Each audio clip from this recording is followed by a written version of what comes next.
Samir Amin, Beyond U.S. Hegemony? Assessing the Prospects for a Multipolar World, about the author. Amin's global intellectual reach enables him to deal with a wide variety of issues with magnificent ease and simplicity. International Journal of Middle East Studies. This world-class economist is a serious Nobel Prize contender. Economic development and social change. Samir Amin has a reputation as one of the world's foremost radical thinkers. Among his many institutional roles, he has been director of IDEP, the United Nations African Institute for Planning, from 1970 to 1980, director of the Third World Forum in Dakar, Senegal, and a co-founder of the World Forum for Alternatives. His works published by Zed Books in English include Eurocentrism, 1989, Capitalism in the Age of Globalization, The Management of Contemporary Society, Obsolescent Capitalism, Contemporary Politics and Global Disorder, 2003, Europe and the Arab World, Patterns and Prospects for the New Relationship, with Ali El-Kenz, 2005. Introduction. The title chosen for the French edition of this book, Pour un monde multipolaire, should already be indicative of the author's political position. Yes, I do want to see the construction of a multipolar world, and that obviously means the defeat of Washington's hegemonist project for military control of the planet. In my eyes, it is an overweening project, criminal by its very nature, which is drawing the world into wars without end and stifling all hope of social and democratic advance, not only in the countries of the South, but also, to a seemingly lesser degree, in those of the North. In this connection, I wrote as long ago as 1991 of the emergence of an empire of chaos. The term multipolar world calls for some clarification. Like other widely used expressions in the realm of politics, it remains unclear unless and until it is given a precise meaning. For my own part, it implies a recognition that the social system in which we live is thoroughly global or globalized, and that any alternative to globalization based on the principles of liberal capitalism, or its more extreme neoliberal form, can itself be nothing other than global.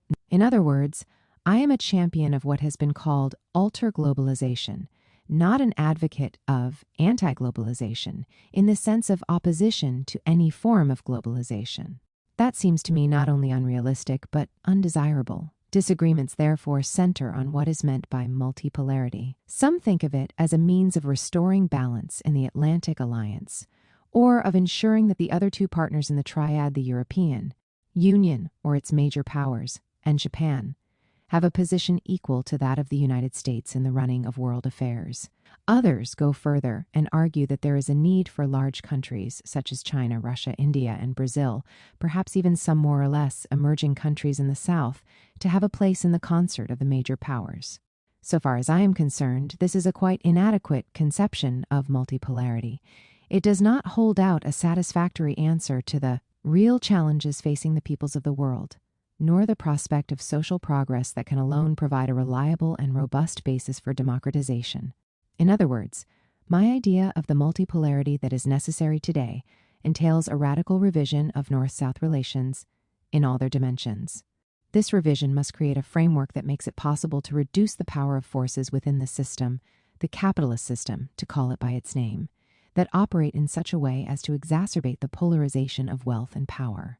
By calling into question the imperialist tradition, or whatever one likes to call it, which governs core-periphery relations in the actually existing capitalist system. Something quite different from the general market system dreamed up by mainstream economists. Such a revision would automatically pose a challenge to the most fundamental aspects of capitalism. But I should immediately make it clear that beyond differences of analysis concerning the nature of the system and what appears to be possible, or desirable, my argument is intended to open a political debate with all who refuse to align themselves with the unilateralist project of U.S. hegemonism. Being clear about the nature of capitalism and imperialism. The conception of capitalism as a global system, more than and different from a mere juxtaposition of societies at various stages of capitalist transformation, is not a new idea of mine. The first book I wrote, in 1954-55, already bore the title Accumulation on a World Scale, and since then a global vision has been central to my analyses and proposed goals of struggles to change the world. This is not the place to go back over what I have written on these questions. I shall therefore summarize my conclusions by simply recalling that I identify four main phases in the modern globalization associated with capitalist expansion. The first two I call one, the mercantilist phase, 1500 to 1800, during which Atlantic Europe established the core periphery system through the conquest and reshaping of the Americas, the development of the slave trade, and early commercial assaults on Asia, and two, a lesser degree, Africa, and two, the classical phase, 1800 to 1950 of the system, based on a division between industrialized cores and non-industrialized peripheries, and a related tendency to reduce the latter to a colonial or semi-colonial status.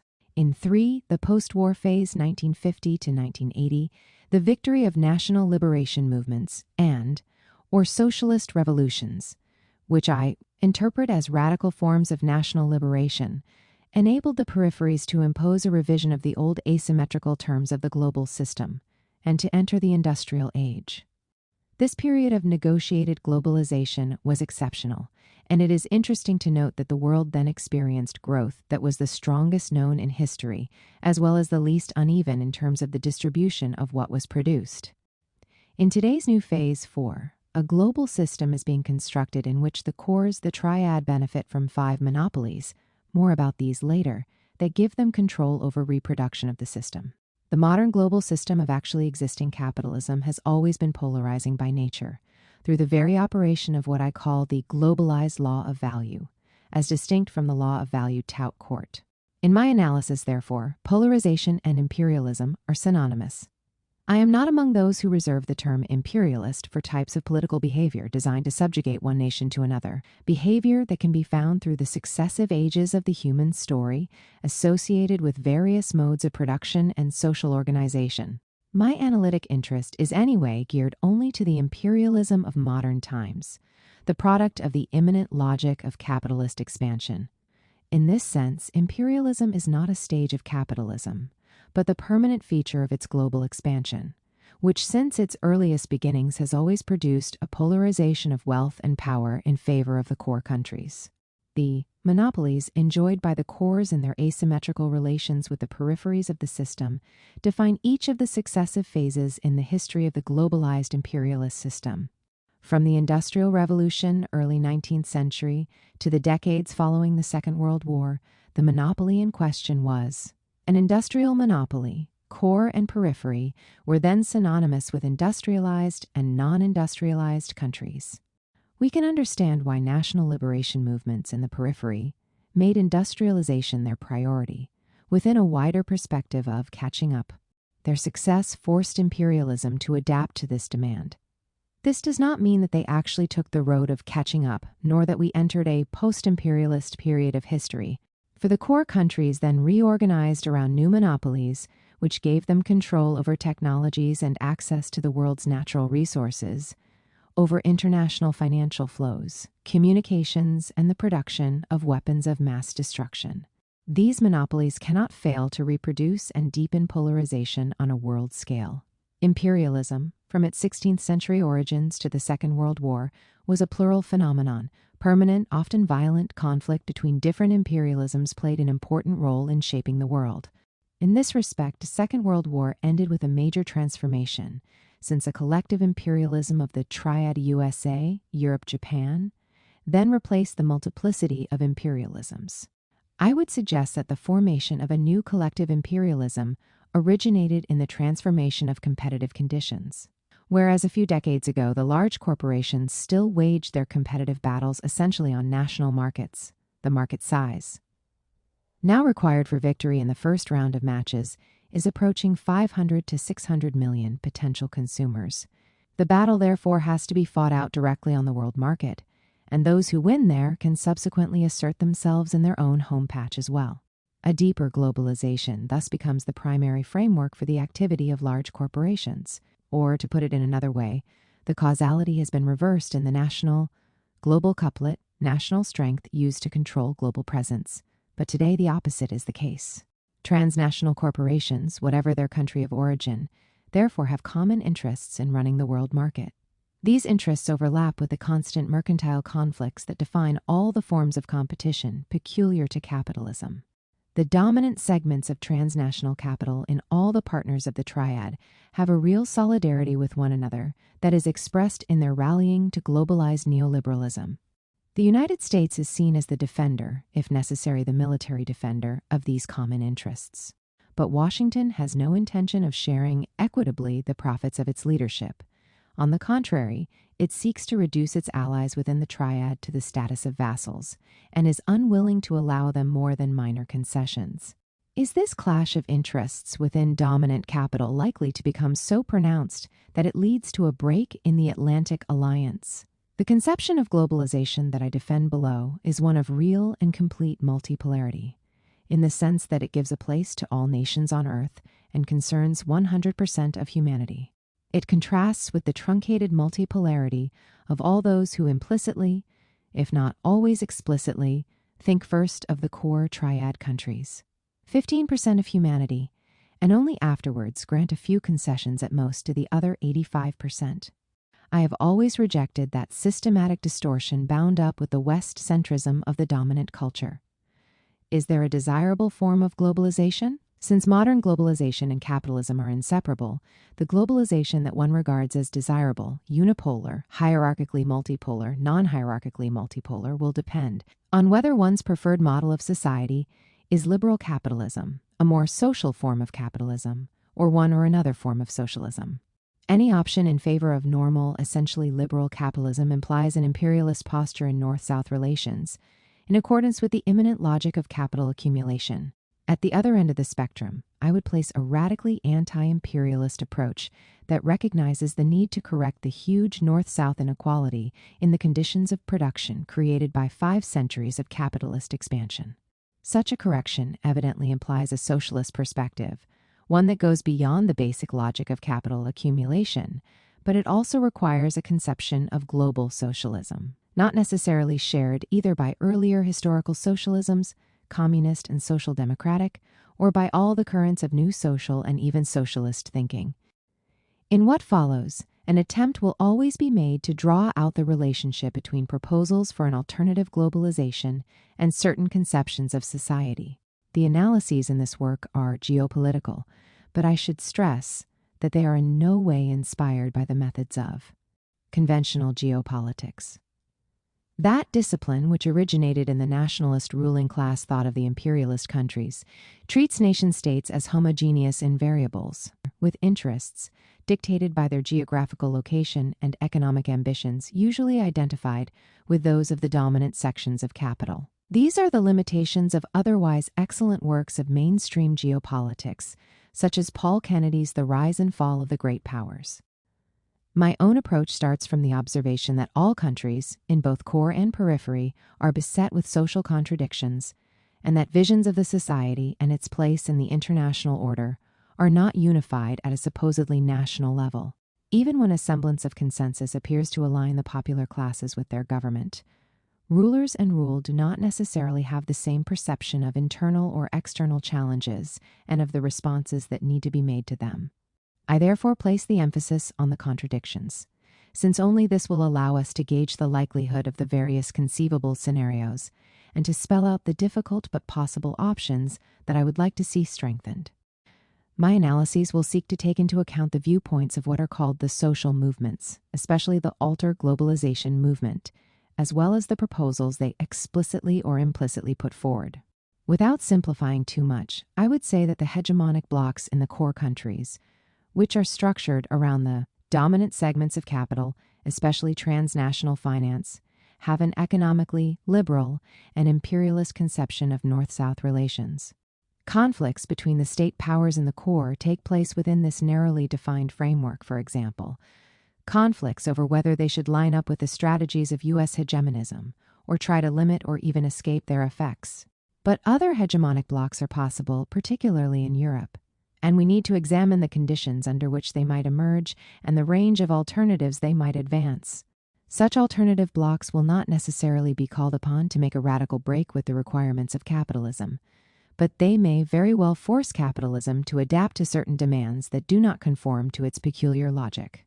Similarly, I would say that the hegemonic blocs currently in place in the peripheral countries, whose diversity must, of course, be carefully analyzed, are of a comprador nature, that is, the interests they promote are situated within the logic of the expansion of global capitalism as it exists today. Here too, however, alternative blocks are possible, and if successful, they might compel the global system to adapt to their demands. In order to make this book read more smoothly, I have decided to group all references to useful complementary sources in an appendix. Chapter 1. The Triad, America, Europe, and Japan, United or Fragmented. The phase of the global deployment of capitalism, which began in 1945 but was impeded until the collapse of the post-war social orders, welfare state, Sovietism, national populism in the South, is characterized by the emergence of a collective imperialism. The Triad, that is, the United States plus its Canadian external province, Europe west of the Polish frontier, and Japan, to which we should add Australia and New Zealand, defines the area of this collective imperialism. It manages the economic dimension of capitalist globalization through the institutions at its service, WTO, IMF, World Bank, OECD, and the political military dimension through NATO, whose responsibilities have been redefined so that it can, in effect, substitute itself for the United Nations. Yet the current moment in this phase is also characterized by a U.S. offensive to impose its own leadership on the Triad, involving a conception of military control of the planet, worked out by the George W. Bush administration. The question that immediately arises is whether this is a viable conception. Are the Triad partners forced to accept U.S. leadership, either in the stark forms unilaterally decided by Washington or with some concessions that allow for a less unbalanced division of responsibilities and benefits? Or are we heading towards a radical, if gradual, challenge to Atlanticism and the complementary asymmetrical alliance between the USA and Japan, and therefore towards the breaking up of the Triad? In both cases, we need to be clear what the different developments would entail for North-South relations. In the immediate term, the United States enjoys an evident strategic advantage. Its project is the only one that is clearly and openly formulated and, by virtue of the initiatives taken by Washington, the only one that is actually in play. Up to now, its partners in the international community, the Triad allies and the rest, have done nothing more than respond to those initiatives, whether by falling into line, accepting with bad grace, or seeking to limit some of the consequences they find most troubling to themselves.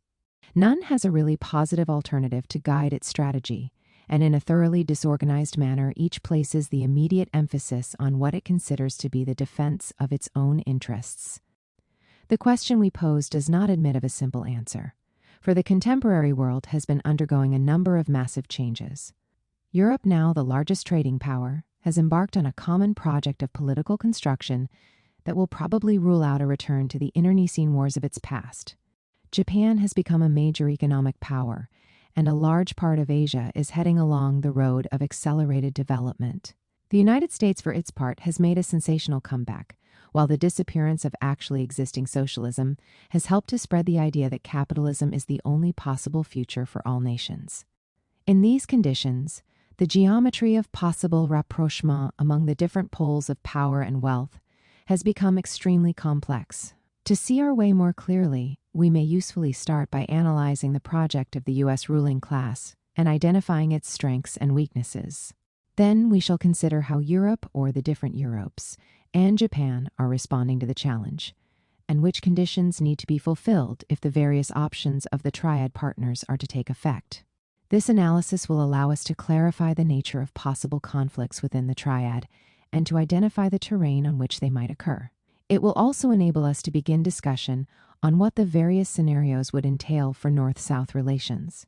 The project of the American ruling class, extension of the Monroe Doctrine to the rest of the world.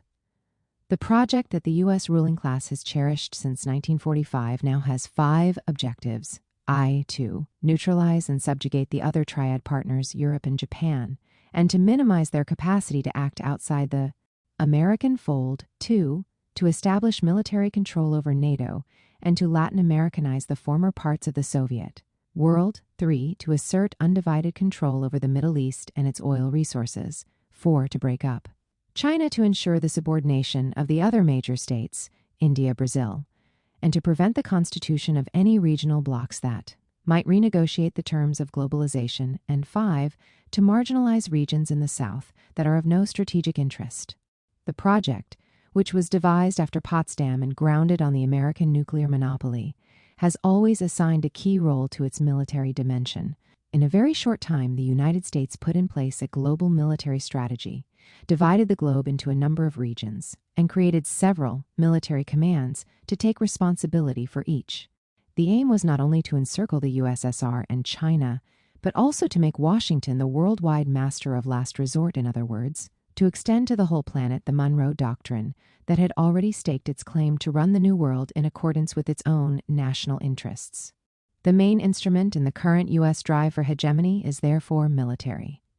Such hegemony would in turn guarantee that of the triad over the global system, but the allies of the United States would have to accept their subaltern status, as Britain and Japan already do, and to recognize its necessity without feeling even any cultural qualms.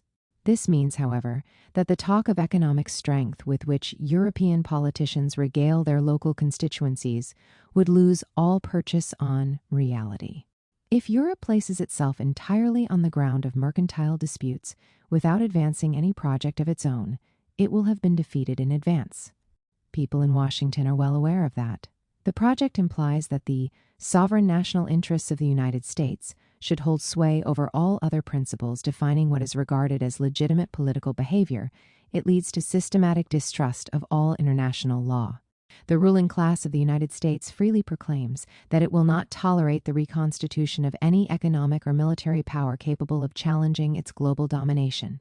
To this end, it has given itself the right to wage preventive wars, with three main potential adversaries in mind. First, the dismemberment of the Russian Federation following that of the USSR is a major strategic objective for the United States. Until now, the Russian ruling class does not appear to have understood this. It seemed convinced that, having lost the war, it could go on to win the peace as Germany and Japan did before it. What it forgot was that Washington needed the recovery of its two wartime enemies, precisely in order to face down the Soviet challenge. The new conjuncture is different, as the United States no longer has a serious rival. Its option is therefore to destroy its defeated Russian adversary once and for all. Has Putin finally understood this? Is Russia beginning to shake off its illusions? Second, the huge size and economic success of China are such that the United States is seriously worried, and here too has a strategic goal of dismembering the country. Europe comes third in the list, as seen by the new lords of the earth. Up to now, however, the North American establishment does not appear to be so uneasy about its relations with Europe.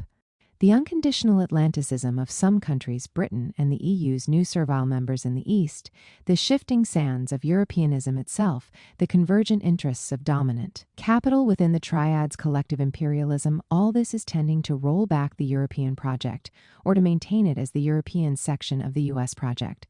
Washington's diplomatic efforts have managed to keep Germany in tow. The reunification and conquest of Eastern Europe have even appeared to strengthen the Atlantic Alliance, as Germany has ostensibly been encouraged to resume its traditional Drang nach Osten. Witness Berlin's role in breaking up Yugoslavia through the hasty recognition of Slovenian and Croatian independence, and otherwise asked to steer in the American wake. Is a change of course currently underway? The German political class appears hesitant, perhaps divided, in its choice of strategy. The alternative to Atlanticist alignment calls instead for the strengthening of a Paris-Berlin-Moscow axis, which could become the backbone of a European system independent of Washington. The prevailing opinion is that U.S. military power is only the tip of the iceberg, prolonging its economic as well as political and cultural superiority. In my view, however, the United States has no decisive economic advantages within the system of collective imperialism. On the contrary, scarcely any of its sectors could be certain of seeing off competitors in the kind of truly open market imagined by liberal economists. Evidence of this is the fact that the U.S. trade deficit keeps growing year after year, having soared from $100 billion in 1989 to $500 billion in 2002, and that this deficit involves practically every segment of the productive system. The competition between Ariane and NASA space rockets, or between Airbus and Boeing, testifies to the vulnerability of the American advantage. Indeed, without extra economic means that violate the liberal principles imposed on its rivals, The United States would probably not be able to compete with Europe or Japan in high technology with China, Korea, and other industrial countries of Asia and Latin America in ordinary manufactured products, or with Europe and the southern cone of Latin America in agriculture. The U.S. economy lives as a parasite off its partners in the global system, with virtually no national savings of its own. The world produces while North America consumes. The advantage of the United States is that of a predator whose deficit is covered by what others agree or are forced to contribute. Washington uses various means to make up for its deficiencies, for example, repeated violations of the principles of liberalism, arms exports, and the hunting down of oil superprofits, which involves the periodic felling of producers, one of the real motives behind the wars in Central Asia and Iraq.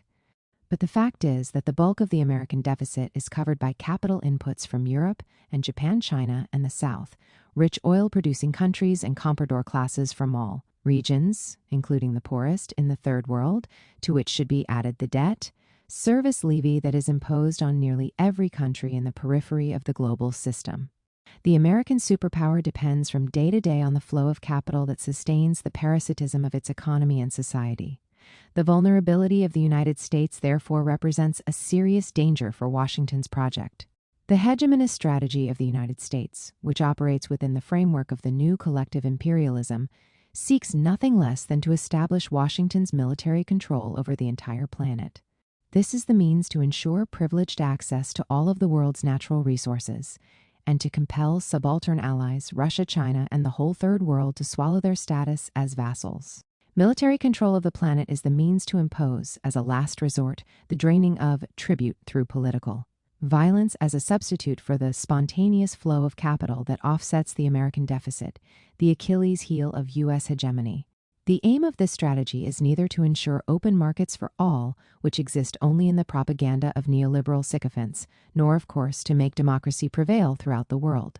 Europe in particular, but also the rest of the world, will have to choose between two strategies, either to invest their surplus capital, savings in financing the U.S. consumption, investment and military expenditure deficit, or to use the surplus as a boost for the economy in their own countries.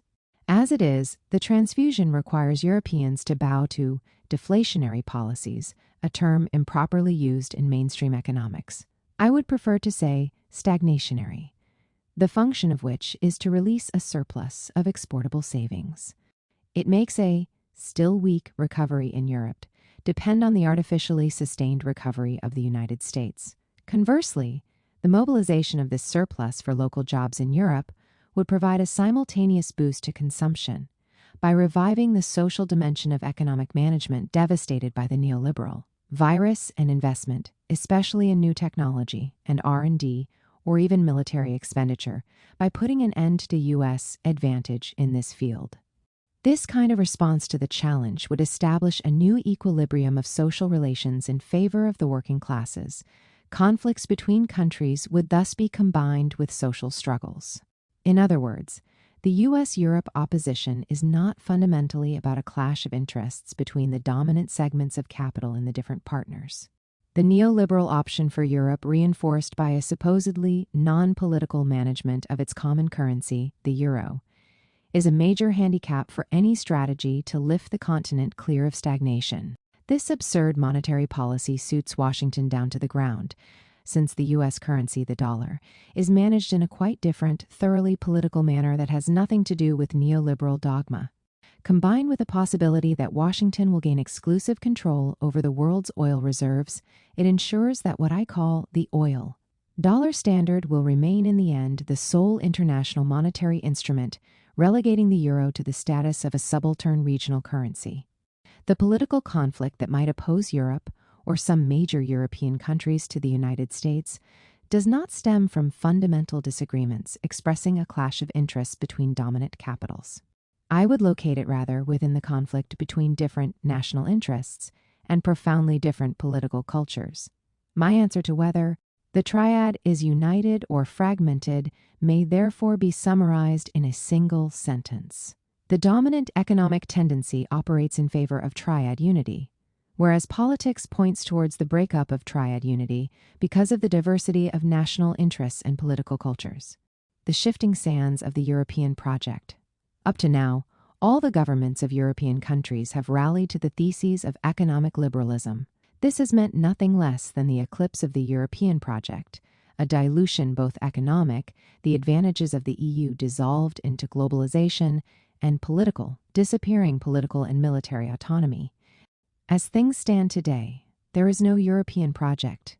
It has been replaced with a North Atlantic or Triad project under American command. Wars made in the USA have certainly woken public opinion, especially in Europe against the latest war in Iraq, and even some governments, especially the French, but also the German, Russian, and Chinese. Yet these same governments have not reconsidered their loyal attachment to the requirements of liberalism. This adds up to a major contradiction, which will have to be overcome in one way or the other, either by bowing to Washington's demands or by making a real break that puts an end to Atlanticism. My main political conclusion from this analysis is that Europe cannot break out of Atlanticism so long as the political alliances that define its ruling blocs remain centered on dominant transnational capital. Only if social and political struggles succeed in changing the makeup of those blocs and imposing new compromises between capital and labor will Europe be able to take some distance from Washington and make possible a renewal of the European project. This being so, Europe could and should also strike out independently in the sphere of relations with the East and South, taking a different path that goes beyond the mere requirements of collective imperialism and begins the long march beyond capitalism. In other words, either Europe will be a left Europe in a serious sense of left, or we can forget about any European project. The European project was conceived after the Second World War as part of the U.S. Atlantic Project. In the spirit of the Cold War, and the European bourgeoisies, weakened and fearful of their own working classes, signed up to it more or less unconditionally. Despite the dubious origins, however, the actual deployment of the project has gradually modified a number of important factors and challenges. The countries of Western Europe have succeeded in catching up the United States both economically and technologically, or have the means to do so. The Soviet enemy is no longer there. And the violent hostilities that marked European history for a century and a half have given way to reconciliation among the three main continental countries, France, Germany, and Russia. All these trends are positive and contain an even more positive potential. It is true that economic liberalism has inspired the basis of the project, but until the 1980s, this was tempered by a social democratic historic compromise that forced capital to adapt to the demand for social justice expressed by the working classes. Since then, the project has developed in a new social framework inspired by American-style anti-social liberalism. This shift has plunged European societies into a multidimensional crisis. First, there is simply the economic crisis built into the liberal option, a crisis deepened by Europe's alignment with the North American leader and its agreement to fund the U.S. deficit at the expense of its own interests. Then there is the social crisis, which has grown sharper through the rise of popular resistance and class struggles against the baneful consequences of the neoliberal turn. Finally, there are the beginnings of a political crisis, visible in the refusal to fall unconditionally into line with the U.S. perspective of endless war against the South. How are the peoples and governments of Europe facing up to this threefold challenge? Those who are Europeanists by principle divide into three rather different groups. Those who support the neoliberal orientation and more or less unconditionally accept U.S. leadership. Those who support the neoliberal orientation but would like to see a politically independent Europe break from its alignment with America. Those who would like to see, and who fight for, a social Europe, that is, a capitalism tempered by a new Europe-wide social compromise between capital and labor, and a political Europe that practices different, friendly, democratic, and peaceful relations with the South Russia and China.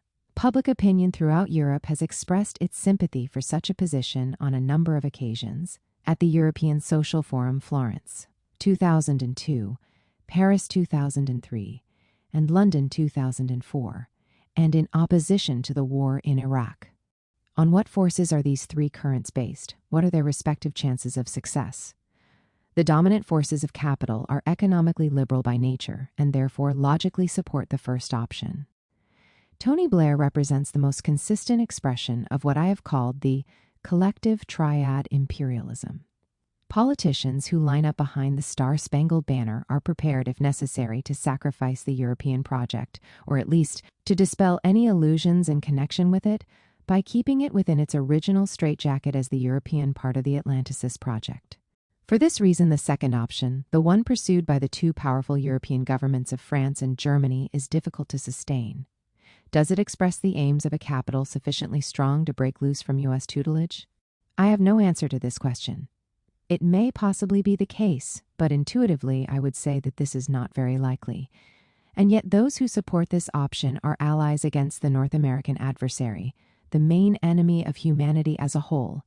I call them allies because I am convinced that if they persist in this option, they will be led to break from submission to the unilateral project of capital, neoliberalism, and to look leftward for the only forces that can give strength to their project of independence from Washington. An alliance between this second group and the third is not an impossibility, any more than was the broad alliance against Nazism. Given that Europeanists are incapable of seeing anything else as their priority area of activity, could and should such an alliance operate only within a European framework? I do not believe so. For that framework, such as it is and will continue to be, is systematically favorable only to the orientation of the first pro-American group. So, will it be necessary to break Europe up and to abandon the pan-European project? I do not think that is either necessary or desirable. Another possible strategy is to put the European project on hold for a while, at its present stage, and to develop other alliances in parallel with it. Here I would make the first priority the construction of a Paris-Berlin-Moscow political and strategic alliance, extended if possible to Beijing and Delhi.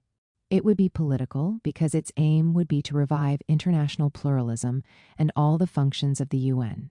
And it would be strategic because it would seek to rebuild military strength at a level required by the challenge of the United States. These 3 or 4 powers have the technological and financial means to go through with it, and even the United States pales beside their traditional capacities in the military arena.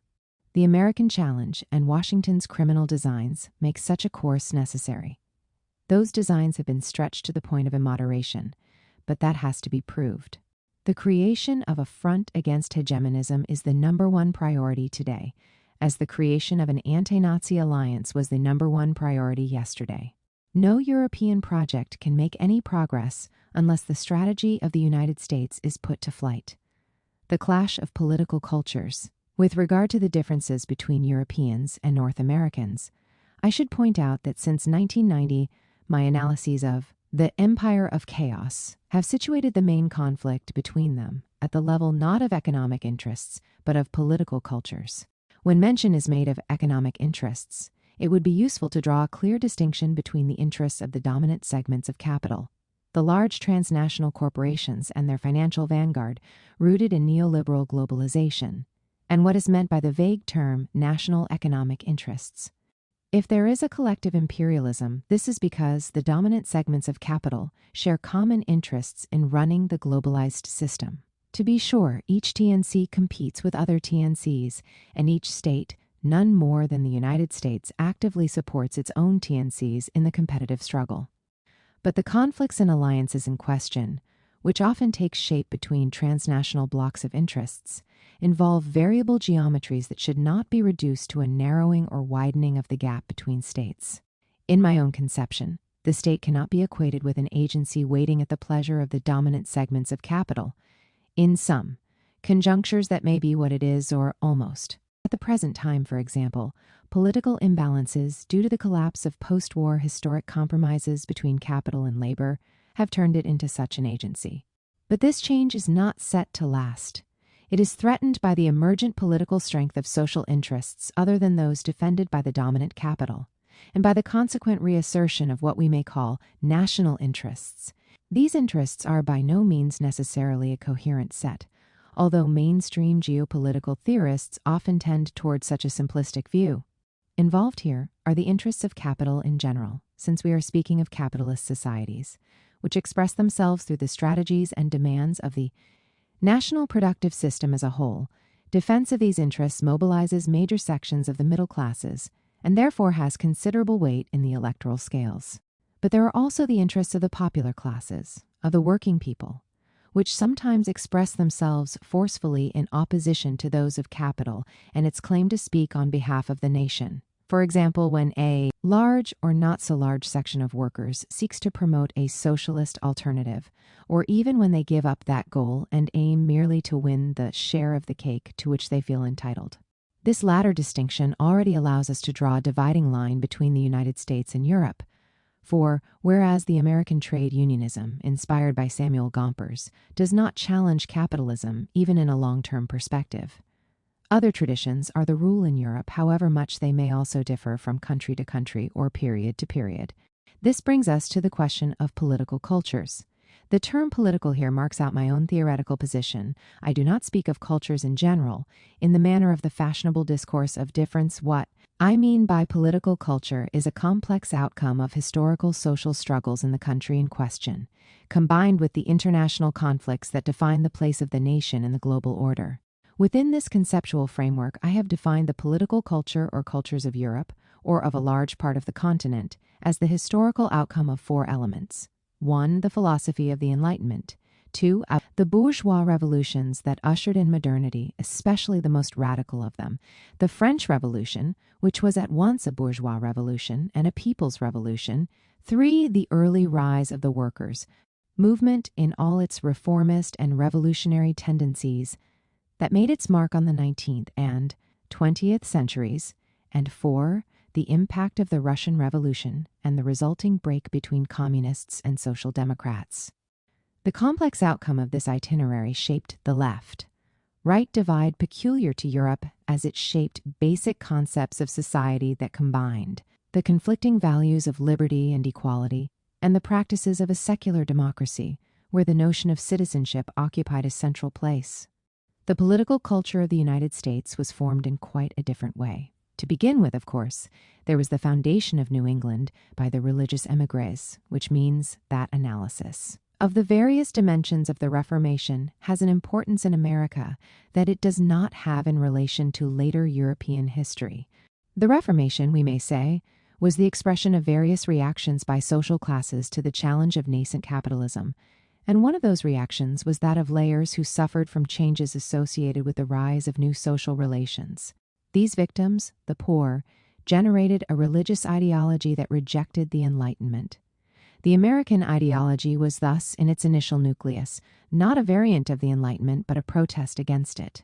It is this which allows us to understand why the social and cultural life of the United States has passed through an unfailing succession of Salem witch episodes.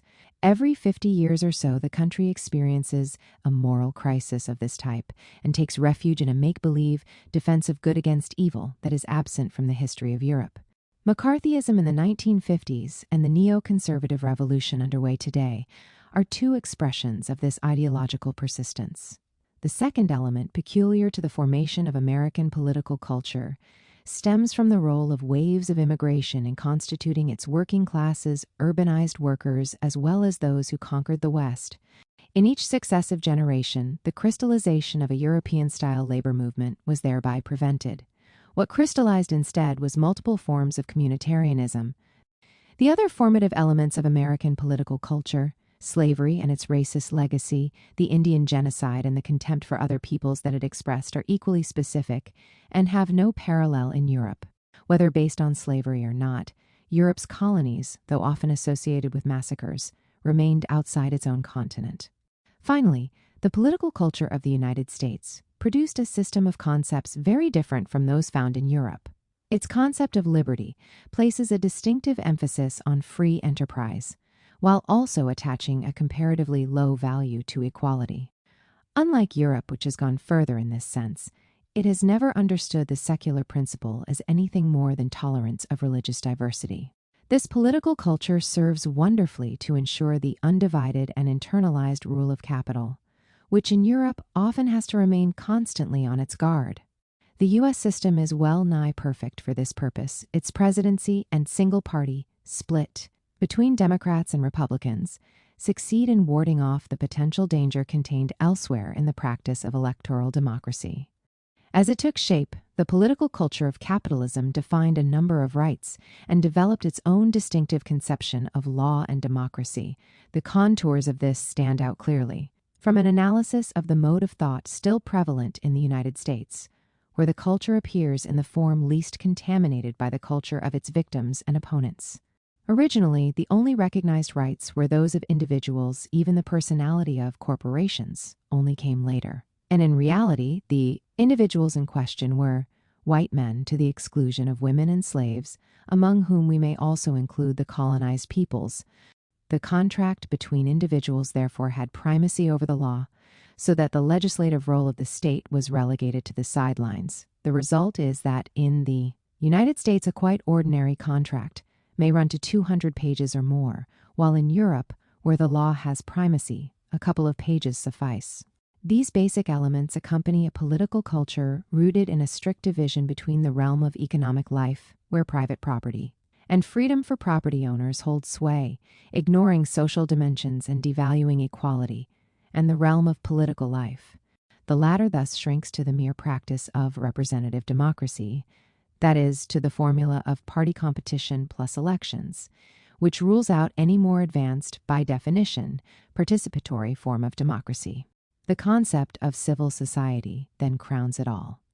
For in its American sense, this comes down to no more than an amorphous bunch of apolitical NGOs, which, especially in the majority case of organizations with a communitarian, religious, para-religious, ethnic, or neighborhood basis, are supposed to resemble the private business sector, though closer to the public itself, conceived as made-up consumers rather than citizens, and hence more effective in the management of public goods, such as education and health. The fact that such procedures serve further to deepen inequalities is not seen as a problem, especially since the aspiration to equality does not figure as an important ethical value. Since the French Revolution, the political cultures of France and continental Europe, though existing within a perfectly capitalist framework, have been considerably different from the one we have just described. Here, the values of liberty and equality have from the beginning been placed on an equal footing, and this has required social management of the conflict between the two and state action to regulate the deployment of capitalism in that light. This different approach opens up the possibility, if social struggles make it necessary, of making a start on participatory democracy. By their very nature, such moves accentuate the conflict with the inherent tendencies of capital accumulation, since a majority of citizens may then oppose the minority of property owners, who alone count as real active citizens under the exclusive logic of capitalism. The way is thus open to a recognition of positive social rights, which the American liberal model ignores in principle on the grounds that they require active intervention by the legislative and executive, as opposed to mere political and civil liberties that require the state only to refrain from impeding their use. In the European model, then, the idea of public services, health, education, requiring collective management to ensure maximum equality has come to occupy a major place in the running of society. That this approach is more efficient than the one associated with liberalism is shown by a comparison of health spending, a much smaller proportion of GDP in Europe compared to the USA, and by the far better results achieved in Europe. Against this background, a different concept of civil society has become possible, one that recognizes the importance of labor unions and other popular movements to defend social rights and various kinds of politicized civil organization. This political culture points beyond the limits inherent in the logic of capitalist expansion, in such a way that the socialist future already exists as a potentiality within the capitalist present. The conflict between the culture of the past and the culture of the future has been opened by Washington's offensive to impose its shriveled and regressive vision on the whole planet. Its ambitions are all the more arrogant since the English common law underlying its juridical infrastructure is a primitive form that has been largely superseded elsewhere, both in Europe and in many countries of the South. Yet the goal has been clearly declared: United States law must be accepted as a substitute for international law. Moscow's aim of foisting on others a socialism reduced to the Soviet model is by now a thing of the past, but a glance at the language of contemporary politics and the media is enough to highlight the retreat that has already been registered in the battle now upon us. The vanished terms state, politics, power, classes, class struggle, social change, alternatives and revolutions, ideologies, their insipid replacements, governance, communities, social partners, poverty, consensus, alternation. Will the contrast between the political cultures of the United States and Europe withstand Americanization of the old continent? In this connection, the draft constitution for the European Union was highly disturbing. It set in stone both economic liberalism and the NATO functions underpinning Atlanticism, and its Article 51 enshrined the role of the churches in the life of society. Sounding the death knell of secularism, it called for adaptation to American-style conceptions of the place of religion in society, for the acceptance of sects and fundamentalist movements as an ordinary part of the landscape, and for the crystallization of communalist tendencies. This obscurantist breakthrough was a great success for Opus Dei. Its reactionary ideology inspired the authors of the draft and, most especially, Giscard d'Estaing, whose aim is to erase the Enlightenment, the French Revolution, and socialism from the European memory. Had it been accepted, the only remaining reason for conflict among the triad partners would be divergences of national interests, with no basis in a diversity of political cultures. In my view, this is the ground on which the clash of civilizations between the United States and Europe is situated. In Europe and large parts of the rest of the world, it is the same as the conflict between capitalism and socialism, a conflict that does not exist in the United States. And Japan? Readers will remember the waves of enthusiasm which, 20 or so years ago, cast Japan as the rising hegemon that would eventually supplant the United States. Japan, the inventor of new forms of labor, Toyotism. Japan in the forefront of research and development. Japan, the great saver, buying up American industry. Such ideas never made much impression on me, as they seem to disregard the structural weaknesses of the empire of the rising sun. First, there is Japan's geographical position, which makes it a prisoner of the United States. This was true in relation to the USSR, a major military power and potential enemy that has now disappeared. And it is true in relation to China, which, like Korea, even will never agree for a moment to follow in Tokyo's wake. Next, the success of Japan's industrial development and export drive, so impressive at the time in comparison with Europe and the United States, did not in any way guarantee that it would move into a hegemonic position. Investment of Japan's external trade surplus in the United States always struck me as a sign of weakness rather than strength, for it was the result of economic policies imposed by Washington in order to force a subaltern ally to finance and offset the inadequacies of its rival and master. In just the same way, the EU's surplus today is the result of deflationary policies within the EU that serve to enhance North American interests, allowing Washington to pursue an expansionist policy without sufficient means of its own to fund it. Japanese and European surpluses, American deficits. These are two sides of a coin that spells leadership for the United States and dependent adjustment for its partners. Lastly, Japan's political culture did not prepare its people for the tasks that fall to a global hegemon. The reason for this is not its unfamiliarity with the requirements of democracy beyond formal elections in favor of the ruling conservative party. After all, that way of politically running the country largely resulted from subservience to the American master. The point, rather, is that the political culture that has taken shape since the Meiji Restoration does not prepare the popular classes to challenge the social order on which the stability of the system depends. In contrast to modern China, which is the product of a radical revolution, Japan exerts no attraction worth mentioning over the peoples of Asia. The Japanese model, adapted to global conjunctural trends over which it had no control, was always likely to enter a deep crisis once the conjuncture turned for the worse. Moreover, the stagnation that has affected the Japanese economy for more than 10 years produces virtually no response, either from the ruling class or from the people, that offers any light at the end of the tunnel. Responsibility for the future is entrusted entirely to the world, and principally to the American leader. In the foreseeable future, then, it is hard to imagine that Japan will play an active role in reconstructing the global system. Most probably, it will be carried along by Washington's militarist project. Unless the popular classes enter the arena and, through the intensification of their struggles, begin to develop a challenge to the system. Meanwhile, Japanese capital can derive only modest profits from the alignment with the United States, and these might be further limited by concessions that Washington imposes on Tokyo with regard to the exploitation of Southeast Asia's natural resources and cheap labor. Chapter 2. Does the rise of China challenge the imperialist order? China's rise, revolution, or opening to the world?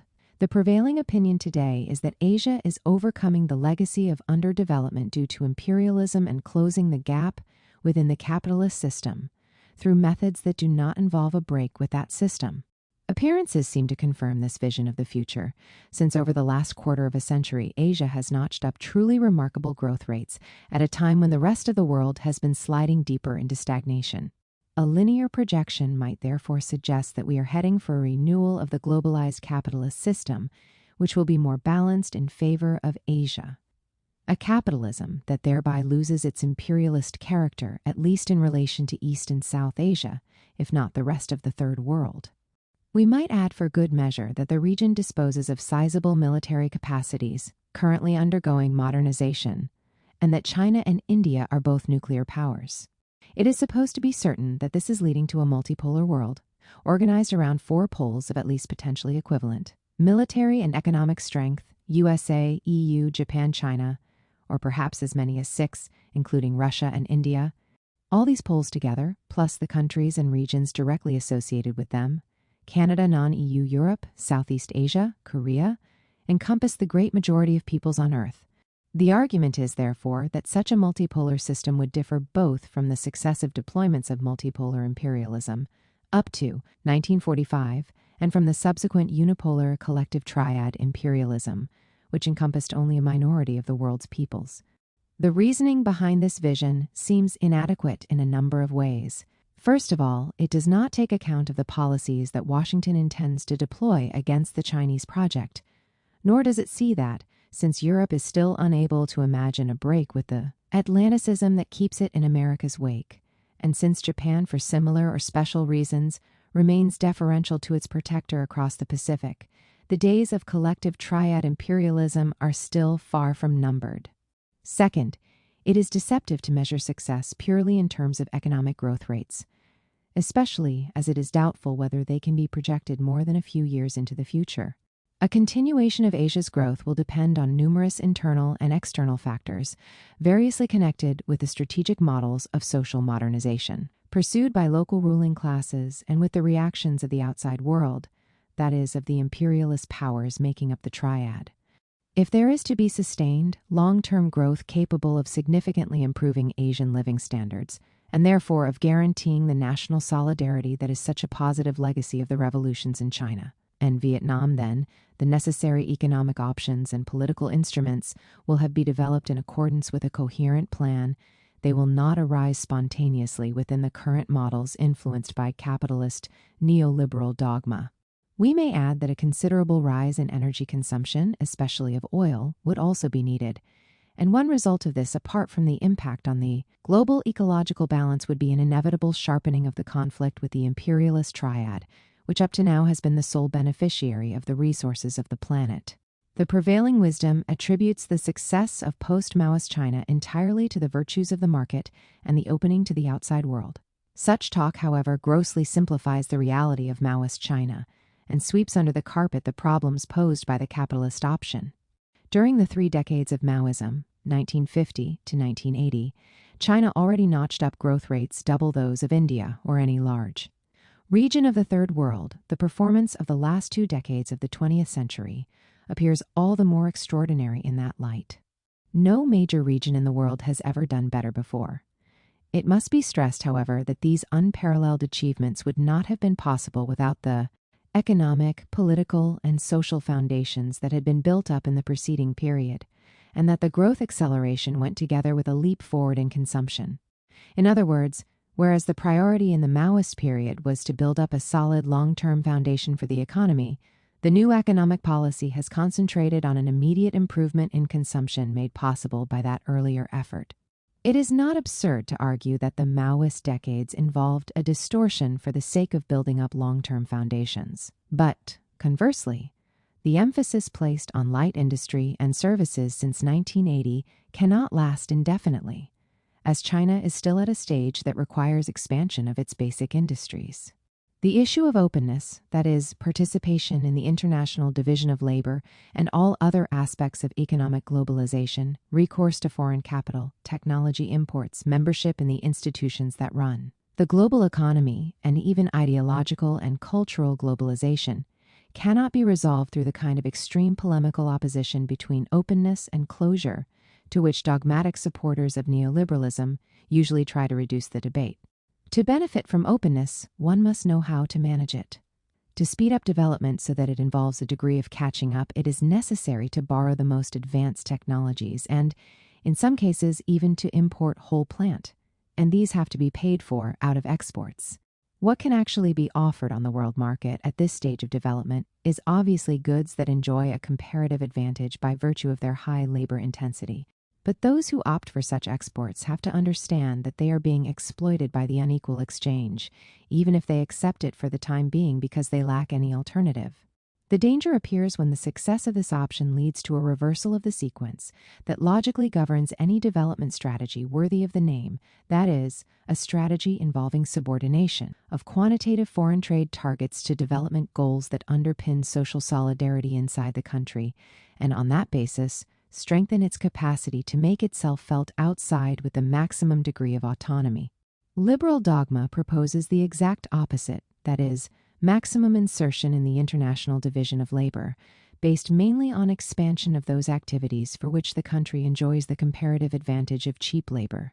The first option is what I describe as delinking, which means not autarky but refusal to bow to the dominant logic of the world capitalist system. The second option is one of inevitably passive adaptation, even if it is called active insertion, to the demands of integration into the global system. If China remains stuck with the option chosen by those in power today, its growth rates will tail off until they reach the level of India's. The central question is therefore whether China is evolving towards a stable form of capitalism, or whether the perspective still exists of a transition to socialism. What we need to know is whether the ruling class can reach the goals it has set for itself.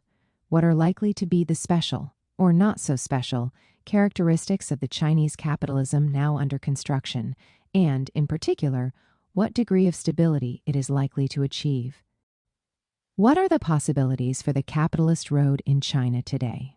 Alliances are already in place that draw together the state authorities, the new class of big private capitalists, the peasantry in areas grown rich through the proximity of urban markets, and the rapidly advancing middle classes.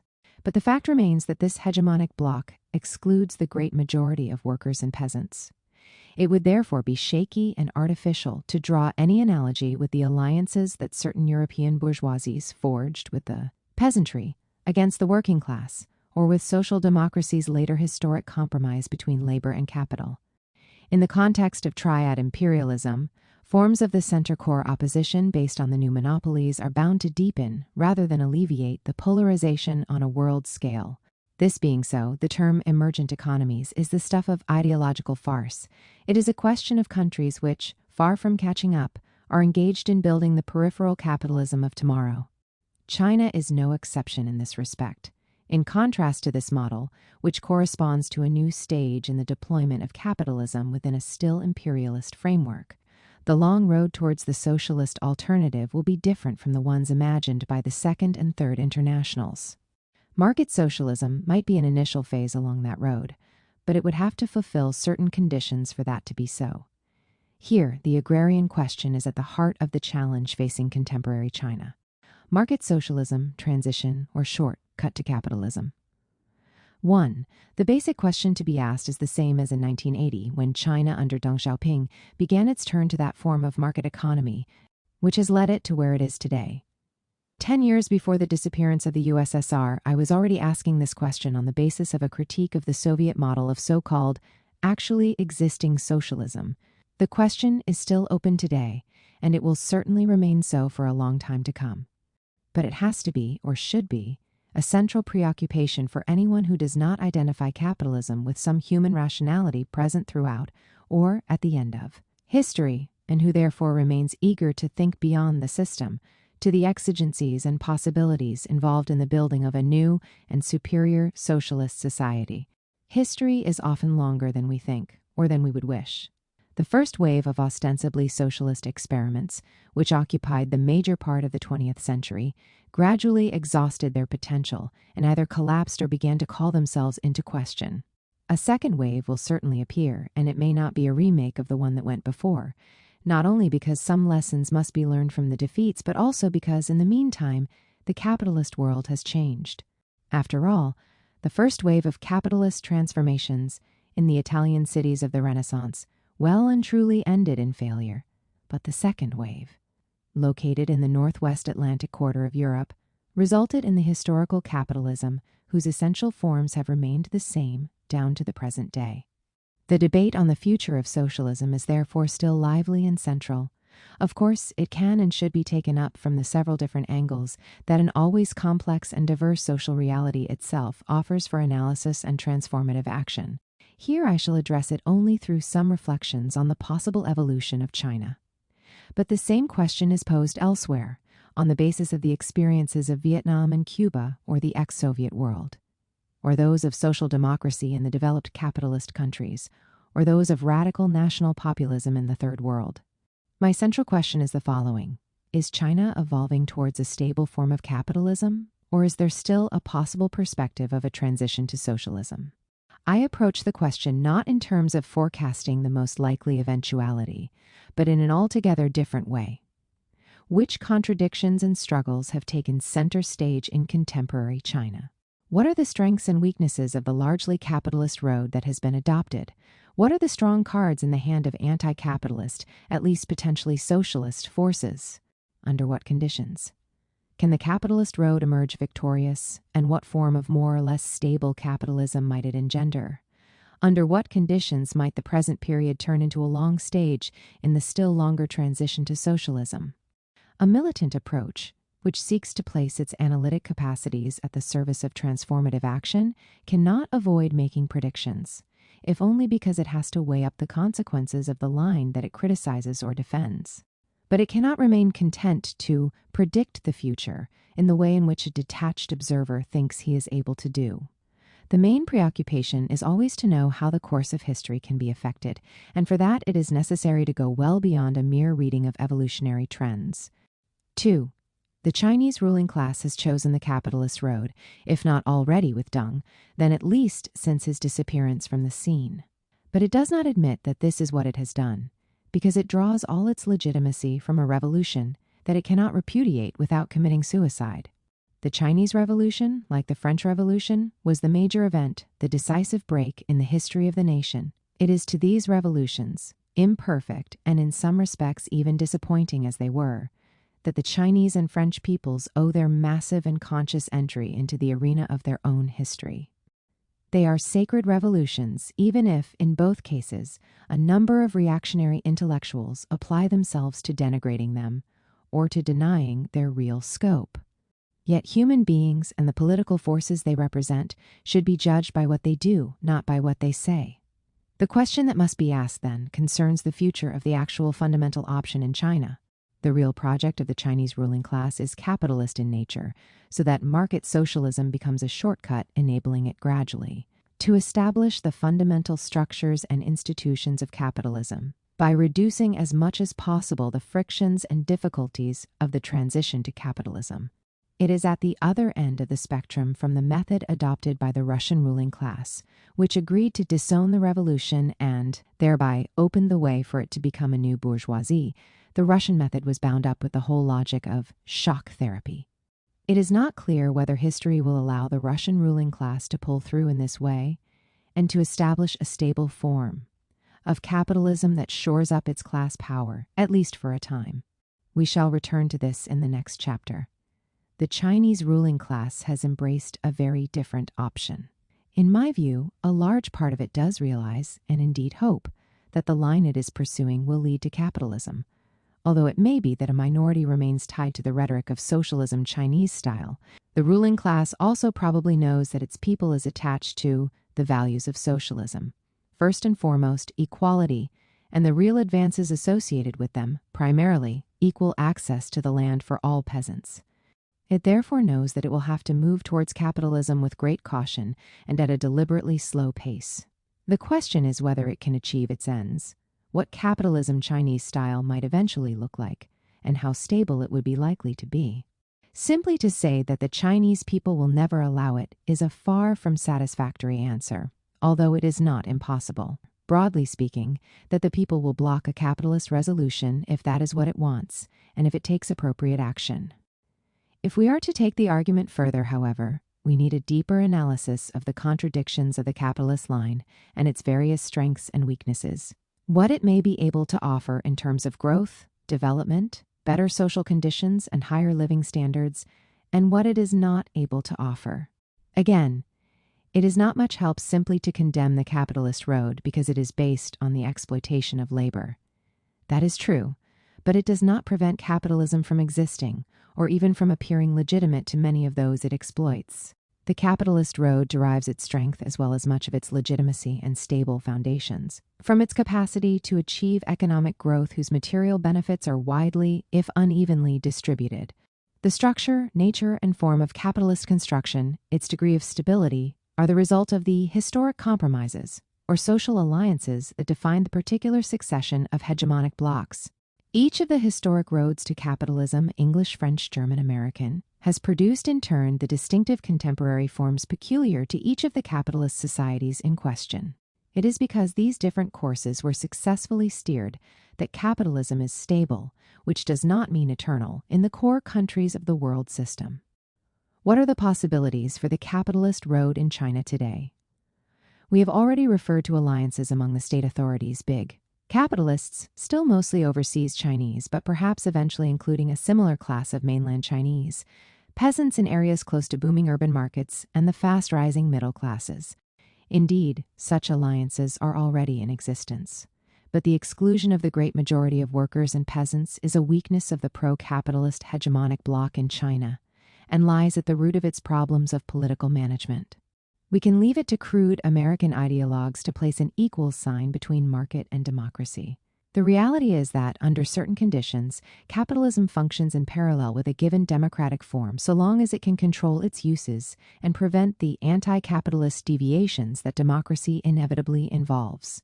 But when it is incapable of doing this, capitalism simply dispenses with democracy and is none the worse for it. In China, the legacy of the Third International Leninist and Maoist Marxism and its conceptions of dictatorship of the proletariat and so-called socialist democracy means that the democratic question is posed in more complex forms. I have dealt with this elsewhere and will not address it again here, but it is evident that political forms derived from the Third International are not easily compatible with a capitalist option that appears more and more openly as capitalist. How will the party state be able to keep its name, Communist Party, and its reference, however purely rhetorical, to Marx and Mao? Under present conditions in China, could it work to abandon them in favor of the forms of Western democracy, above all, a multi-party electoral system? It is doubtful, not for supposedly historical para-cultural reasons. Democracy is an alien concept in Chinese culture, etc. But because the social struggles that threaten to mobilize the popular classes would make the practice of such forms untenable, China has to invent a different form of democracy, in association with market socialism understood as a phase in the long socialist transition. Otherwise, it is hard to see anything other than the succession of illegitimate autocracies and unstable low-grade democracies that is the current lot of the capitalist Third World. The economic possibilities for the capitalist road in China, as well as the range of political management options associated with them, also depend, at least in part, on the conditions under which such a capitalism is inserted into the world system of today and tomorrow. It is not a question only of the economic aspects of this insertion, the geopolitical. Aspects are no less important, and as we know, the United States has already proclaimed, in the voices of Bush Sr., Clinton, and Bush Jr., that it will not tolerate the rise of a new Chinese power, even a capitalist one. Rhetoric concerning the diversity of capitalism is flourishing everywhere in the contemporary world, often in tandem with the incantatory evocation of ill-defined specificities that can be exploited with the maximum degree of political opportunism. China is no exception in this respect, and the Chinese road, tacitly capitalist for some, ostensibly socialist for others, is rarely defined with sufficient precision to escape such opportunist instrumentalization. Variety is a fact of nature, and references to the diversity of capitalist societies a platitude. Yes, Rhineland capitalism, not to speak of French or German capitalism, still rather different from each other despite the reconciliation, is not the same as Anglo-Saxon capitalism, where the differences are also considerable on the two sides of the Atlantic. But why is this so? For my part, I have proposed shifting the debate from the level of contemporary description to historical analysis of the social struggles accompanying the formation of modernity that generated the political cultures we know today. Without repeating the arguments, it may be useful to summarize them again with reference to the contrasting ideologies of North America and Europe. The former recognizes only two fundamental values, private property and liberty, understood as the liberty to use property free from any constraint.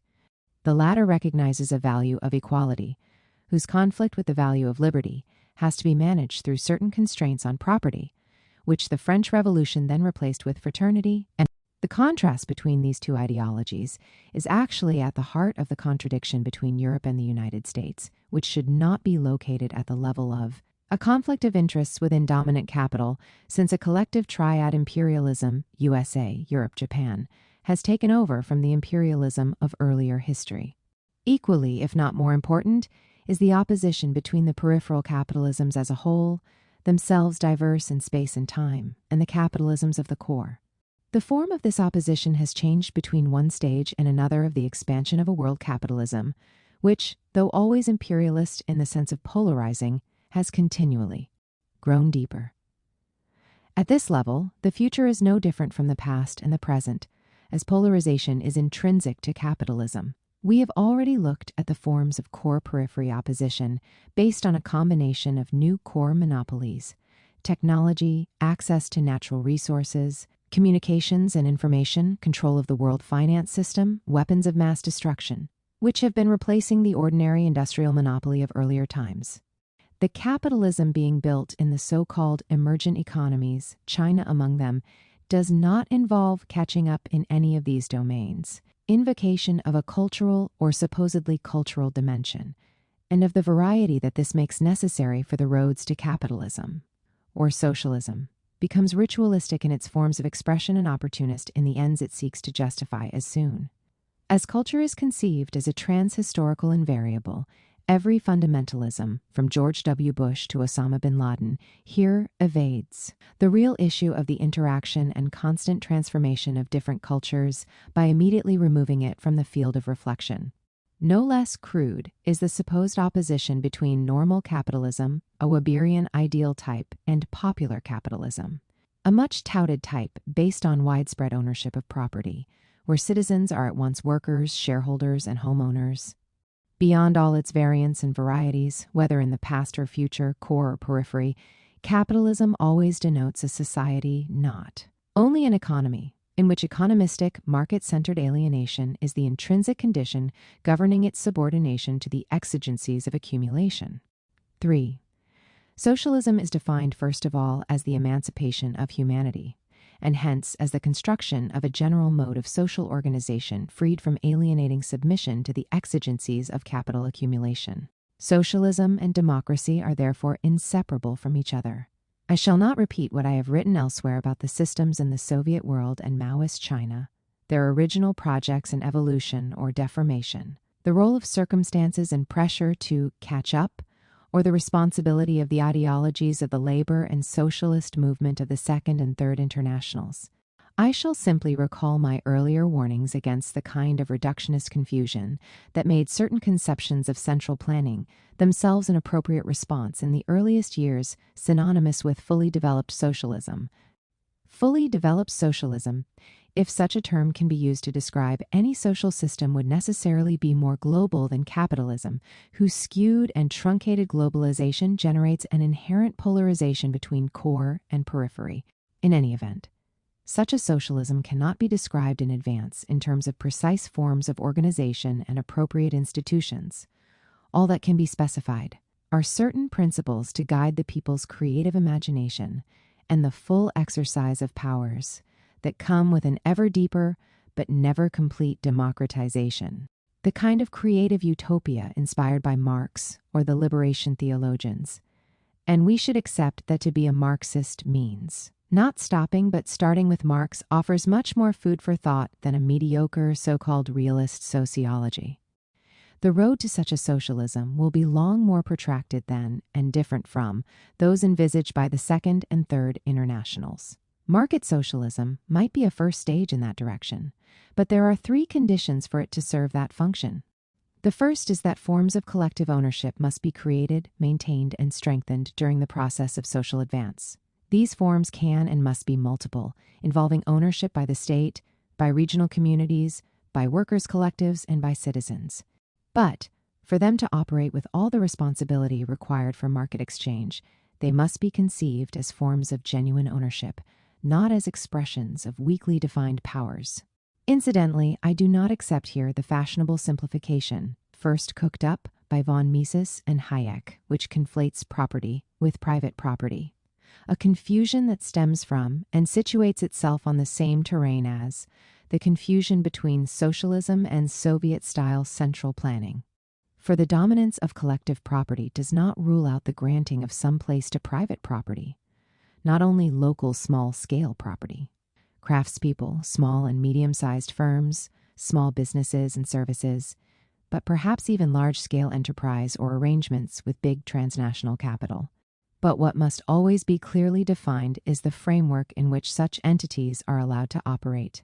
The second condition, then, is that the responsibilities of property owners, states, collectives, private entities must be regulated, a rather loose formulation, which can be further specified only with reference to the particular requirements during the stage of social transformation and to the longer-term socialist goal.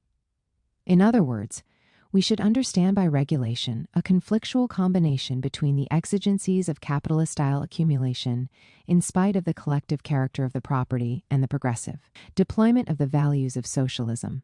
First and foremost, equality, involvement of everyone in the process of change, or public service in the noblest sense of the term.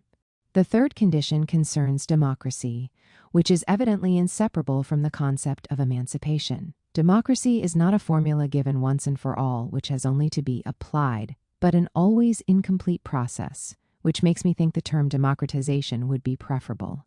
Ever richer and more complex forms of democracy must be able to combine the precise procedures that need to be addressed the rule of law in simple language as well, as meeting the substantive requirement that the practice of democracy should be capable of reinforcing the impact of the values of socialism on decision-making processes at every level and in every domain. Could the Soviet system have evolved in that direction and introduced the appropriate reforms, breaking in its way the straitjacket of central planning and a self-appointed state party vanguard? The question now belongs to history, but in any event, the reforms that were eventually envisaged did not point in that direction. On the contrary, they were intended to prolong the life of a system that had reached its historical limits. China, for its part, has now taken up a position outside the market socialism that we have proposed here. It has been advancing along the capitalist road and accepted, in principle, the substitution of private property for mainly collective public property. Many critics of the present system, especially Chinese people, maintain that it is already too late, and they are not without solid factual arguments to back them up. But that is not exactly my view. As long as equal access to the land continues to be recognized in principle and applied in practice, I think it possible to argue, as does William Hinton, for example, that it is not yet too late for social action to shift the direction in which things are heading. The case for this will be presented in the following section. 4. In the year 2000, the population of China stood at 1,200 million, two-thirds of it, or 800 million, rural. A simple projection over the next 20 years shows that it would be illusory, indeed dangerous, to think that urbanization can significantly reduce the size of the rural population, even if it manages to reduce it as a proportion of the whole. Growing by around 1.2% a year, China's population will reach 1,520 million by the year 2020. Let us assume that its industries and modern services in urban areas record fine growth rates of 5% a year. Modernization and the need to compete would certainly require the growth to be generated not entirely through extensive accumulation, the same industries and services as today, only in greater number, but also through intensive accumulation, including large rises in labor productivity to the tune of % a year. The supply of urban jobs would then increase by 3% a year, bringing to 720 million the total numbers who could be absorbed into the urban areas. This figure would include the same absolute numbers as today of people either unemployed or, no small sector, reduced to precarious and informal types of employment, but they would represent a much smaller proportion of the total, which itself would be no mean achievement. A simple deduction then leaves a total of 800 million rural Chinese in the year 2020, the same number as today but constituting 53%, instead of the present 67%, of the total population. If they are forced to migrate to the cities because they have no access to the land, they will be able to do no more there than swell the ranks of the marginalized shanty population, as has long been the case in the capitalist Third World. A longer-term projection of 40 years would confirm this conclusion. For even in the most optimistic scenario, where modernization and industrialization continue to make rapid progress without major hitches, due to unfavorable political or economic events and conjunctures inside or outside the country, one can hope for no more than a gradual reduction in the percentage of the rural population, spaced out over at least another 100 years. This problem is far from unique to China. It concerns the whole of the Third World, or 75% of the world's population. Peasant agriculture engages nearly half of humanity, 3 billion human beings. It is divided into two sectors, one which, though rarely mechanized, has benefited from the green revolution of fertilizers, pesticides, and seed selection, with output rising to between 100 and 500 quintals per worker, and another still at the level before the green revolution, with output around a mere 10 quintals per worker. Capitalist agriculture, governed by the profit principle and located almost entirely in North America, Europe, the Southern Cone, and Australasia, employs little more than a few tens of millions of farmers who do not form a peasantry, but, as a result of mechanization over which they have a virtual monopoly and the huge farm areas, their output is between 10,000 and 20,000 quintals of grain equivalent per worker per annum. Another 20 million modern farms, if they had access both to large cultivable areas, which would be taken from the peasant economy and include the best soil, and to equipment funded by capital markets, could produce the bulk of what solvent urban consumers still purchase from peasant producers. But what would then become of the billions of uncompetitive peasant producers? They would be inexorably wiped out in the space of a few dozen years. What will become of these billions of human beings, most of them already among the world's poor, 3/4 of the world's undernourished, are rural dwellers, who presently scrape a living with the utmost difficulty? Over the next 50 years, even if we assume the fantastic hypothesis of 7% annual growth for 3/4 of humanity, no development of industry under more or less competitive conditions could absorb so much as 1/3 of this human reserve. This means that capitalism, by its very nature, is incapable of solving the peasant question, and that the only prospect it offers is of a shantyized planet with billions of surplus human beings. The strategy that the capitalist rulers now wish to implement involves nothing less than a kind of global enclosure. We have therefore reached the point where, in order to open up new fields for the expansion of capital, the modernization of agricultural production, it is necessary to tear whole societies apart. That means 20 million efficient new producers, 50 million with their families, on one side, several billion left out in the cold on the other side. The creative side of the operation is a mere drop compared with the ocean of destruction that it will require. I conclude that capitalism has entered its phase of senile decline, as the logic governing the system is no longer capable of ensuring the mere survival of a half of humanity. Capitalism is becoming barbarism and directly leading to genocide. More than ever, it must be replaced with different tendencies of development and a higher rationality. The rise of China. Those who defend capitalism argue that the agrarian question in Europe was effectively solved through the drift from the land, and that, 1 or 2 centuries later, there is no reason why the countries of the South should not reproduce a similar model of change. What this forgets, however, is that the industries and urban services of 19th century Europe required an abundant supply of labor, and that the surplus was able to emigrate en masse to the Americas. The contemporary Third World does not have that possibility. If it wants to be competitive, as others instruct it to be, then it has to introduce modern technologies that require little labor. The polarization generated by the global expansion of capital does not allow the South to reproduce the model of the North. So, what is to be done? It is necessary to accept that peasant agriculture will remain throughout the foreseeable future in the 21st century, not out of any romantic nostalgia for the past, but quite simply because a solution to the problem must overcome the inherent tendencies of capitalism and insert itself into the long transition to world socialism. Policies must therefore be devised to regulate relations between the market and peasant agriculture. At the level of individual countries and regions, a series of regulations adapted to local conditions must protect national production and ensure national food security, thus denying imperialism the use of food as a weapon, but also enable controlled population transfers from the countryside to the town through slow but steady advances in the productivity of peasant agriculture. Of course, the combination of modern industrialization with the development of peasant agriculture can and should be promoted through imaginative social policies freed from the high-waste model of core capitalism, which could anyway scarcely be generalized to 10 or more billion human beings. Far from being already solved, the agrarian question is more than ever at the heart of the challenges facing humanity in the 21st century. The answers that are given to it will decisively shape the future course of history. In this respect, China has one major trump card, the legacy of its revolution, which could allow it to provide one possible model of what needs to be done. For access to the land must be recognized as a basic right for half of humanity, without which it will not have the conditions for survival. This right is ignored by capitalism. It does not even get a mention in the UN Charter of Rights, but it is still today recognized in China and Vietnam. The supreme illusion would be to imagine that by discarding that right and making land a commodity, as all the capitalist propagandists in China are proposing, it would be possible to speed up the modernization process. The modernization of agriculture was certainly one of the 4 modernizations formulated by Zhou Enlai. This in no way entails, however, that higher agricultural output requires restricting access to the land to a small minority.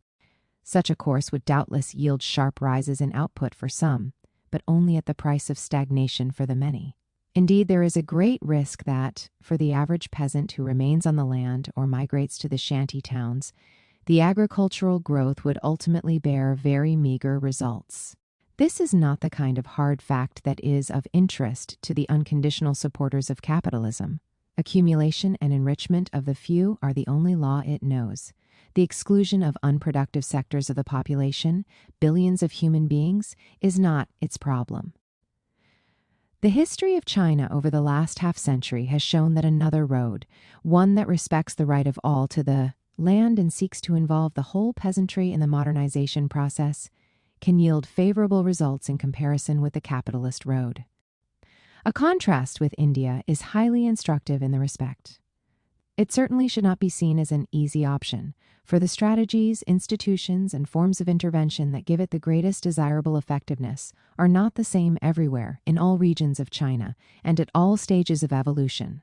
The error of the Soviet kolkhoz model or the Chinese communes was precisely that, in parallel with central planning, they erected their particular formula into a once-and-for-all solution.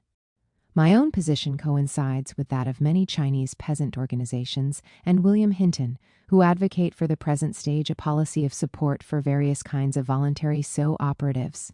Whether one likes it or not, the agrarian question remains one of the central issues in the challenge of modernization. The core periphery opposition is itself largely produced and reproduced by the capital East Road option, whose effects on societies in the periphery have been and continue to be disastrous. The peasant road, combined with other elements of a market socialist stage, is the only adequate response in principle, the only one capable of lifting third world societies out of their underdevelopment and the extreme poverty that afflicts billions of human beings, as well as ending the situation in which their states play an insignificant role in the world arena. 5. The legacy of the Chinese Revolution will continue to carry considerable positive weight. The achievements of the last 20 years, exceptional levels of balanced economic growth, massive and generally successful urbanization, 200 million new town dwellers, a remarkable capacity for the absorption of new technology, are often described as miraculous, but in fact, they are not. They could not have happened without the revolution that paved the way for them. This judgment, which I share with nearly all creditable Chinese intellectuals, has been developed in my previous writings on China. Only propagandists of American imperialism and their European or Chinese imitators pretend that things stand differently. China's often debated shortcomings, social and regional inequalities, unemployment, rural depopulation, are in no way comparable to the catastrophes seen elsewhere. In the capitalist Third World, whether their experiences are also described as miraculous, though having no future, or given some other epithet, the Chinese are largely unaware of such realities and therefore underestimate their own successes. But anyone familiar with the Third World cannot be blind to the huge differences with the other peripheries of the global system. China is a poor country where you see few poor people. China feeds 22% of the world's population, although it has only 6% of its arable land. That is the real miracle. It would be wrong to explain this mainly in terms of the antiquity of Chinese civilization. For although it is true that until the Industrial Revolution, China was generally more advanced in technological terms than any other major region in the world, its situation deteriorated in the course of a century and a half and produced a spectacle of widespread poverty comparable to that of India and other peripheral countries ravaged by imperialist expansion. China owes its remarkable recovery to its revolution. Brazil, by contrast, lies at the other end of the spectrum created by global capitalist expansion, a rich country where you see nothing but poor people. Few third world countries are as poor as China in terms of the relationship between population and arable surface. To my knowledge, only Vietnam, Bangladesh, and Egypt are as badly off. Some parts of India and Java are in comparable straits, but not India or Indonesia as a whole. Yet in India, Egypt, and Bangladesh, as in nearly the whole of Latin America, with the exception of Cuba, the spectacle of boundless poverty immediately strikes any honest observer. No one in good faith who has traveled thousands of miles through the rich and poor regions of China and visited many of its large cities can fail to admit that he never encountered there anything as shaming as the unavoidable sights in the countryside and shanty towns of the Third World. There cannot be the slightest doubt that the reason for China's success is its radical peasant revolution and the equal access to the land that it guaranteed. The revolution brought Chinese society into the modern world. Its modernity, in the sense of a cultural break through which citizens consider themselves responsible for their own history, is expressed in all aspects of behavior, although it is an incomplete modernity, as in any other country where it dominates people's thinking, ideologies, and conduct. This modernity explains why one does not see in China any expression of the paracultural neuroses that plague the Muslim countries, Hindu India, or sub-Saharan Africa. The Chinese lead the life of their times. They do not live on those forms of nostalgia for a mythological past which elsewhere are the dominant background music. They do not experience any identity problem. Now, although modernity does not automatically produce democracy, it does create the conditions for it. Democracy is unthinkable without modernity. Comparatively few countries in the periphery of the capitalist system have made this leap into modernity. Korea and Taiwan, in this respect and others, are exceptions for which I will not here examine the deeper reasons. Indeed, the current period is generally marked by terrible regression at this level, through which the failure of capitalism expresses itself. The old world is dying, the new is not yet born, and in this half-light all manner of monsters proliferate. Gramsci had already written, in this connection, the dominant discourse concerning cultural legacies, supposedly favorable or unfavorable to democracy, does nothing other than sow further confusion. For in attributing unvarying transhistorical characteristics to certain cultures, it pays no heed to the break that comes with modernity. The modernity into which China has enthusiastically thrown itself provides a major asset for the future.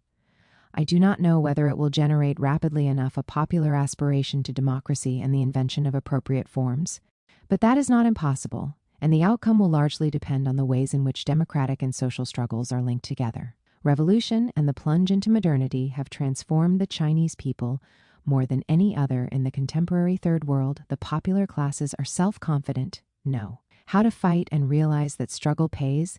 They have largely shaken off the attitudes of submission that are such a mournful presence in so many other countries.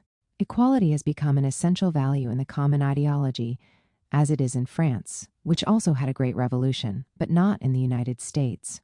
All these profound changes are expressed in a remarkable assertiveness. Social struggles take place every day by the thousand, often in violent forms, and do not always end in defeat. The regime knows this and uses repression, a ban on autonomous organization by the popular classes, to prevent struggles from going beyond a local horizon, and to draw their sting through the art of dialogue and manipulation. Nor are such struggles fortunate enough to please most of the Western champions of human rights, who are not interested in, and in some cases feel positively uneasy about, democracy in the service of class struggle. On the other hand, the democratic demands that they all systematically uphold are those put forward by the liberals, whose virulent defense of the virtues of capitalism is another phenomenon that the regime seeks to tone down. 6. The national question also occupies a central place in Chinese debates, and in the political struggles between supporters of different evolutionary paths. From 1840 to 1949, China was the victim of constant imperialist aggression by the Western powers and Japan, as were all the nations of Asia and Africa. The aggressors knew how to forge alliances with reactionary ruling classes in China, feudal classes, compradors, a word first coined by the Chinese communists, and warlords. The Liberation War led by the Communist Party gave China back its dignity and rebuilt its unity, the Taiwan issue now being the only one still unresolved. All Chinese people know this, and, in spite of the regionalism inevitable in a country of this size, one cannot but feel glad that the Chinese Han nation is a reality. The only national questions that are handled in a debatable manner are those concerning the Tibetans and the Uyghurs. I do not at all share the point of view of those defenders of democracy who sing the praises of, and place themselves at the service of, the lamas and mullahs, forces which, apart from their obscurantism, always exploited their own peoples with barbaric violence, until the Chinese Revolution came and set them free. Imperialism actively sets out to turn these weaknesses of the regime to its advantage. I shall go a little further in giving voice to my intuitions. I have had the opportunity to discuss the most varied issues with middle-ranking leaders of all kinds in China, though not with many higher up. My feeling, perhaps based on overgeneralization, is that those involved in economic management tend to be on the right, while those in charge of politics remain lucid about what, in my view, is a fundamental point. They generally consider Washington's hegemonism to be the number one enemy of China as a nation and a state, not only because it is socialist. They say this often and are fairly straightforward about it. In this respect, I am still struck by the difference between their language and that which Soviet or a fortiori East European political leaders used with apparent conviction. For the latter always seemed to me completely unaware of the real aims of Washington and its subordinate Western allies. The kind of speech that Gorbachev made in Reykjavik in 1985, when he proclaimed with incredible naivety that the hostility of the United States towards the USSR had ended, would be unthinkable in China. As chance had it, I discussed that speech in Beijing shortly after it was made, and all the Chinese were dumbfounded by its stupidity. They grew heated and did not hesitate to say that the United States was and would remain their enemy, their main enemy. The Chinese are strongly conscious of their country's place in history. Its very name in Chinese, Cheng Kuo, does not refer to a particular ethnicity. It simply means Middle Empire. And People's Republic of China reads in Chinese as People's Republic of the Middle Empire. The decline of their nation was felt by them to be intolerable. This is why the Chinese intelligentsia always turned to those external models, which in its view would allow it to discover what it had to do to give China its rightful place in the modern world. After May 4, 1919, the model was either Japan, which inspired the Kuomintang, or revolutionary Russia, the One. That finally carried the day, because it associated the struggle against imperialism with revolutionary social change involving the whole people. With Japan in crisis, Russia in a state of collapse, and Europe itself striving to imitate the United States, there is a danger that China will no longer see modernity and progress except through the American model, even though it is the model of their enemy as Japan was before. China, a great nation, always compares itself to the most powerful. I do not wish to underestimate the dangers implicit in this way of looking at things, and in the illusion of American friendship that it fosters in the younger generation. for it tends to obscure the fact that the rebuilding of internationalism among the world's peoples is of crucial importance in rolling back the aggressive hegemonism of the United States. Behind the European ruling classes, whose strategic alignment with Washington is intended solely to defend the joint interests of dominant capital within the collective triad imperialism, there are peoples whose vision of modernity differs from the one that globalized and Americanized neoliberalism seeks to impose. Behind the hard-pressed comprador regimes in the Third World, there are peoples that rolled back an earlier imperialism through the Afro-Asian solidarity expressed in the non-aligned movement. As to China, it gained huge popularity at the time as a result of its construction of the Tanzania-Zambia-Tanzam Railway, the only major initiative that freed southern Africa from its physical dependence on the apartheid regime in South Africa, and as a result of the activity of Chinese doctors in the remotest villages of Africa. To revive the solidarity of the Asian and African peoples in the face of the savage aggression of U.S. hegemonism is one of the chief tasks of the anti-imperialist strategy that is called for today and in the years to come. This is a necessity for China and for all the other countries. It is the precondition if the Saddam Husseins and bin Ladens of this world are no longer to occupy center stage in the resistance to imperialism. There is no reason to be surprised that all the great revolutions in history were followed by reversals, restorations, or counter-revolutions, but although these set things straight again, they did not succeed in destroying the fertile seeds of a nobler revolutionary vision. Only the minor revolutions, if that term is appropriate to them, such as England's glorious revolution of, or the so-called American Revolution, that changed nothing in the colonial social system, but merely transferred political power from the metropolis to the settlers. Only these can boast of 100% success, because they did little more than register what was occurring spontaneously in society. Yet reversal is always a serious matter. It threatens Russia with virtual disappearance as a nation, and there are no visible signs yet that it will be able to pull itself together. It threatens China with becoming stuck in a peripheral capitalism without a future, and a list of the negative phenomena already expressing this danger would not be hard to compile. The new Chinese bourgeoisie is no less coarse and egoistic than the comprador bourgeoisies of the contemporary Third World. It does not, or not yet, occupy the center of the political stage, but it certainly has the means to organize corruption and other ways of influencing decisions. Young members of the booming new middle class display the same spectacle of Americanization, no doubt superficial in its immediate appearances, but concealing a profound depoliticization. Young workers used to be sent to the Soviet Union to learn to make aircraft engines. The children of the new middle class go to the United States to learn hotel management. An uncertain future. Under these conditions, the future of China remains uncertain. The battle for socialism has not been won there, but nor has it yet been lost. In my view, it will not be lost until the day when the Chinese system revokes the right of all its peasants to the land. Until then, political and social struggles will still be capable of affecting the course of development. The ruling political class uses the instruments of its bureaucratic dictatorship to suppress such struggles, and sections of this class think they can use the same means to prevent the rise of the bourgeoisie. The bourgeoisie and middle classes as a whole are not determined to fight for democracy and have no difficulty accepting the model of Asian-style autocracy, so long as it gives the green light to their consumer appetites. The popular classes, for their part, are fighting to defend their economic and social rights. Will they manage to unify their struggles, to invent adequate forms of struggle, to formulate a positive alternative program, to define the content and the means of a democracy that can be of service to them? 3 sets of scenarios may be envisaged around which the future may be built.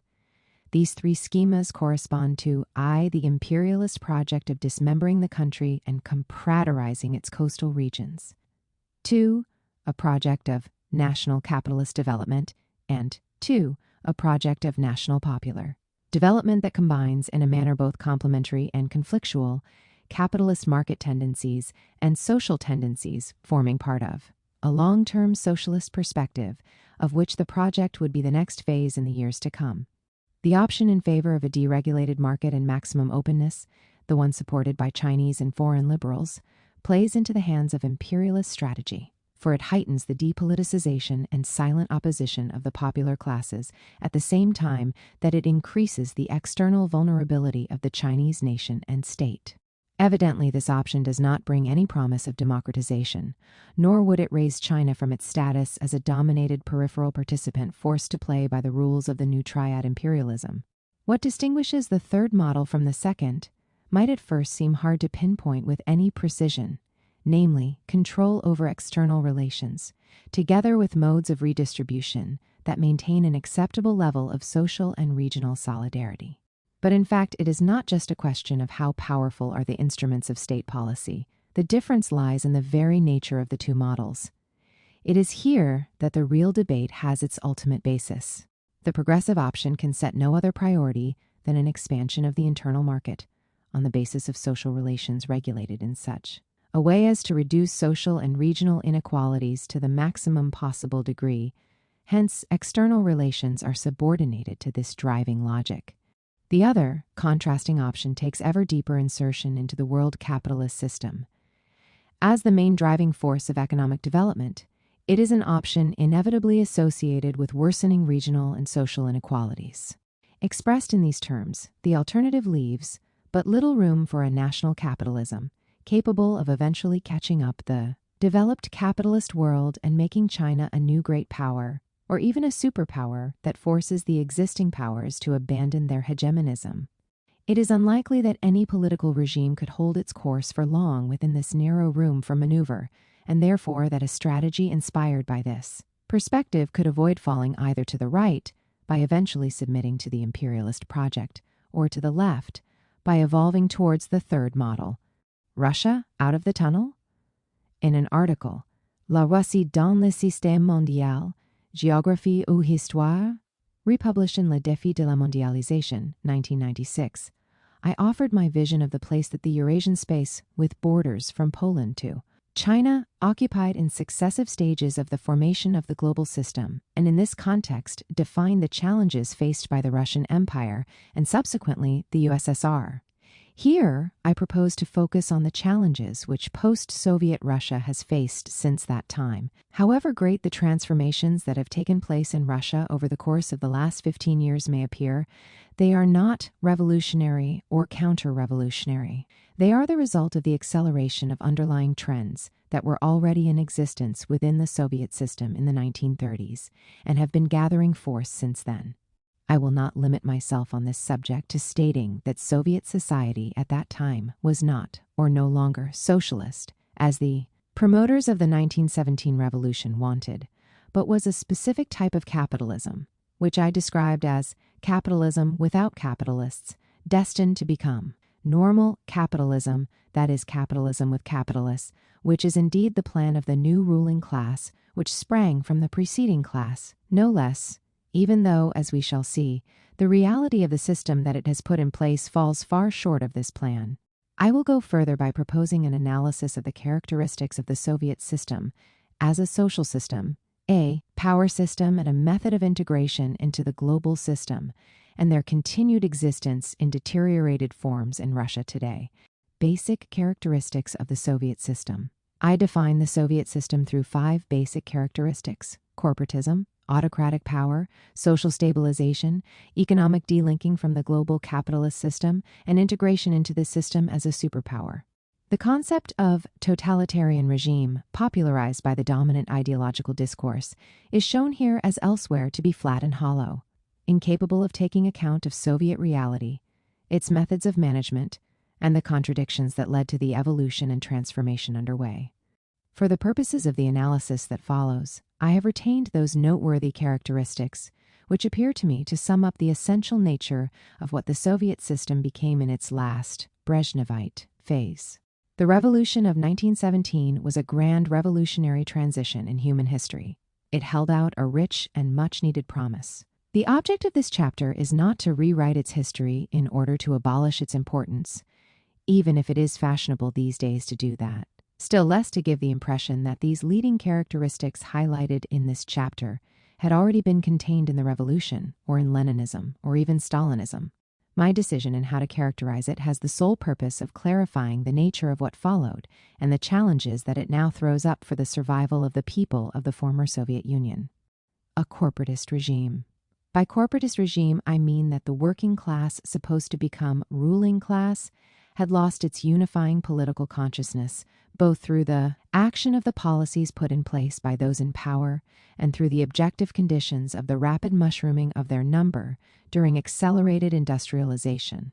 The workers of each enterprise, or group of enterprises forming a combinat, together with their management and directors, constituted a social, economic bloc and defended their place within the system.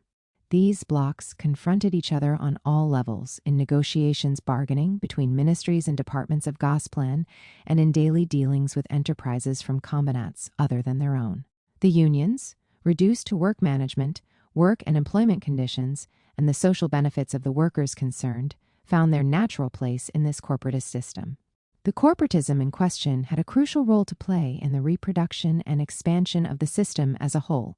It involved a double substitution, I, of the principle of profitability, that in the last resort governs decisions to invest in capitalism, and 2, of the market that in capitalism still defines the way in which prices are determined.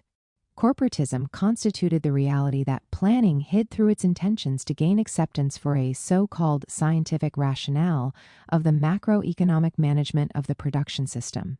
Corporatism emphasized the regionalist dimension in the negotiations, bargaining between competing blocs. This regionalism was not based on the principle of national diversity, as in Tito's federal Yugoslavia. The relationship between Russia, the dominant nation, both numerically and historically, and other nations was not a colonial one. The redistribution of investment and social benefits that operated to the detriment of the Russians and to the benefit of the peripheral regions bear this out. In this regard, I do not accept the nonsense of comparing the USSR to an imperial system dominating its internal colonies. In spite of the impression of the dominance of the Russian nation and even the arrogance of some of its expressions, perhaps the Baltic states will learn that they have exchanged an advantageous position from which they benefited as part of the USSR for a subjugated position within the European Union. The Caucasians and the peoples of Central Asia will be brutally dealt with as colonies by the Westerners, having lost the bargaining power that they enjoyed within the USSR. The regionalism in question concerned small regions within the republics to which they belonged, with common interests to defend in, a global system that ensured their independence, which was in fact always more unequal than Gosplan's rationalizing discourse claimed. Autocratic power. The choice of the term is not intended to weaken the critique of the system. In the case of the absence of democracy, it is easy to see whether we are talking of representative forms. Elections there brought no surprises, or participation as envisaged by the revolutionaries of 1917. For the unions and every other social organization were subjected to central state control, which effectively precluded participation in decision-making at any level. Yet this fact provides no explanation of the pseudo-concept of totalitarianism. Autocratic power was disputed within the ruling class, the representatives of the corporate blocs. What to outward appearances was an autocracy masked the reality of a power that rested on the peaceful resolution of corporatist conflicts through consideration for one another. Here again, the autocratic management of the conflicts in question necessarily took on regional dimensions. The structure of the system comprised a pyramid of powers that fitted together, ranging from management, always autocratic, of local interests, to those of the Union and the republics. This regional dimension, sometimes but not necessarily ethnic, facilitated the breakup of the Union and the threatened breakup of the republics Russia First, which is today a dangerous challenge for the Central Powers. Stabilized social order. It is not my intention to ignore the extreme violence that accompanied the building of the Soviet system. These violent acts were of different kinds. The major conflict pitted the defenders of the socialist plan at the origin of the revolution against realists, who, in practice if not in their rhetoric, gave absolute priority to catching up through accelerated industrialization, modernization. This conflict was the inevitable result of the objective contradiction that the revolution faced. It was necessary to catch up, or at least reduce the gap, as the revolution inherited a backward country I find the expression peripheral capitalism preferable, and simultaneously to build something else, socialism. I have stressed this contradiction, which I have placed at the heart of the problems related with overcoming capitalism on a world scale, the long transition from capitalism to global socialism, and will not return to it here. Communist militants were themselves the main victims of this first major contradiction underlying the violence of the regime. A second type of violence accompanied accelerated industrialization. Some aspects of this can be compared to the type of violence that accompanied the construction of capitalism in the West. The massive migration from the countryside to the towns and the wretched circumstances associated with proletarianization, overcrowded accommodation, etc. The fact remains that the USSR carried out this construction in record time, a few decades, compared with the entire century it took in central capitalist countries. The latter benefited from the extra advantages of their dominant imperialist positions and the option of allowing their surplus population to emigrate to the Americas. The violence of the primitive accumulation in the USSR is, in this respect, no more tragic than it was elsewhere. On the contrary, no doubt, for the accelerated industrialization in the USSR allowed the children of the popular classes to benefit from massive social mobility unknown in the systems of the countries of central capitalism dominated by the bourgeoisie. In spite of everything else, it is this specificity, inherited from original socialist intentions, that won the majority of the working classes and even collectivized peasantry over to the system, even if it was autocratic. Furthermore, let us not forget the violence committed by the dominant global capitalist system, military intervention, most savage in the Nazi aggression, and economic blockades. The Soviet system, however contradictory it may have been, succeeded in building a social order capable of stability, and which was in fact stable during its post-Stalin period. Social peace was bought by moderation in the exercise of power. Although still autocratic, the improvement of material conditions and tolerance of illegal discrepancies. Certainly, stability of this kind is not destined to last eternally, but no system is, in spite of the claims made by ideological discourse, be it socialist or that of capitalist liberalism. Soviet stability masked the contradictions and limitations of the system, which summed up its difficulty in passing from extensive to intensive forms of accumulation, like its difficulty in emerging from autocracy and allowing the democratization of its political management.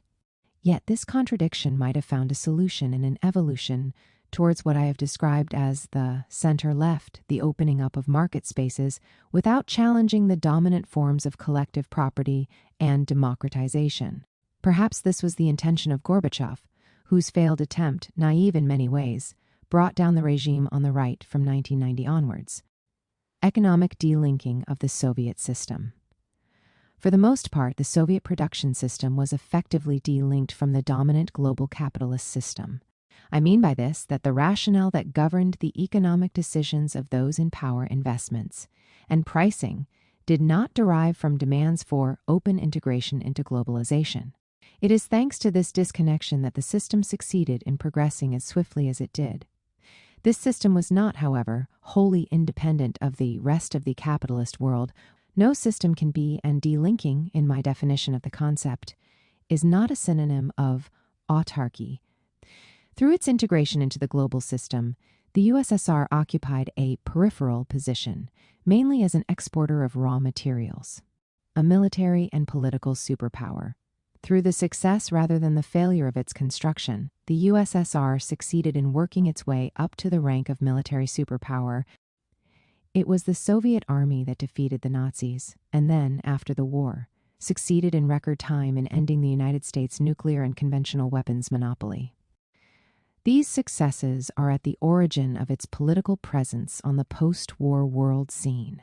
In addition, the Soviet regime gained considerable prestige from its victory over Nazi Germany and from the construction of what it claimed, however illusorily, to be socialism, sometimes called actually existing socialism. Contrary to the assertions of anti-Soviet propaganda, it made moderate use of this prestige. It did not set out to export the revolution or to conquer Western Europe, the spurious motive used by Washington and the European bourgeoisies to get NATO accepted. It did, however, use its political and military might to compel dominant imperialism to pull back from the Third World, opening up, a margin of autonomy for the dominant classes and the peoples of Asia and Africa, which they lost with the fall of the USSR. It is not by chance that the United States' hegemonic military offensive developed with the violence we have witnessed from 1990 onwards. The Soviet presence from 1945 to 1990 imposed a multipolar organization on the world, new forms of capitalism in Russia. The title of this section deliberately avoids the term neoliberalism, which, though I sometimes use it like everyone else because it has been imposed by the dominant discourse, actually involves ideological rhetoric that hinders serious thinking. Neoliberalism, or more generally liberalism, will be called into question both in the West and in the East when its failure is recognized. In fact, liberalism is to actually existing capitalism what socialist discourse was to actually existing socialism, an ideological tool designed to eliminate the analysis of real questions. Liberalism promises everything at once: efficiency, without defining the term, democracy, peace, and even social justice. But the policies implemented in its name produce almost the opposite: stagnation, and in some cases even decline, the deterioration of democracy, or even the reinforcement of autocracies, permanent war, and increasing inequality. Yet it matters little. We are asked to wait the collapse of the Soviet system, reinforced by that of the populism of the Third World. And the erosion of the social democratic commitment in the West has allowed so-called liberal ideology to triumph and led to vast support for its discourse. This is true in Russia as elsewhere. Incidentally, I have pointed out the illusion entertained according to which, just as Germany and Japan had lost the war, but won the peace, Russia would, thanks to liberalism, undertake accelerated and, finally, effective modernization and development of democracy. We forget or pretend to forget that Washington's objective is not to allow the rebirth of a strong Russia, any more than that of a strong China, even if capitalist, but to destroy it. Have 15 years of reforms culminated in the setting up in Russia of a capitalist system capable of stabilizing the country and thereafter of putting it effectively on the path of liberal promises? Reality obliges us to answer no. The USSR has disintegrated, and in turn Russia lives under the threat of disintegration.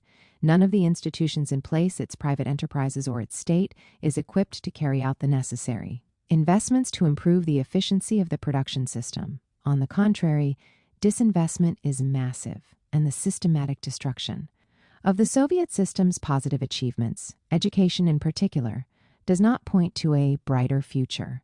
It is difficult to see how a system with these characteristics could stabilize, except temporarily on the basis of complete impoverishment and powerlessness. So, in fact, these new forms of capitalism in Russia have increased rather than reduced the characteristics of a Soviet system in advanced decline. Beyond U.S. hegemony, Russia on the periphery of the imperialist capitalist system. Open Russia is not only an exporter of raw materials, oil first and foremost, it is liable to become no more than that. Its industrial and agricultural production systems no longer benefit from the attention of the authorities and are of interest to neither the national private sector nor foreign capital. There has been no investment worthy of the name to make their progress possible, and they only survive at the expense of the continued deterioration of their infrastructure. The capacity for technological renewal and the high-quality education that underpinned it in the Soviet system is being systematically destroyed. Who is responsible for these massive declines? First, of course, the new ruling class, which for the most part originated from the former Soviet ruling class, made fabulously rich, no doubt, through the privatization, pillage from which it has benefited. The concentration of this new class has, moreover, reached uncommon proportions, to the extent that the term oligarchy suits them perfectly. The similarity with the oligarchies of Latin America is certainly striking. This class owes its increasing wealth to three sources: income from oil, which depends on world circumstances, that is, high or low prices of crude; the cannibalization of industries, privatized industrial firms are not destined to form the basis of increased and more efficient production, but only to allow the oligarchies to survive through their decline; and commission from opening the country's markets up to imports. Income from oil rents plus commissions defines a comprador bourgeoisie, not a national bourgeoisie. Imperialism benefits from and supports the country's decline to the rank of minor periphery. Essentially, so far as Russia and other former USSR republics are concerned, the United States plans to reduce them to the rank of minor deindustrialized, and therefore powerless peripheries, in other words, to Latin Americanize the former Soviet East, the former USSR, and Eastern Europe. The methods are designed in varying proportions depending on the case, ranging from total destruction for countries with a revolutionary past, Russia and Yugoslavia, to a milder form of subordination in conservative Eastern Europe, Poland, Hungary, etc. Of course, in the context of this common vision shared by the powers that be in the United States and in Europe, a certain competition may appear among the various associates of the imperialist triad. Who has most to gain from this Latin Americanization, the United States or Western Europe? The current compromise leaves Eastern Europe mainly to Germany and Russia to the United States. NATO, under the preponderant influence of the United States, the WTO and Brussels, whose liberal options only serve to strengthen those of the WTO, are entrusted with the task of managing this essentially asymmetrical system. The fact remains that the management of the political responsibilities of collective imperialism is riddled with contradictions, which I have analyzed elsewhere and which I will not go into again here. European, United States rivalry is at work in the context of this management, and in this respect, Washington has several cards to play which cannot be ignored. These include, obviously, London's unwavering Atlanticist inclination and also that of the servile political classes of Eastern Europe. Europe missed the opportunity to build a rapprochement with Russia that would have ensured its autonomy vis-à-vis the hegemonic attitude of the USA. The oligarchy's explosion of wealth has led to the formation of a new middle class, known as the New Russians. The jobs these people hold are entirely unproductive, having derived from the oligarchs' spending, whereas the former middle class, made up of professionals and engineers, who were in general far more highly qualified and certainly more productive, have ended up with the popular classes and among the victims of this comprador capitalist development. Moreover, the monopolistic oligarchies, the exclusive beneficiaries of state generosity, make the formation of a class of authentic and inventive entrepreneurs impossible. They are persecuted by mafias and the state itself, rendering the appearance of capitalism from below impossible. The liberal discourse according to which the winners of the system are the most highly qualified and inventive individuals, while the losers are the least productive workers, does not stand up to serious examination. In actual fact, the losers are all those working in production in the New Russia, irresponsible autocratic power. The capitalist forms of the New Russia exclude all democratic progress. Autocracy is no longer a vestige of the past here, but a necessary form of existence of the comprador oligarchy's power. The new Constitution of 1993 established, to serve it, a presidential regime that reduces the powers of the Duma, elected parliament, to nothing. As we know, Western governments pretend to ignore it, saving their reproaches for the democratic deficit in the only regimes that resist liberalism, while they approve the dictatorship of those that serve it. The distinguishing feature of the new autocracy as compared with the former one lies elsewhere, namely in the totally irresponsible character of the power that it exerts. The autocracy is at the service of the oligarchy and takes part in the battles that the clans are engaged in, even though it knows how to ensure it is paid for services rendered. In fact, this autocracy has placed itself at the service of globalized oligopolistic foreign capital, which it facilitates without the slightest resistance from the diktats issued by the WTO, the IMF, and even NATO. The conflicts that recently pitted Putin against certain oligarchs have not brought about significant change in the organization of the system. Putin's objectives remained limited, first of all, to strengthen the positions of the clan of the St. Petersburg oligarchs, the new president's client base, to the detriment of the others, then perhaps to rationalize the system by separating more distinctly autocratic presidential state bureaucracy from the class that it has never renounced serving. Each has his role, but all are part of the same play. Are the Russian people responsible for this decline? Certainly to some extent, through the utter confusion they find themselves in following the brutal collapse of the Soviet institutions, sometimes destroyed by cannon fire, as was the case with the first elected parliament. The new political parties had no social or ideological basis that would have allowed them to emerge from their non-existence. The new right, reduced in fact to individual irresponsible cliques originating from the former system, have certainly successfully handled demagogic rhetoric amplified by the corrupt media at their service. Their stories are no less rapidly used, faced with a generally shrewd public opinion that is evidence of the considerable politicization of the Russian people. Because of this, the new right rapidly found itself captive of the bureaucratic power of the new autocracy. The fact remains that the Communist Party, in spite of the hopes placed in it by a large minority of the electorate, nearly 50%, did not know how to reinvent itself and move away from its legacy of the autocratic administration of power, or even resist the pressure of the new dictatorship. On the contrary, it has facilitated its establishment by subscribing to the new constitution. It then tried to make people forget its stupid cowardice and the major errors that it made by initiating ambiguous nationalist discourse.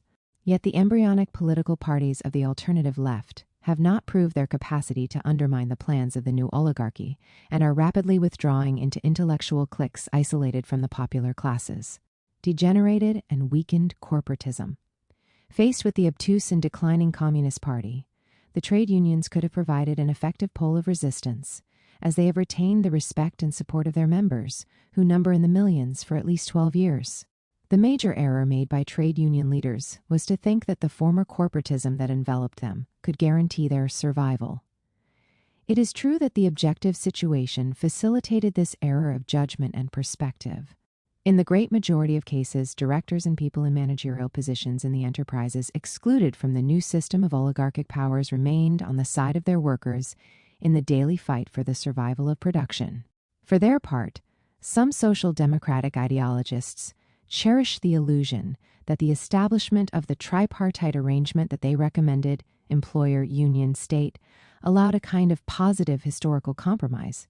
These ideologists were a war too late, social democracy in the West having announced its conversion to liberalism, and were not sufficiently aware that the model of peripheral capitalism under construction in Russia excluded all social forms of managing it. The cowardice of the trade union leadership and the illusions that they were under did not prevent social struggles from breaking out here and there, numerous strikes, and sometimes the regime was forced to retreat, as was the case with the threat to bring the country to a halt through the resistance of the railway workers. However, these struggles did not succeed in bringing about much-needed reviews in the methods of trade union management, and the attempts of a few groups from the New Left to re-establish working-class life on independent and new union bases achieved no more than anecdotal success.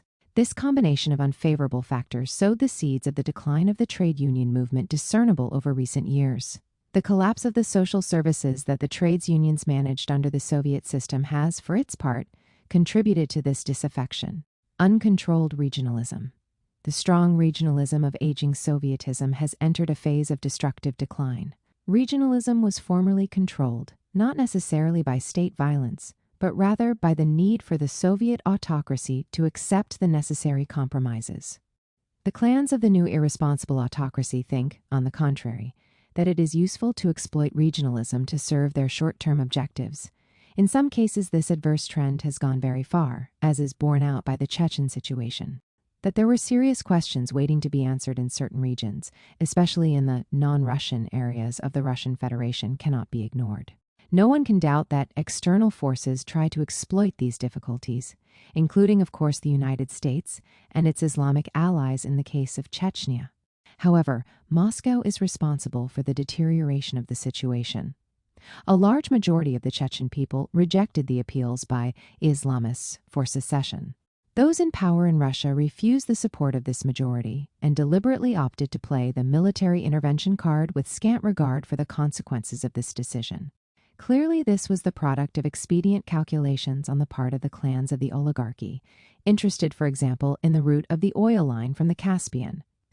And the state bureaucracy rebuild the unity of the Russian people and obtain their unconditional support in the face of the external terrorist enemy. It is known that the terrorist attacks in Moscow and elsewhere, which have not been proved to be the work of Chechens, have fulfilled similar functions to 11 September, exploited, as we know, by the Bush administration. In this respect, too, Putin's administration does not seem to have broken with the errors made by Yeltsin. The Second Chechen War, undertaken by Putin, resulted in the same failure as the first and has been exploited in the same way by the two successive presidents.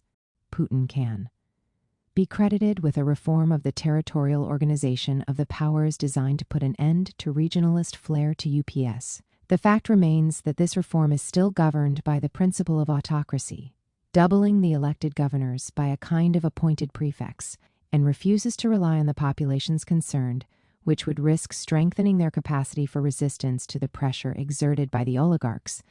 The reform undertaken is therefore not likely to favor the right solution for open or latent conflicts, Russia removed from the international scene. Since then, Russia has held a minor position in the G7, now the G8, G71 halves, yet for all that it is not an active player in the maintenance of global balance.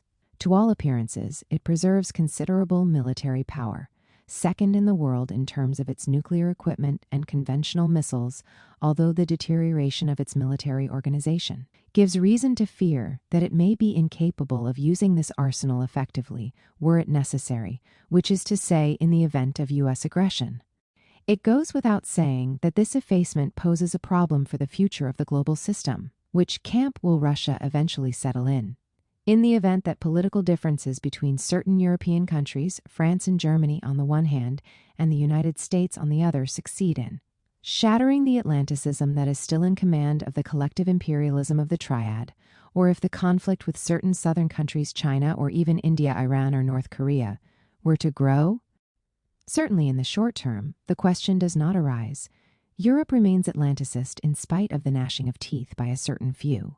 Even if Russia were to align itself, like China with France and Germany, in order not to give Washington carte blanche in its aggression in Iraq, the gesture has not brought about a switch of alliances.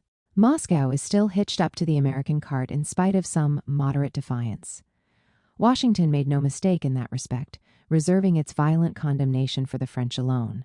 The pressure exerted by the military presence of the United States in Central Asia and Caucasia, their recent establishment in Georgia, and their manipulation of the Islamic threats have so far managed to keep Russia out of the big international game.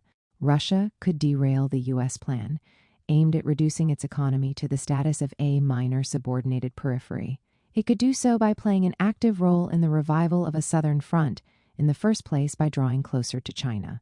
But Russia did not choose this way, rather the opposite. Russian calculations are based on the illusion that only the country's alliance with the USA can protect it from eventual Chinese expansionist ambitions in Siberia and Central Asia.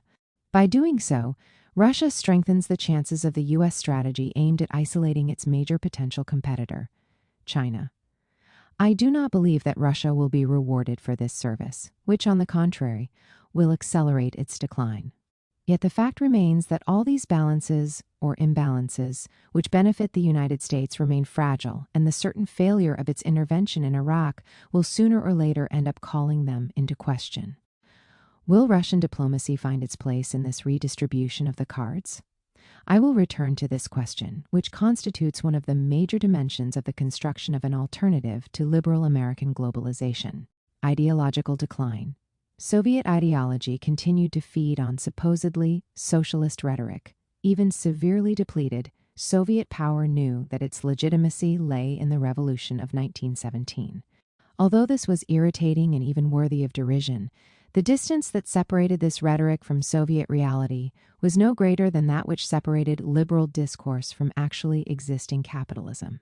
Just as a good number of normal individuals support liberal discourse in spite of the social catastrophe that accompanied the reality of it, it should come as no surprise that socialist discourse has had its believers up to the very last. The new oligarchic autocracy needs to take the opposite view of Soviet discourse, but it does not know what to replace it with. Stories about economic efficiency and democracy are not credible in Russia, even though they may be in Eastern Europe. Patriotic discourse, therefore, constitutes the regime's last hope, now that it finally has its back against the wall. The rhetoric in question serves to remove the real problems: social inequality, the destruction of the 1917 conquests, the ineffectiveness of new economic management, and the loss of international role, while pretending to unite the whole country behind its leaders, implying that the latter resist dominant globalized capital. I note here that this comprador bourgeois discourse closely resembles that of other ruling classes with the same type of development elsewhere, in Asia and in Africa. All comprador classes that rule contemporary peripheries try to give themselves a patriotic image, although they are responsible for the decline suffered by their nations and in fact only facilitate the foreign domination of international capital. Patriotism in a positive sense is now more than ever certainly necessary in Russia as it is elsewhere, faced with the challenges of American liberal globalization, so long as it is conceived of as a positive element in the construction of self-sustained development while remaining at the service of all working classes rather than becoming demagogic and deceitful rhetoric, as is the case with the discourse of the new Russian regime. The fact remains that the ideological discourse of the new Russian regime has no real hold over its people. Evidence for this can be seen in its increasing need to resort to elections that are openly falsified on a large scale. In other words, we are dealing with a power devoid of legitimacy and credibility. Or perhaps this new Russian capitalism is incapable of finding a center of gravity around which to stabilize its power. The opposition's deficiency is also revealed by its ideological discourse. Communist Party leaders have rallied round the patriotic discourse of the regime, barely giving it a more precise content, rather like those in Muslim countries who, threatened by the wave of political Islamism, try to outbid their opponents in their chosen field in the belief that in this way they will exercise the latter's powers of attraction. Others invoke Euro-Asianism, that is to say nationalism that is both anti-American and anti-European, and recommend a rapprochement with Asia, China, India, Iran. This rapprochement would certainly be one of the requirements for the formation of an alternative globalization. However, there is no need for dubious para-ideological legitimacy, which only distances support for modernist universalism, even if of Western origin, and hence deformed by the imperialist system of which the West is the center. There is no doubt that serious alternative views derived from criticism of Sovietism from the left, aiming to forge ahead with socialist reconstruction, would find favorable ground in Russia. However, we have to understand that up to now these visions have not moved out of left intellectual circles and have no hold on the people. Is there a worthwhile alternative in Russia today? The picture of Russia I have portrayed in the preceding pages may seem excessively pessimistic as regards the future of the country. In fact, the failure of new Russian capitalism and its inability to provide the conditions for stabilization should, on the contrary, be reason for optimism. It is sometimes said in Moscow that Russia, as on the eve of 1917, is almost ripe for a new revolution or for radical transformation capable of redressing the direction of its development. Through what local and global perspectives? Under what conditions? The basic principles on which the alternative to the current global system should be established are simple, clear, and in fact largely understood. On internal national plans, one, a mixed economy that on the one hand gives the state the means to orient overall development, and on the other offers private property and the market a sufficient profit margin to make the promotion of initiatives possible. 2, the institutionalization of worker enterprise, state collective bargaining. 3, the development of representative democracy through the promotion of participative democracy initiatives. On a global scale, 1, the organization of the negotiation of forms of economic management, trade, capital flows, technological transfers, monetary management, based on acknowledgement of the diversity of interests and the inequality of the partners. 2, acknowledgement of the principle of the sovereignty of the people reinforced by support for the progress of democratization, the foundations of a multipolar political world. The implementation of all of these principles would make it possible to begin an initial stage on the road to the long transition to world socialism. Of course, these very general principles, which are valid for all China or Russia, Germany, or the Congo, only come into their own when put into practice in a way that respects the diversity of objective situations. For Russia, this means 1, the renationalization of large enterprises, particularly in oil and energy, therefore expropriation of the oligarchy. 2, the invention of new forms of joint management, workers and directors of the industrial and commercial enterprises, whether these be formally public, state, communities, workers, collectives, or private. 3, the reestablishment and reinforcement of public social services, education, which was of a high standard in the USSR, and scientific and technological research. 4, the abolition of the Constitution of 1993 and the elaboration of an authentically democratic constitution by a large elected convention. 5. Support for forms of popular intervention that favor participatory democracy. The initiation of extensive negotiation between the republics of the former USSR to enable the construction of an economic and political regional space that respects the autonomy of the partners and is capable of establishing interdependence to the benefit of all. 7. The re-establishment of Russian military power until there is general disarmament, if the United States is ever prepared to submit to one. 8. The development of negotiated commercial, technological, and financial arrangements initiating the construction of a greater Europe from the Atlantic to the Pacific. 9. The development of a foreign policy that is active and independent of U.S. policy in particular, designed to strengthen the institutions responsible for the construction of a multipolar world. From the perspective of the alternative globalization envisaged here, the place and the roles fulfilled by the national partners shall by force of circumstance remain specific and different from one another.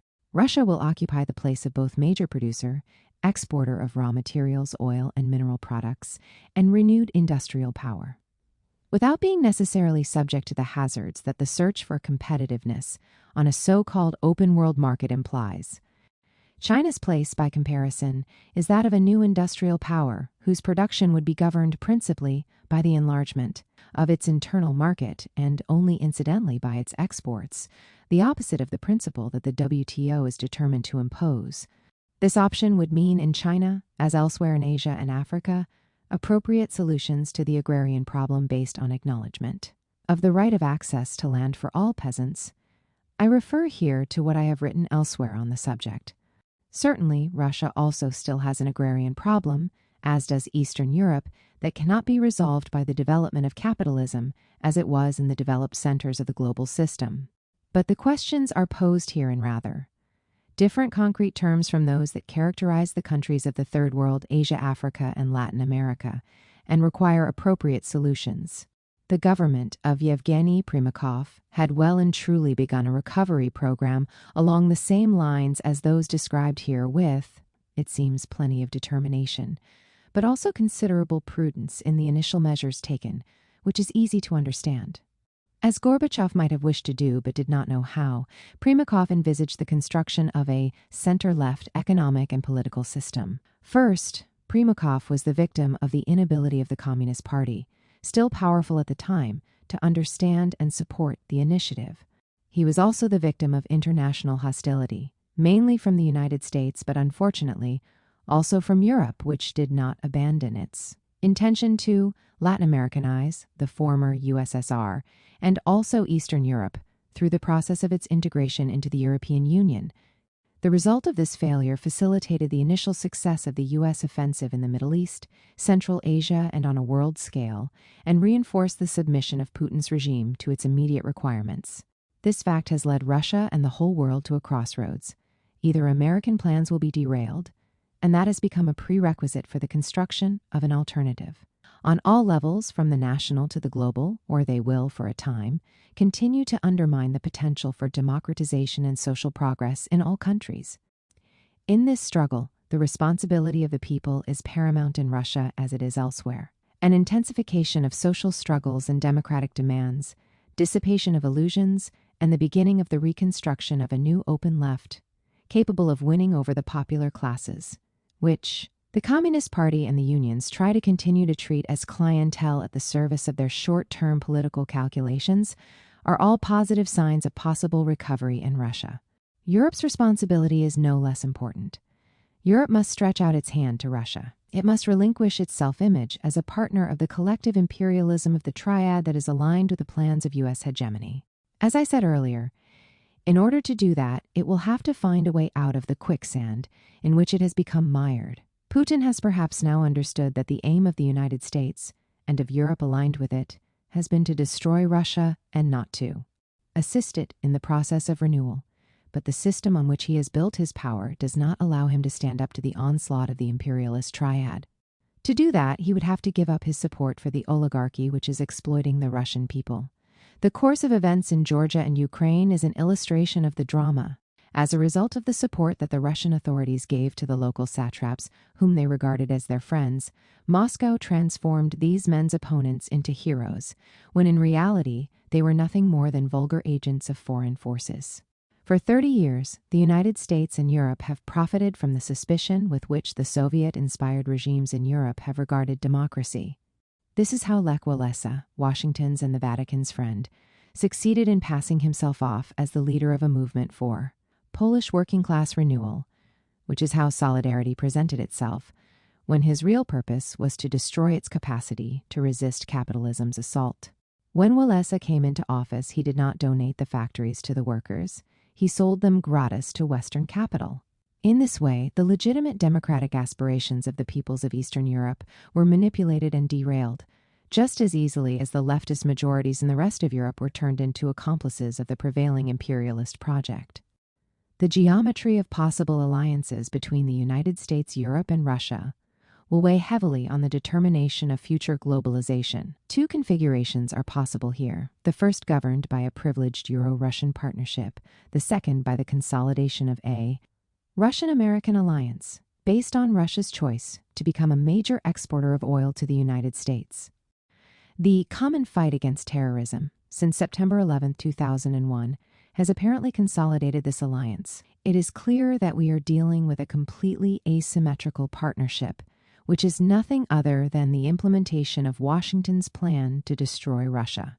Far from providing Russia with the means to modernize its production system, this partnership is closely linked with the interests of the Russian oligarchy and its submission to the project of the transformation of Russia exclusively into a supplier of raw materials. Furthermore, it has facilitated the penetration of the United States into Caucasia and Central Asia, from which Moscow is currently being ousted. This configuration cannot therefore constitute an element of the construction of an alternative globalization. Perhaps the second configuration can. A Euro-Russian partnership could be devised from a different perspective if it did not limit itself to favoring the export of Russian oil to Europe, but was accompanied by Europe's active support for the modernization of the whole of the Russian production system. Europe could have taken the initiative at any time since 1990 and proposed a partnership capable of reinforcing the autonomy of the two partners vis-a-vis the United States. Europe, apprehensive as usual, did not do this, afraid of clashing with Washington. It thus opened the way for the U.S. offensive directed at Moscow. Russian oil is therefore destined primarily to meet American needs and is sold in dollars. A partnership that could have planned its sales giving priority to Europe and in euros would have significantly reduced European dependence on suppliers largely controlled by Washington, whether we are talking about the Middle East, the Caspian Sea, or the Gulf of Guinea. Europe has therefore accepted this extremely unequal division of the remains of the former Soviet world, Russia and Central Asia for the United States, Poland and the Baltic states for the Europeans. It is not too late to consider reversing Russia's alliances. Opposition to the oligarchy's monopoly of power is gaining ground in Russia. Diplomatic setbacks both in Russia and in Europe in the light of Washington's offensive should provoke reconsideration on all sides. A rapprochement between the large partners of Eurasia, Europe, Russia, China, and India, involving the rest of the Old World, Africa in particular, is necessary and possible, and would put an end once and for all to Washington's plans to extend the Monroe Doctrine to the entire planet. We must head in this direction, with patience certainly, but above all with determination. India, a great power?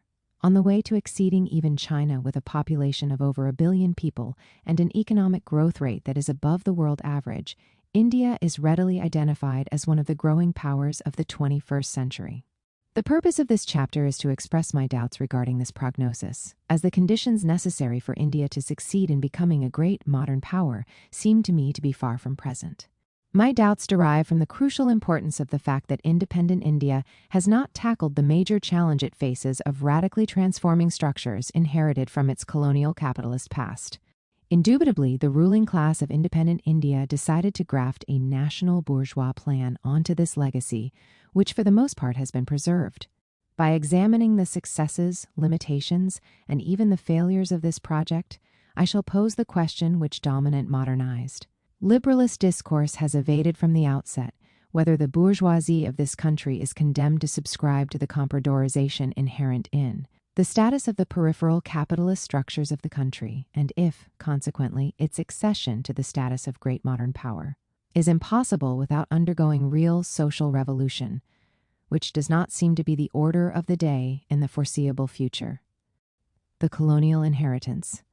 British colonization essentially transformed India into a dependent agricultural capitalist country. To this end, the British systematically established forms of private ownership of agricultural land that excluded the majority of the peasantry from access to it. This reorganization gave rise to the development of large dominant estates in the north of the country, but was less disadvantageous to the medium-sized properties of the comparatively comfortably off peasantry of the south. The majority of the peasants found themselves transformed into a poor, practically landless peasantry. The price paid for taking this capitalist approach to agricultural development is the incredibly poverty-stricken conditions in which the vast majority of Indian people live.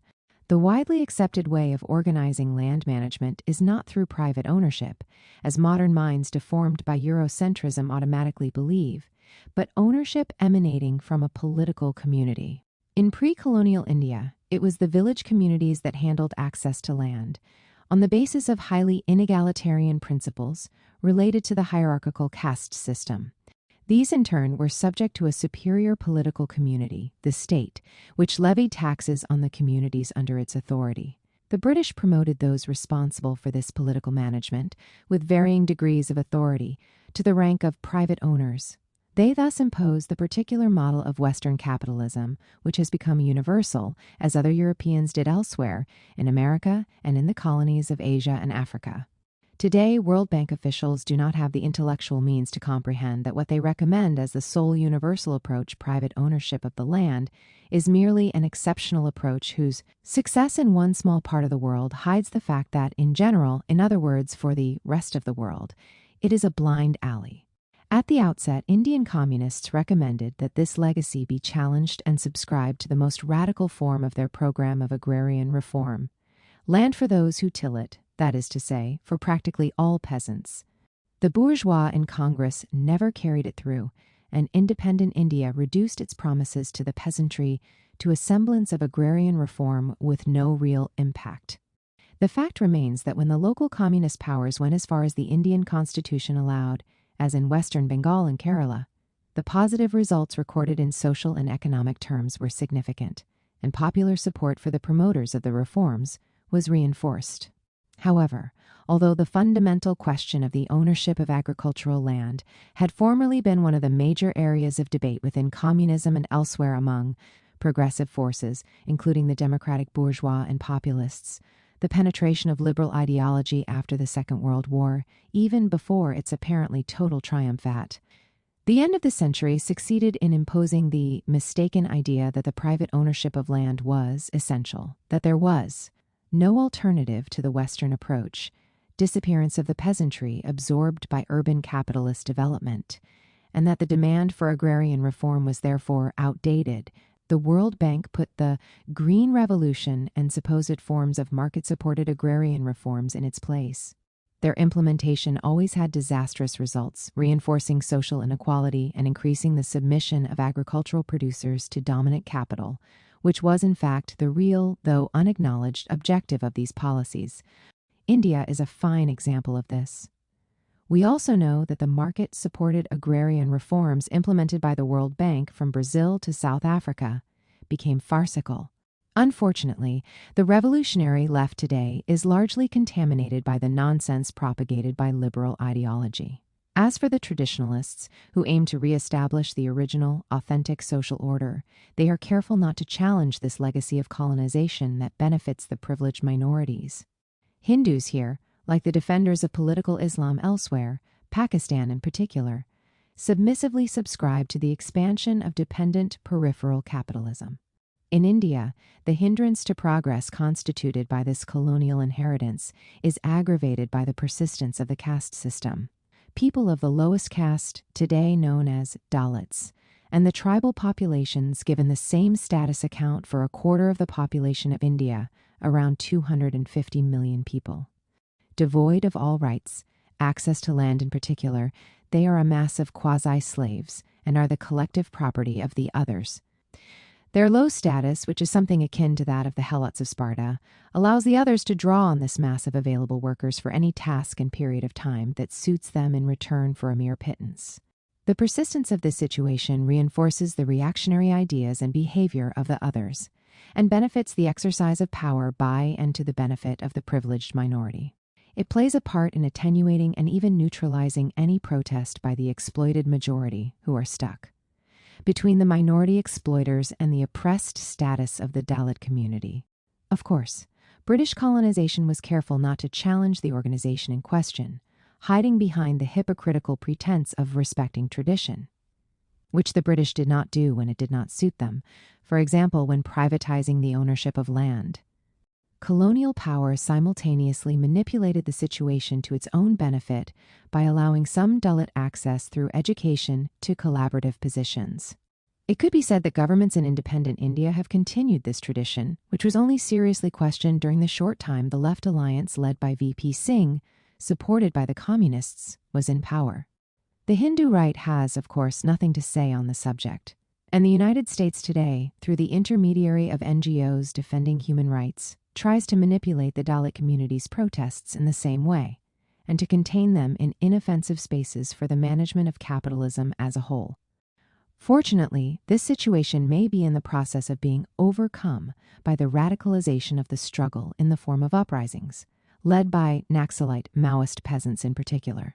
It is true that these uprisings have been put down, in the sense that they have not managed to establish and stabilize popular power in liberated regions, but they have, nonetheless, taken steps to challenge the property structures inherited from colonialism and the caste system, and in doing so may have paved the way for revolutionary mobilizations to come.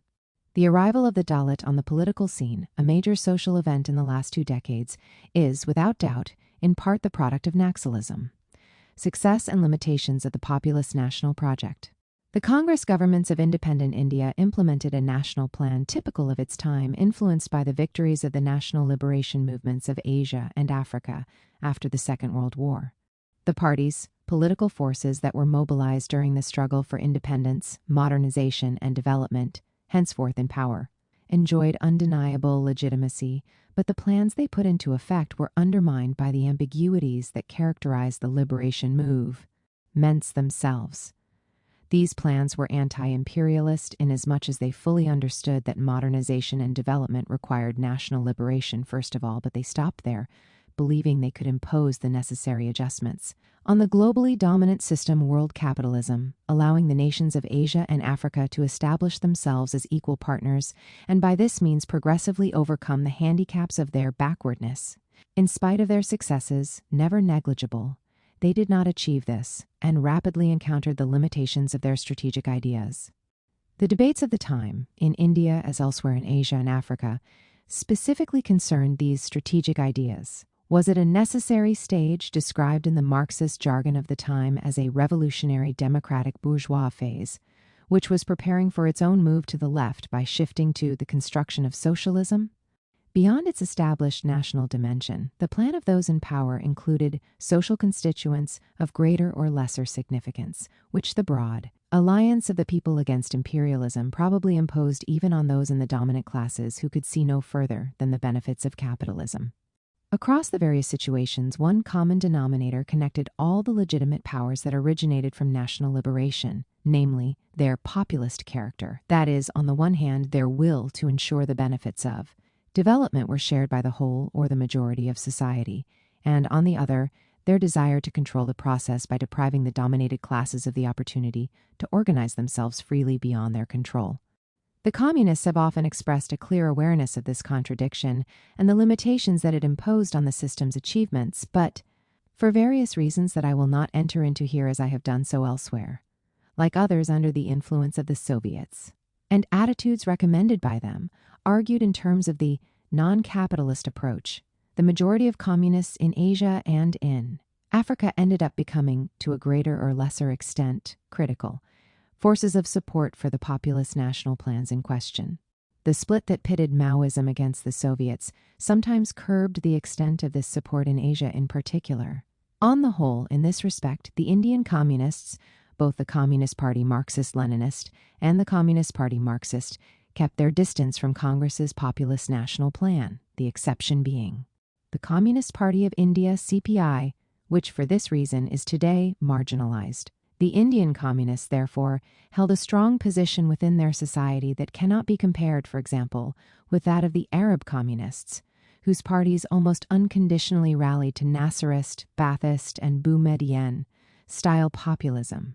In spite of their limitations, the successes of Nehru and Indira Gandhi's Indian Populist National Plan were significant both in economic and in political terms. From the outset, colonization carried out a systematic deindustrialization of India, which had been advanced at the time, to the benefit of Great Britain, which was in the process of industrialization. So independent India gave priority to its re-industrialization. This was envisioned with a high degree of systematization, at least in the period of the early plans during the time of Nehru, and combined large private Indian industrial capital with public sector enterprises promoted to fill the shortcomings in the production system inherited from colonization to accelerate growth and reinforce basic industries. The macro politics of regulation implemented at that time were designed to serve this modernization plan. Price and foreign exchange control, subsidies, regulation of foreign enterprises, borrowed technology were used to secure the main objective of protecting Indian industry from the devastating effects of domination of the world markets by imperialist capital. Only secondarily did the regulations in question pursue social objectives, the redistribution of wealth, but above all a reduction of the extreme poverty of the popular classes.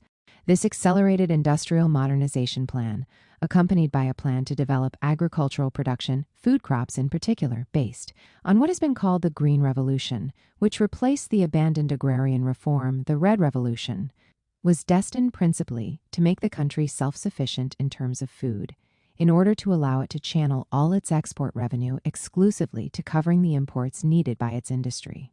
The whole plan was well and truly capitalist in nature, in the sense that the benefits of production and the technologies chosen did not challenge the fundamental rationale of capitalism, although it could be said in this respect that the experience of actually existing socialism, even in China, was not very different in spite of the exclusively public property in this case. The Indian plan was, however, less radical in the sense that the degree of its production system's disconnection from the dominant world system was less systematic than it was in the USSR. Or China, where wages and prices in theory planned were really detached from any comparison with those of the global capitalist system. This characteristic of the Indian plan, which can be found in other non-communist populist national experiences in the Arab world, for example, was closely linked to the failure to challenge social structures inherited from colonization. The full extent of this close relationship was revealed through the option of the Green Revolution, which we know reinforced rather than weakened the position of the dominant rural classes and large property owners in particular. These differences between the national Indian model and that of communist China account for the visible differences in the results they brought about. The growth rate of industrial and agricultural production in India was not bad at that time. It was significantly higher than it had been during colonial times and above the world average for post-war capitalism, even though it was booming. But on the whole, it remained at a considerably lower level than that of China. Moreover, whereas growth in China was accompanied by a marked improvement in the popular class's standard of living, this was not the case in India, where growth exclusively benefited the new middle classes, who were the minority, although their expansion accelerated to the point of increasing in a period of some 30 years from 5 to 15% of the overall population of the country. The poverty of the dominant popular classes remained unchanged, even worsened slightly.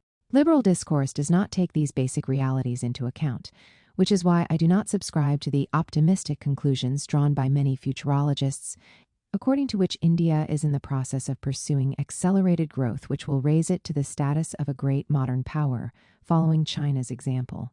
Until now, China has had the advantage of the legacy of its radical revolution, whereas India is handicapped by the unchallenged legacy of colonization. This is why economic growth in China, supported by investment systems that are more favorable to the development of the whole production system, continues to exceed that of India and is accompanied by a pattern of redistribution of income more favorable or less unfavorable to the popular classes. The fact remains that if China were to become too liberal and India were to pursue the ultra-liberal option as it has done over the last 15 years or so, we would not see the growth rate accelerate. On the contrary, it would flag, placing China alongside India, even resulting in reductions in the rates in both countries. In my opinion, the agrarian question lies at the heart of the challenge the two countries are currently facing, by which I mean the fundamental question of the access of all the peasantry to land and production, access that people still have today in China for how long? But that is always denied in India. For their part, the political successes of independent India are certainly significant. Unlike China, India is a multinational country. It was only by playing precisely on the diversity of its Indian peoples and states that British colonization succeeded in imposing its power. Credit is due to the national liberation movement for its success in this domain, which is unrivaled in the colonial world. This movement really succeeded in uniting the 10 great nations of which the country is made up into one single nation. It matters little that the name of this nation, Bharat, giving rise to the concept of Bharatva, which can be translated as Indianness, seems debatable from a scientific or para-scientific point of view. Since then, India has well and truly been one nation, the reality of which is obvious to all of its constituent parts. And to this day, this common sense of belonging prevails over specific local factors, linguistic among others. The national liberation movement had only one failing in this respect, which lay in its desire to involve the Muslims in the creation of the new Indian nation. Here, the British succeeded in undermining the Indian national plan and forcing through the creation of the artificial states of Pakistan and Bangladesh. The fact remains that even if the Muslims who remained in India, approximately 15% of the total population, sometimes seem to pose a problem that Hindu culturalists unjustifiably exploit, they are fully and properly integrated into all aspects of the social and political life of the country. The reason for this success is the secularism of the Indian state, which even the wave of Hindu culturalism has not succeeded in undermining. The difference in the behavior of Indian governments and the majority of Indian society towards its Muslim minority, and the behavior of Muslim-dominated governments and societies towards their Christian minorities, for example, demonstrates the value of secularism. This democratic progress is not found in other regions of the world, the Arab and Muslim world in particular. Of course, this assertion needs to be qualified. The repression of the Sikhs, demands which cost the life of Indira Gandhi, and the situation in Kashmir are evidence of the limitations of the regime's capacity to deal with national questions, even if they are described in other terms. Yet the fact remains that the powers in Delhi have found ways to handle problems successfully with all the great peoples of the Indo-Aryan North and the Dravidian South, and thus make federal unity, which is in fact far more centralized than the terms of the Constitution provide for a solid reality. The experience of modern-day India demonstrates the unquestionable superiority of democracy and the futility of arguments in support of an autocratic management that claims to be more effective. This remains true despite the evident limitations and the class content of bourgeois democracy in general and the reality of it in India's experience. To the credit of the National Liberation Movement, Congress, and the Communists, this option was probably the only effective way of managing the various social and regional interests, even if limited to those of the privileged classes, and winning popular support for the plan of the minority making up the hegemonic bloc. On the international scene, independent India applied itself to shaping the Southern Front of the time, the non-aligned movement, whose origins lay in the Afro-Asian Conference held in Bandung 1955. Not even its head-on collision with China called this overtly anti-imperialist strategy into question. The liberal and culturalist drift, the erosion of the national populist plan, was as unavoidable in India as it was elsewhere on account of its inherent limitations and contradictions. This and the delegitimization of power that accompanied it gave rise to an offensive by obscurantist forces which was supported by the dominant comprador class and a large proportion of the middle classes, whose expansion was decelerating and increasingly beset by difficulties, who were motivated by the discourse and maneuvers of U.S. imperialism. In India, these obscurantist illusions have a name, Hindutva. This term designates the affirmation of the priority of adherence to the Hindu religion defined as the real identity of the peoples of the country, as opposed to the concept of Bharatva, which refers to the nation. Of course, this Hindu affirmation does not challenge the colonial legacy concerning land ownership or respect for the hierarchical caste system in particular. In this regard, as Indian communists have not ceased to point out, the obscurantist illusions serve the interests of comprador and imperialist powers perfectly. The specificities with which their para-national, even para-anti-imperialist discourse is filled are absolutely worthless. They fuel a renewal of the practice of the, in this case, anti-Muslim communitarism that colonial power used in its day to counter the rising aspirations of secular, democratic, modernist national liberation. Nothing in this respect differentiates this regression from that which afflicts other peripheral societies that are victims of the same erosion of the national populist plan, Arab and Muslim societies in particular. The parallel with political Islam can be observed here. Nevertheless, this adverse drift does not necessarily seem to be as marked in India as in Arab and Muslim countries. The reason for this, no doubt, lies in the fact that Indian communist parties kept their distance from the Congress's plan for independent India, whereas those of Arab and Muslim countries rallied almost unconditionally to similar populist plans. As a result of this, the communists in India maintained a certain degree of even growing popularity, which protected society from regression, at the very time when almost everywhere else in the world they were entering a phase of decline, electoral in particular. The decline was therefore accompanied here by the renewed radicalization of social struggles. Evidence of this can be seen in the Naxalite offensive, which, in spite of their error of judgment regarding the real balance of forces in Indian society, did reawaken revolutionary awareness among the peasantry in vast areas, approximately a third of India.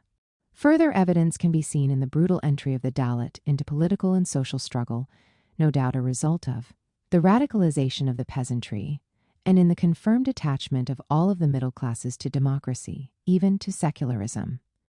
The communist parties themselves, and the Communist Party Marxist in particular, were not unaffected by this radicalization. This explains why the collapse of the legitimacy, which Congress had enjoyed almost exclusively, did not produce a definitive victory, even provisional, for the right. A first right-wing government was overturned by a left-wing electoral alliance led by VP Singh, who offered the communists greater influence in the political life of the country. This still fragile alliance was unable to prevent the electoral recovery of the right, but, in turn, this second experience of a Hindu comprador government, which wholly subscribed to the dictates of imperialism on the offensive, accelerating economic liberalization, well and truly failed. The last elections, 2004, put paid to the right's plan, and through the rejection of this plan by the majority of the Indian electorate, the premises of Hindu culturalism and liberalism promoted by the comprador bourgeoisie and its imperialist masters were jointly held responsible for the social catastrophe. This association is not made elsewhere in the Arab and Muslim worlds in particular. This being the case, the battle is far from being won by the Indian left. The effects of the erosion of the forms of political management associated with the populist national phase itself, produced by the former national liberation movement, that are found elsewhere characterize India today. By this I mean the loss of credibility of undemocratic forms of organization and forms of fighting, commanded from on high by ruling cliques, to which the communist parties themselves are not strangers. The conflict between the supposedly spontaneous movement of the popular classes and the aspiration for participatory democracy. Parties and formal organizations is as typical of India as it is of the whole of the modern world. The formation of an alternative, which will be difficult, must meet this challenge, the long and difficult march of alternative globalization. Dominant liberal discourse not only considers there to be no alternative to economic liberalism and the accompanying form of globalization, but also deems that support for this choice is progressive, and that everyone endowed with an entrepreneurial spirit can only be a winner. It is not enough to recognize that is factually nonsense and does not stand up to serious theoretical reflection. Building a progressive social alternative that would form part of a real alter globalization is still difficult, and the march in this direction long. Where India is concerned, the creation of such an alternative necessarily means that appropriate progressive responses must be found to meet the four main challenges. First challenge, to find a radical solution to the Indian peasant problem based on the recognition of the right of all peasants to access to land in the most egalitarian conditions possible. This, in turn, means the abolition of the caste system and the ideology that legitimizes it. In other words, India must engage in as radical a revolution as that of China, or at least undertake far-reaching reforms that would ensure significant progress in this direction. The current peasant struggles are certainly not negligible. Their frequency, the geographical area they cover, and the violence that accompanies them speak for themselves. However, they remain confused and pursue different and at times contradictory objectives. The best organized struggles, those that are occasionally victorious here and there, or at least succeed in forcing the authorities to pull back, are those of the modern day. Peasantry whose demands are in line with capitalist and market thinking, and make demands relating to the management of prices and conditions for access to inputs and to credit. This explains why these struggles are often led by rich members of the peasantry, themselves also victims of the current phase of demands imposed by global capitalism, the comprador class and the state at its service. The struggles of the poor and landless, including the Dalit, are for the most part private explosions of long-term strategic visions. Clearly, it falls to the communists in this respect not only to revive their reflection, but also to contribute to the creation of suitable forms of peasant organization, which is clearly necessary if effective strategies are to materialize. Second challenge, to create a united workers' front that integrates segments of the relatively stabilized working classes and those that are not. This challenge is common to all countries of the modern world, and particularly all those of the periphery of the system that are characterized by the enormously destructive effects of the new poverty, massive unemployment, lack of job security, excrescence of wretched informal conditions. It must be recognized that the working class organizations which the national liberation movement, including the communists, succeeded in mobilizing with some degree of effectiveness, thus forming the social basis of the political forces of the former left, are today faced with a challenge of unprecedented proportions. The social commitments of the past between capital, the state, and factions of the working classes, unionists in particular, are challenged by the imperialist and comprador offensive, while new social structures have meant that earlier forms of organization and action have lost their effectiveness. It is the duty of the unionists, communists, and activists of popular movements to open the debate on these questions and invent new forms that will advance participatory democracy and together be capable of defining the stages of a common long-term strategy. Third challenge, to maintain the unity of the Indian subcontinent and to renew the forms of association of the various peoples that make up the Indian nation on strengthened democratic foundations, to defeat the strategies of imperialism, which, as always, pursues, beyond its tactical options, its objective of disempowering the great states, which are better able than microstates to withstand the assaults of imperialism. Fourth challenge, to focus international political options on the central issue of reconstructing a front of the peoples of the South, the solidarity of the peoples of Asia and Africa first, and, foremost in circumstances that, of course, are no longer those that presided over the formation of the non-aligned movement at the time of Bandung, 1955 to 75, to give the highest priority to the objective of derailing the United States plan for military control of the planet and thwarting the political maneuvers of Washington, whose purpose is to prevent any serious rapprochement between India, China, and Russia. The political and social forces that prevent India from moving in the above-mentioned directions are considerable. They constitute a hegemonic bloc that accounts for a fifth of the population, behind the great industrial, commercial, and financial bourgeoisie and the big landowners, the great mass of well-off peasants and middle classes, the high bureaucracy and technocracy. These 200 million Indians are the exclusive beneficiaries of the national plan implemented so far. No doubt, at the present time of extreme liberal triumph, this bloc is collapsing under the effect, among others, of the end of the upward social mobility of the lower middle classes who are threatened with loss of job security, even impoverishment, if not outright poverty.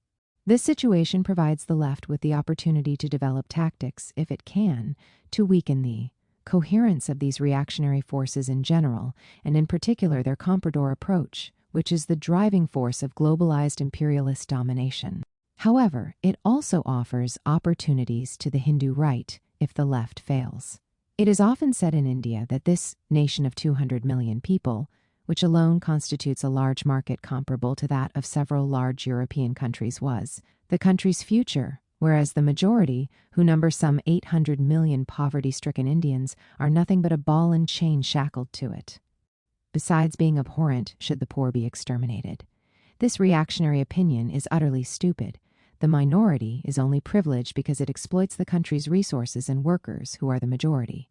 The minority that make up this bloc are, therefore, in a situation that excludes the reproduction in India of the historic capital-labor compromise on which the social democracy of the developed West was founded. And the discourse that compares peripheral Fordism to the Fordism that is characteristic of developed regions is based on a huge failure to understand the impact of each of. These two formulas, Western Fordism, shared benefits of capitalist expansion with the majority of the working classes. Peripheral Fordism operates for the sole benefit of the middle classes. India is not the only example of this. Brazil and China today are in similar situations. The management of the coherence of this hegemonic bloc through political democracy, such as in India, does not lessen its reactionary class dimension. On the contrary, it is the most effective way to establish it. This hegemonic bloc is well and truly integrated into the rationale of dominant capitalist globalization, and so far none of the various political forces through which it is expressed challenges it. It is therefore clear why the Indian national project remains fragile, vulnerable, and incapable of delivering its own stated objective, which is to transform India into a large modern capitalist power. This vulnerability results in the frequently opportunistic behavior of the Indian political class, justified most often by short-term realpolitik arguments. Faced with the United States' plan for overall military control of the planet and the collective imperialist alignment of the Triad United States, Europe, and Japan. In spite of the concerns of some of its partners, the Indian political class has so far been incapable of producing and implementing the necessary countermeasures. That would entail the creation of a front uniting India, Russia, and China, all threatened in equal measure by the compartmentalization resulting from the expansion of the new collective imperialism. It might also entail the more systematic pursuit of a rapprochement with Europe, depending on the extent to which the latter keeps its distance from Washington's leading plan. India's rulers do not think this likely, including those associated with the most committed government formulas to undermine the Hindu comprador right. On the contrary, they continue to give priority to their conflicts, with China perceived as a potential military adversary and a dangerous financial rival on the markets of globalized capitalism. They even believe they may be able to use a possible rapprochement with the United States in order to become its major ally in Asia. There are others in the Third World that have similar reasoning: Brazil, South Africa, and even China. The measures necessary to counter the deployment of the new collective imperialism require the reconstruction of a Southern People's Front. Here again, the task is far from easy. The conflicts between the countries of the South, especially in the area between India and Pakistan, largely caused by culturalist, comprador deviation, for which the responsibility of political Islam is considerable, take precedence and reinforce the short-term tactical calculations of the Indian political class. This opportunism will not only in the long term destroy the conditions necessary for construction of both a progressive national alternative and an alter globalization to support it, it blinds its defenders to the point of making them lose sight of the vulnerability of Indian unity and any maneuvers by imperialism, which seeks to destroy it. There should be no illusions on this score. Even if today Washington diplomacy chooses to support India and its unity for a while and for tactical reasons, its long-term plan is to disable the capacity of this great country to become a great power. Submitting to demands to subscribe to the expansion of global capitalism reinforces centrifugal tendencies, for this submission accentuates the regional inequalities of development.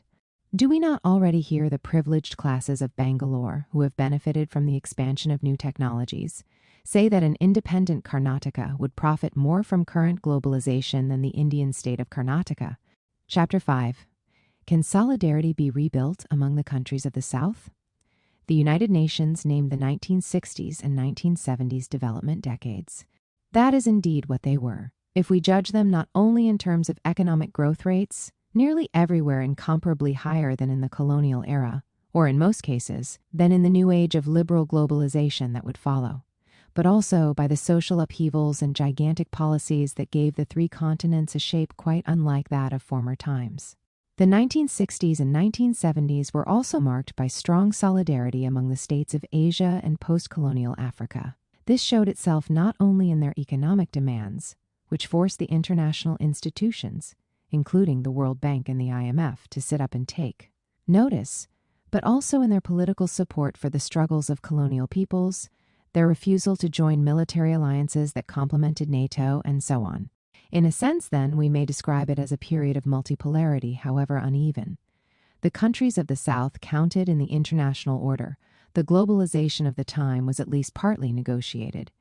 Evidently, that solidarity no longer exists. Why is this so? Should it be reconstituted? On what basis? To answer these questions, we first need to draw up a critical balance sheet of the period in question, the Bandung era, from 1955 to 1975. To identify the new challenges, to formulate the aims of a solidarity that might give rise to a new multipolarity, and to consider the conditions under which progress in that direction might be made. Balance sheet of the Bandung era. In 1955, the main heads of state in the newly independent countries of Asia and Africa met for the first time in Bandung. The regimes they headed still had very little experience, and the struggle to complete the historical task of independence was not yet over. The First Vietnam War had scarcely finished, and the second was already looming on the horizon. The Korean War had ended in the status quo ante, the Algerian. War was in full swing. The decolonization of sub-to-Saharan Africa was not yet on the agenda, and the Palestinian drama was still in its early stages. The Asian and African leaders who gathered in Bandung were far from identical to one another. The political and ideological currents they represented, their visions of the society they wished to construct or reconstruct, and their relations with the West were all areas of difference. Nevertheless, a common project brought them closer together and gave sense to their meeting. The Common Minimum Program included completion of the political decolonization of Asia and Africa, but they were also agreed that political independence was only an instrument. The final aim was economic, social, and cultural liberation. Then, however, two rival visions divided the participants. A majority thought that development was possible in a framework of interdependence within the world economy, while the communist minority thought that a break with the capitalist camp would lead to the construction of a world socialist camp, with, if not behind, the USSR. The leaders of the capitalist Third World, who did not think in terms of delinking or leaving the system, did not agree among themselves on a single strategic and tactical vision of development. In varying degrees, however, they thought that the building of a developed independent economy and society, albeit in a context of global interdependence, entailed some degree of conflict with the dominant West, and a more radical wing considered it necessary to end the control over their national economies by the capital of foreign monopolies. Eager to preserve their newly won independence, these leaders refused to join the global military game by providing bases for the encirclement of the socialist countries that U.S. hegemonism sought to impose. But they also insisted that this did not mean they had to place themselves under the protection of America's adversary, the Soviet Union. Hence, the neutralism or non-alignment that came to identify the group of countries and the ongoing organization that emerged from the spirit of Bandung. The links among African and Asian states had already been foreshadowed by an Arab-Asian group within the United Nations. Bandung then strengthened this tendency and gave considerable fresh momentum to the anti-colonial struggle. 3 years later, in liberated Accra, Kwame Nkrumah declared that Africa must unite. But after the collapse of Nkrumah's Pan-Africanism and the powerlessness of the Casablanca Group and the Monrovia Group to deliver any results in the Congo. Between 1960 and 1963, Africa united only in the minimal form of constituting the Organization of African Unity, OAU, in 1963. As summit meetings succeeded one another in the 1960s and 1970s, the institutionalized non-aligned movement embracing nearly all the countries of Asia and Africa gradually shifted away from a front of political solidarity with liberation struggles and a rejection of military pacts to become a kind of trade union fighting for economic demands vis-a-vis the North. In this framework, the non-aligned movement eventually allied itself with the Latin American countries, except Cuba, which had never dreamed of opposing the hegemonism of the United States. The Group of 77, the whole of the Third World, gave expression to this new broad alliance of the South. The struggle for a new international economic order, launched in 1975 after the October War of 1973 and the oil price hikes, crowned this whole tendency but also sounded its death knell. Neither politically nor economically did the Bandung spirit fill the hearts of the West with joy. Indeed, the hatred that the Western powers reserved for radical Third World leaders of the 1960s, Nasser, Sukarno, Nkrumah, Modibo Keïta, nearly all overthrown in the period from 1965 to 1968, which also saw the Israeli attack of June 1967 against Egypt's Syria. And Jordan demonstrates that the political vision of non-alignment was never accepted by the powers of the Atlantic Alliance. The non-aligned camp was therefore politically much weakened when it came to face the world economic crisis that broke in 1970-71, what we may today call development ideology. Now in a state of crisis that may prove terminal, passed through its heyday in these years between 1955 and 1975. The political economy of non-alignment, though, often vague and merely implicit, may be defined in terms of the following components. A will to develop the productive forces and to diversify production, especially through industrialization. A determination that the national state should have leadership and control of the process. A belief that technical models are neutral, though requiring control, and that there is no alternative but to reproduce them. A belief that the development process mainly requires not popular initiative, but only popular support for state action. A belief that the process does not fundamentally clash with trade participation in the world capitalist system, even if it brings temporary conflicts with it. Up to a certain point, the circumstances of capitalist expansion in the years between 1955 and 1970 made it easier for this project to score some successes. After 4 decades of post-war development, the balance sheet is so patchy that one is tempted to give up the term Third World as a single referent for the countries that were the object of development policies during that time. The tendency today, not without reason, is to contrast a newly industrialized and partly competitive Third World, the so-called emergent economies, with a marginal Fourth World of countries excluded from the process.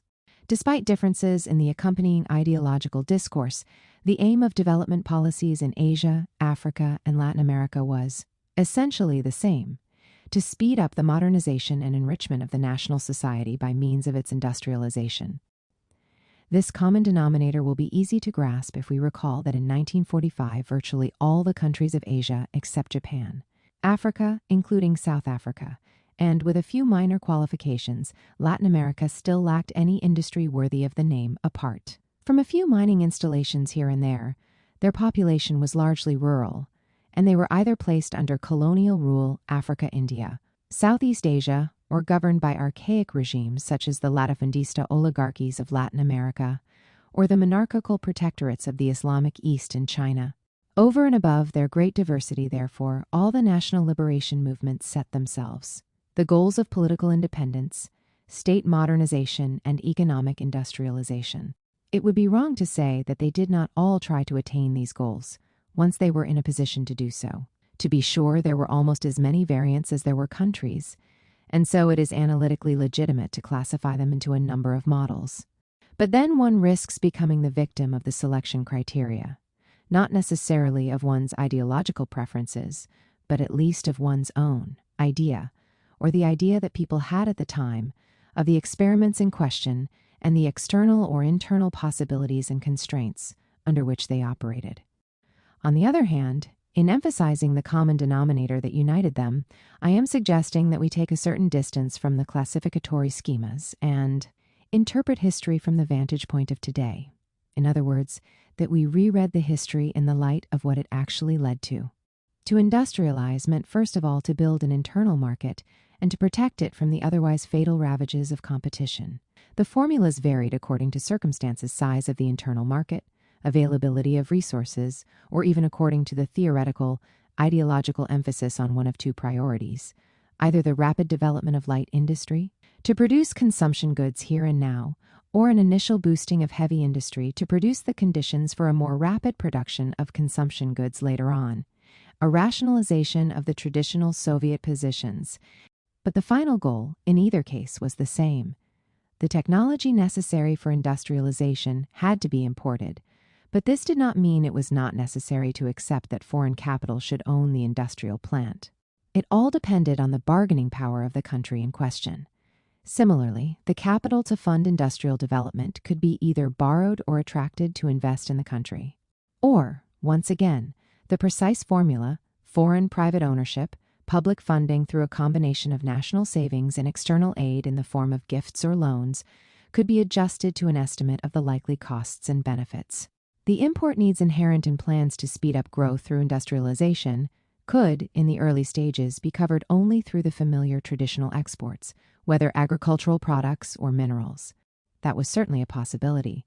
In a period of general growth, such as that which followed the Second World War, demand was constantly rising for all manner of products, energy, raw materials, particular agricultural goods. The terms of trade fluctuated, but any deterioration did not systematically wipe out the effects of the growing volume of exports.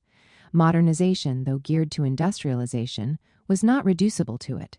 Urbanization, the development of transport and communications, education and social services, certainly had the partial aim of supplying new industries with infrastructure and skilled manpower.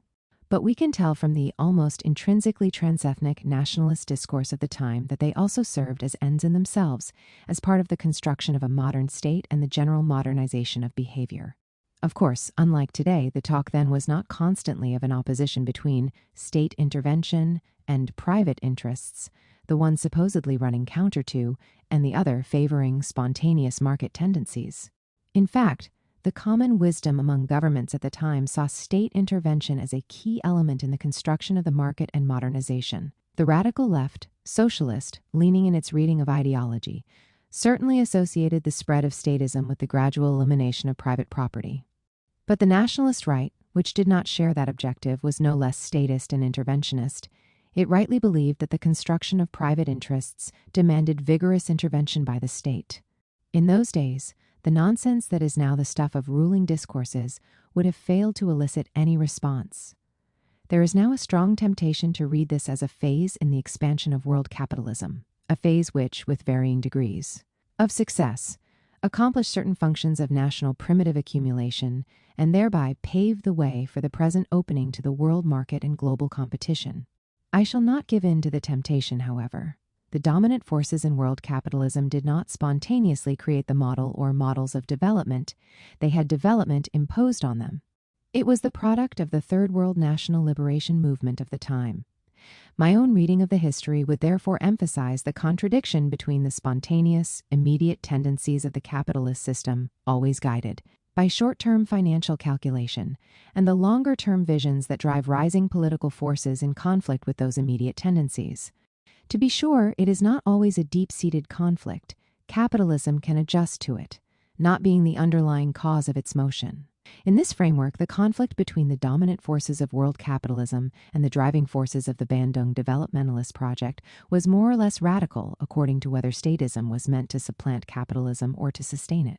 The radical wing of the movement did clash with the immediate interests of dominant capitalism, especially as a result of its nationalizations and its refusal to accept foreign ownership. The moderate wing agreed to look for middle ground between the conflicting interests and therefore offered greater opportunities for capital to adjust. At an international level, this distinction closely followed the terms of the East-West conflict between Sovietism and Western capitalism. All the national liberation movements shared this modernist, hence capitalist and bourgeois vision. That is not to say they were inspired, still less directed, by a bourgeoisie in the full sense of the term, which barely existed at the time of independence and, even 30 years later, remained at best no more than embryonic. But the ideology of modernization did exist. It was the main force giving meaning to the popular revolt against colonization. This ideology was the bearer of a project that I would call, perhaps curiously at first sight, capitalism without capitalists. It was capitalism, since modernization was conceived as reproducing the essential capitalist relations of production and social relations, the wage relation, company management, urbanization, hierarchical education, a certain type of national citizenship. Of course, other values characteristic of advanced capitalism, such as political democracy, were cruelly lacking the usual justification, being the demands of the preliminary stage of development. All the countries in question, whether radical or moderate, opted for the same formula of a single party, farcical elections, one great leader founder of the fatherland, and so on. It was without capitalists insofar as the state and its technocrats were called upon to substitute for a bourgeoisie of entrepreneurs, but also in so far as the emergence of the bourgeoisie was treated with suspicion, because of the priority it would give to its immediate interests over those of long-term economic construction. In the radical wing of the national liberation movement, this suspicion became synonymous with exclusion, and the favored project became one of the construction of socialism, in line with Soviet-style discourse. With the aim of catching up the West as its chief preoccupation, this project succeeded through its own dynamic in constructing a capitalism without capitalists. The national liberation movements divided between socialistic tendencies to radicalism and tendencies to moderation. The opposition based itself on a complex set of causes, sometimes remaining attached to the social classes on which the movement rested: peasantry, popular urban layers, middle classes, privileged classes, sometimes clinging to the traditions in which it had been trained politically and organizationally: metropolitan communist parties, labor unions, churches.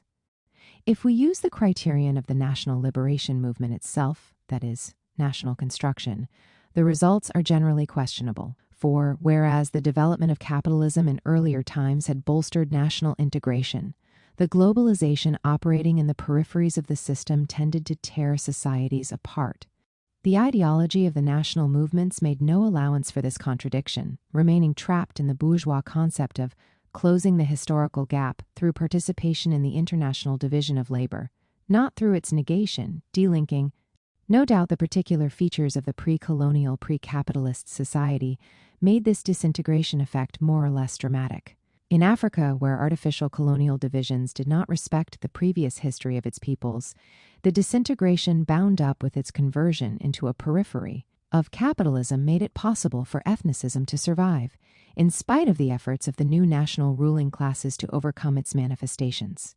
When the crisis struck, suddenly wiping out the surpluses that had funded the transethnic policies of the new state, the ruling class itself broke up into a number of fragments which, stripped of any legitimacy from the achievements of development, often tried to create a new base for themselves by falling back on ethnicism. If we use the criterion of socialism, the results are even more uneven. Of course, we should understand here by socialism what radical populist ideology made it out to be: a progressive vision emphasizing social mobility, greater equality of incomes, a kind of full employment in urban areas, and a poorer version of the welfare state. In these terms, the achievements of a country like Tanzania present a striking contrast with Zaire, Ivory Coast, or Kenya, where inequalities have grown ever sharper over the past 40 years, during periods of high economic growth as well as in later periods of stagnation. Yet the criterion really in keeping with the logic of capitalist expansion is competitiveness on world markets.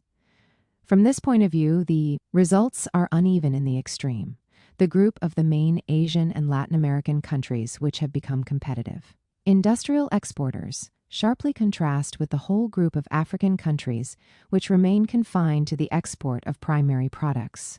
The former are the new Third World, tomorrow's periphery in my analysis, while the latter are what are now known as the Fourth World, doomed to a marginal position in the new stage of capitalist globalization, the roots of Africa's exclusion. An explanation for Africa's failure must take into account all the complex interactions between its particular internal conditions and the logic of global capitalist expansion. As these interactions are often ignored, the current explanations, those of experts in international economics as well as Third World nationalists, do not penetrate beneath the surface. The international experts stress certain phenomena in isolation from the overall logic of the system, for example, corruption of the political class, fragility of the economic foundations, low agricultural productivity or ethnic fragmentation, and inevitably end up recommending greater insertion into the world capitalist economy. In their view, Africa mainly needs real capitalist entrepreneurs and a shakeup that will break the grip of rural self-sufficiency by systematically promoting commercial agriculture. Such blinkered reasoning abstracts from the wider setting and ignores the fact that the capitalist road in agriculture would produce a gigantic surplus. Population which, at the present level of technology, could not be employed in industry as its counterparts were in 19th century Europe. History does not repeat itself.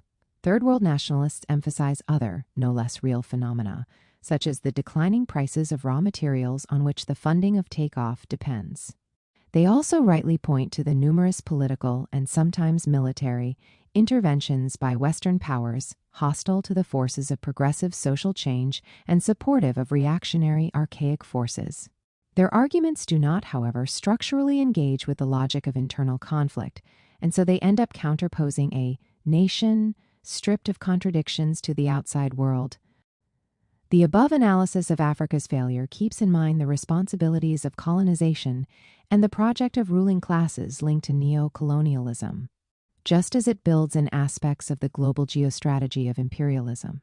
Once the colonies were conquered, it was obviously necessary to valorize them, to subject them to economic exploitation, and it was here that the logics of world capitalism and the prior history of African societies came into play.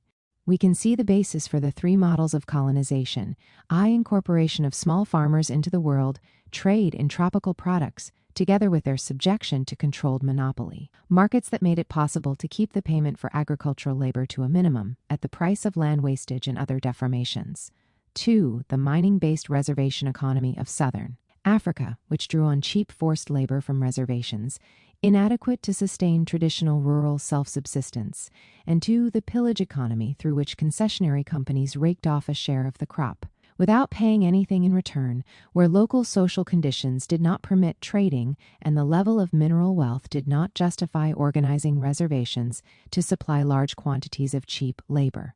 Such modes of insertion into world capitalism eventually proved catastrophic for the peoples of Africa. Colonization delayed any attempt at agrarian revolution by a century. It was possible to extract a surplus from peasant labor and the wealth of nature, without making any investment in modernization, machinery, or fertilizers, without really paying for labor, which was reproduced in the framework of traditional self-sufficiency, and even without maintaining the natural conditions for the reproduction of wealth through the pillage of agricultural land and forests. At the same time, this mode of exploiting natural wealth, within the framework of the uneven global division of labor of the time, ruled out the formation of a local bourgeoisie. Indeed, whenever the first signs of one appeared, the colonial authorities hastened to put a stop to it. The weaknesses of the national liberation movement and the post-colonial states can be traced back to these colonial roots. Contrary to the ideology of globalist capitalism, which seeks to legitimize itself through the usual racist discourse, they are not the product of a pre-colonial Africa that disappeared in the upheavals. The critics of independent Africa, who point to its corrupt political bourgeoisies, its lack of economic sense, and its communal structures, lingering in the countryside, forget that these characteristics of contemporary Africa were forged in the period between 1880 and 1960. It is therefore not surprising that neocolonialism has perpetuated these characteristics. The political teams responsible for independent Africa, including those who accepted the neocolonial option, were not all artificially constituted. Out of former colonial agents, their weaknesses were those of peripheral capitalism, as it took shape in these parts. All the same, the metropolises of the North bear a major responsibility for what has happened. Despite the weaknesses of colonial society, the liberation movements produced elites potentially capable of going further than they did. The fact is that every effort was made to scupper Africa's chances of escaping from its plight. The form of Africa's failure has been wholly defined by the famous Lomé-Cotonou Accords, linking sub-Saharan Africa to the European Union. These perpetuated the old division of labor by relegating independent Africa to the production of raw materials at the very time 1955 to 75, when the Third World was elsewhere embarking upon the Industrial Revolution. The Accords therefore made Africa lose 30 years at a decisive moment of historical change. It is true that the African ruling classes had a share of responsibility for the decades of waste, especially when they lined up in the neo-colonial camp against the aspirations of their own peoples and exploited their weaknesses.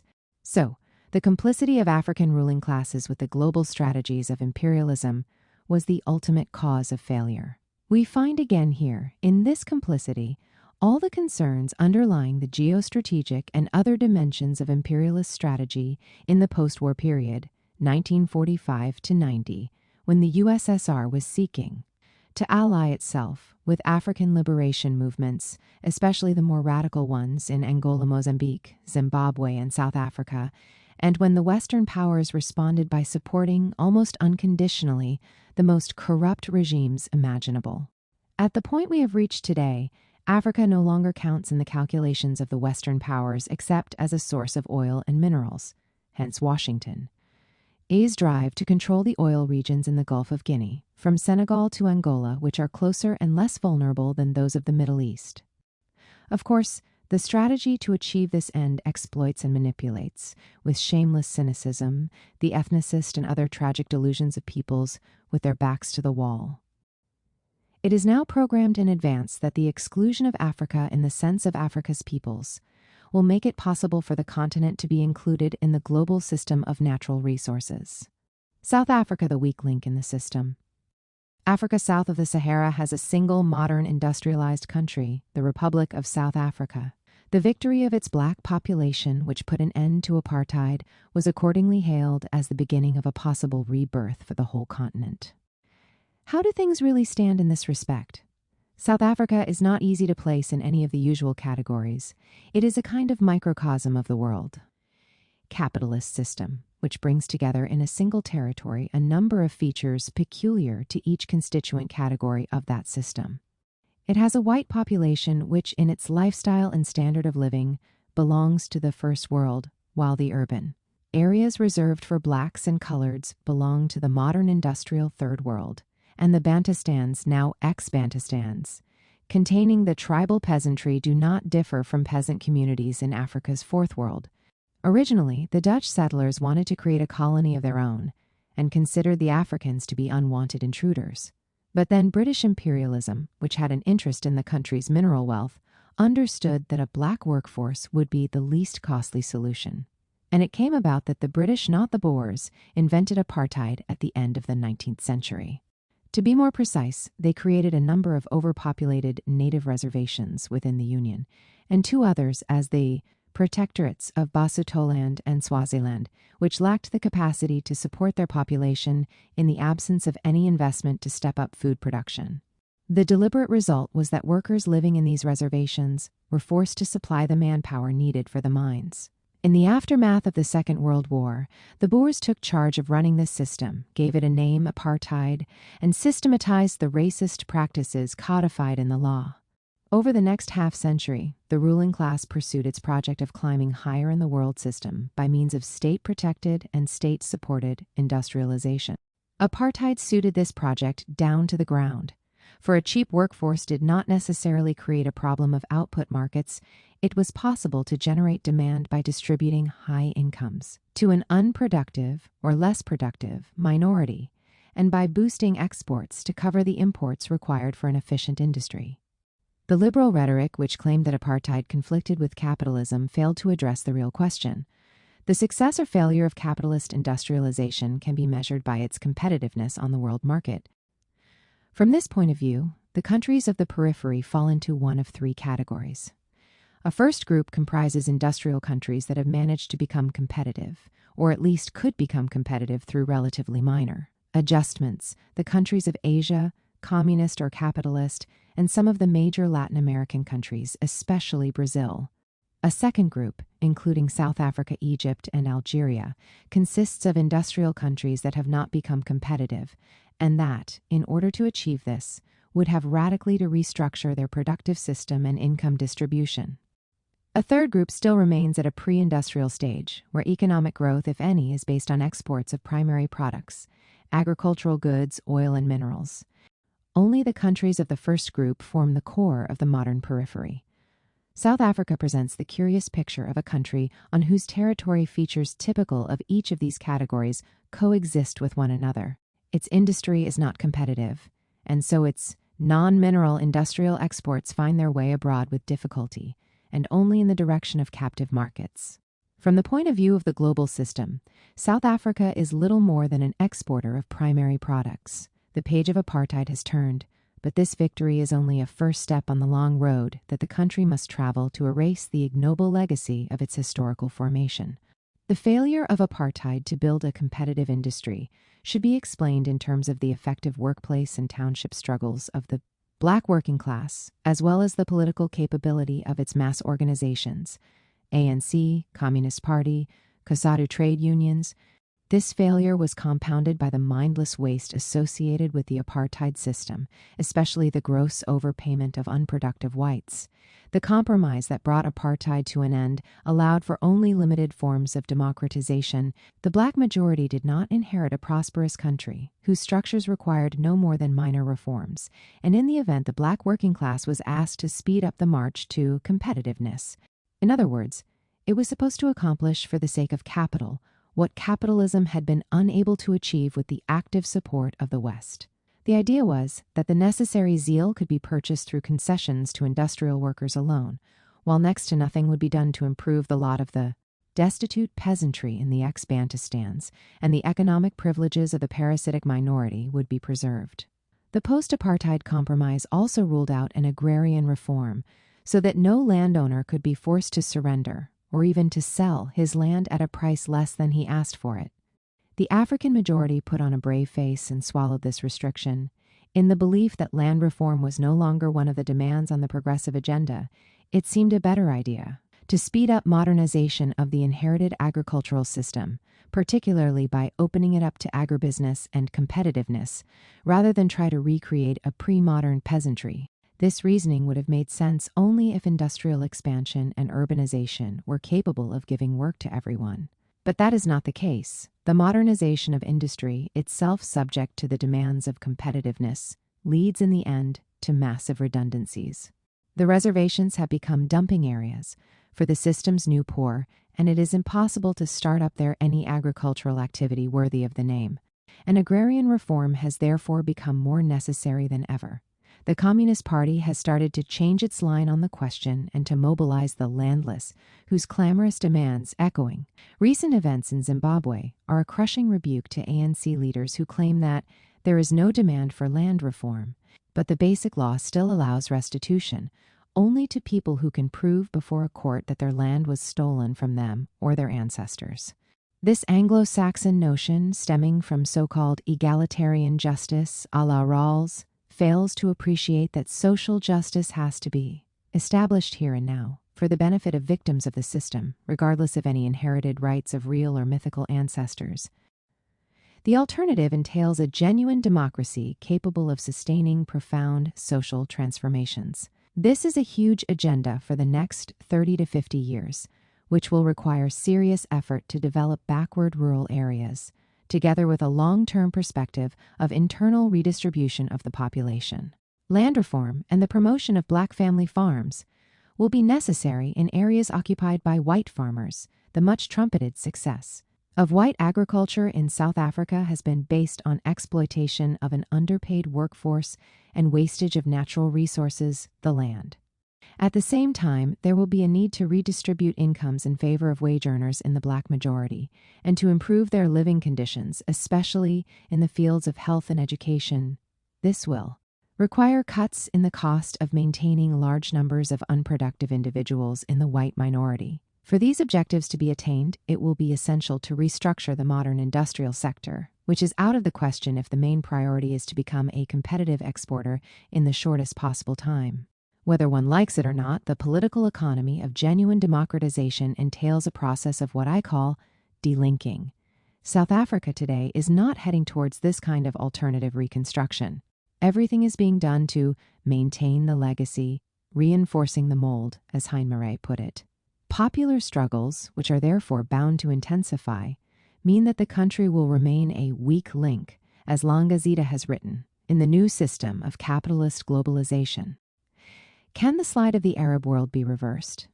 The Arab world shows signs of what we should call failed international insertion, in comparison, that is, with the countries of East and South Asia or Latin America, whose visible levels of development, degree of industrialization, and urbanization are of the same order. This failure is economic. The industries in question are scarcely competitive on the world market, and agricultural output and food production are often in decline. But it is also political. The Arab states are turning their back on the tendencies to democratization apparent elsewhere, and the Arab peoples seem to be largely carried along by illusory hopes in an Islamic solution to their problems. One might, of course, simply explain this dramatic drift by the socially disastrous submission to the exigencies of neoliberal globalization, structural adjustment, and uncontrolled infitab, or opening. But the fact remains that, in a previous period of contemporary history, the Arab world kept abreast of the Bandung struggles. While the national populist regimes, initially both popular and legitimate, had a number of real achievements to their credit, these advances crowned an early awareness of the challenges of modernization, which had first appeared in the 19th century with Muhammad Ali in Egypt and the Nabda, or Renaissance, of the second half of the century.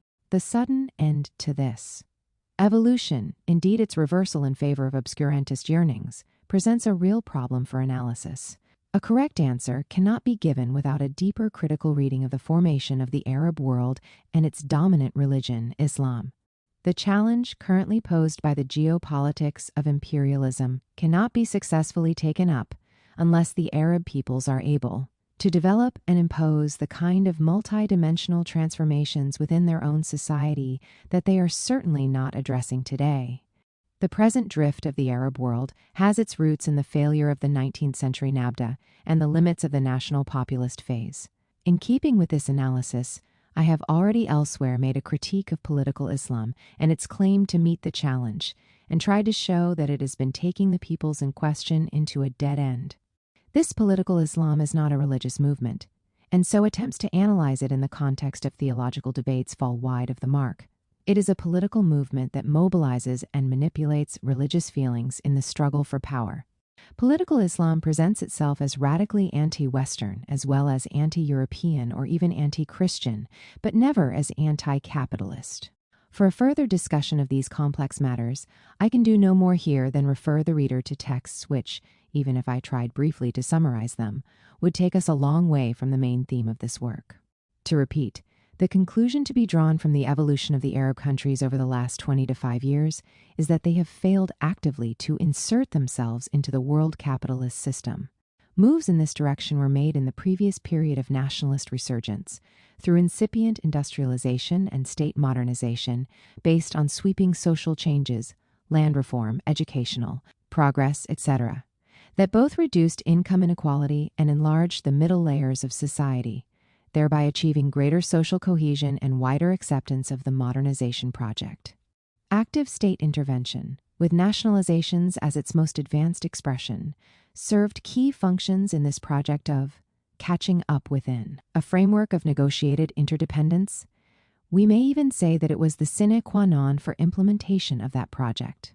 Of course, the project itself was by no means free of serious internal contradictions, which limited its scope and exhausted its potential more rapidly than most people expected at the time.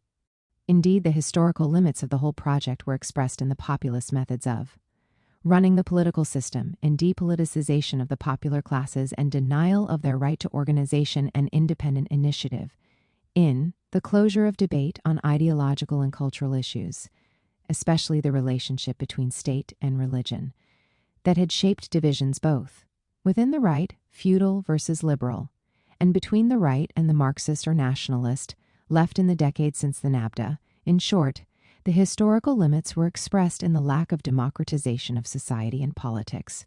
Arab nationalism, which originally took shape as a national project within each of the Arab states, Kutri in Arabic, only gradually became aware of its unitary pan-Arab dimension, Gaumi in Arabic.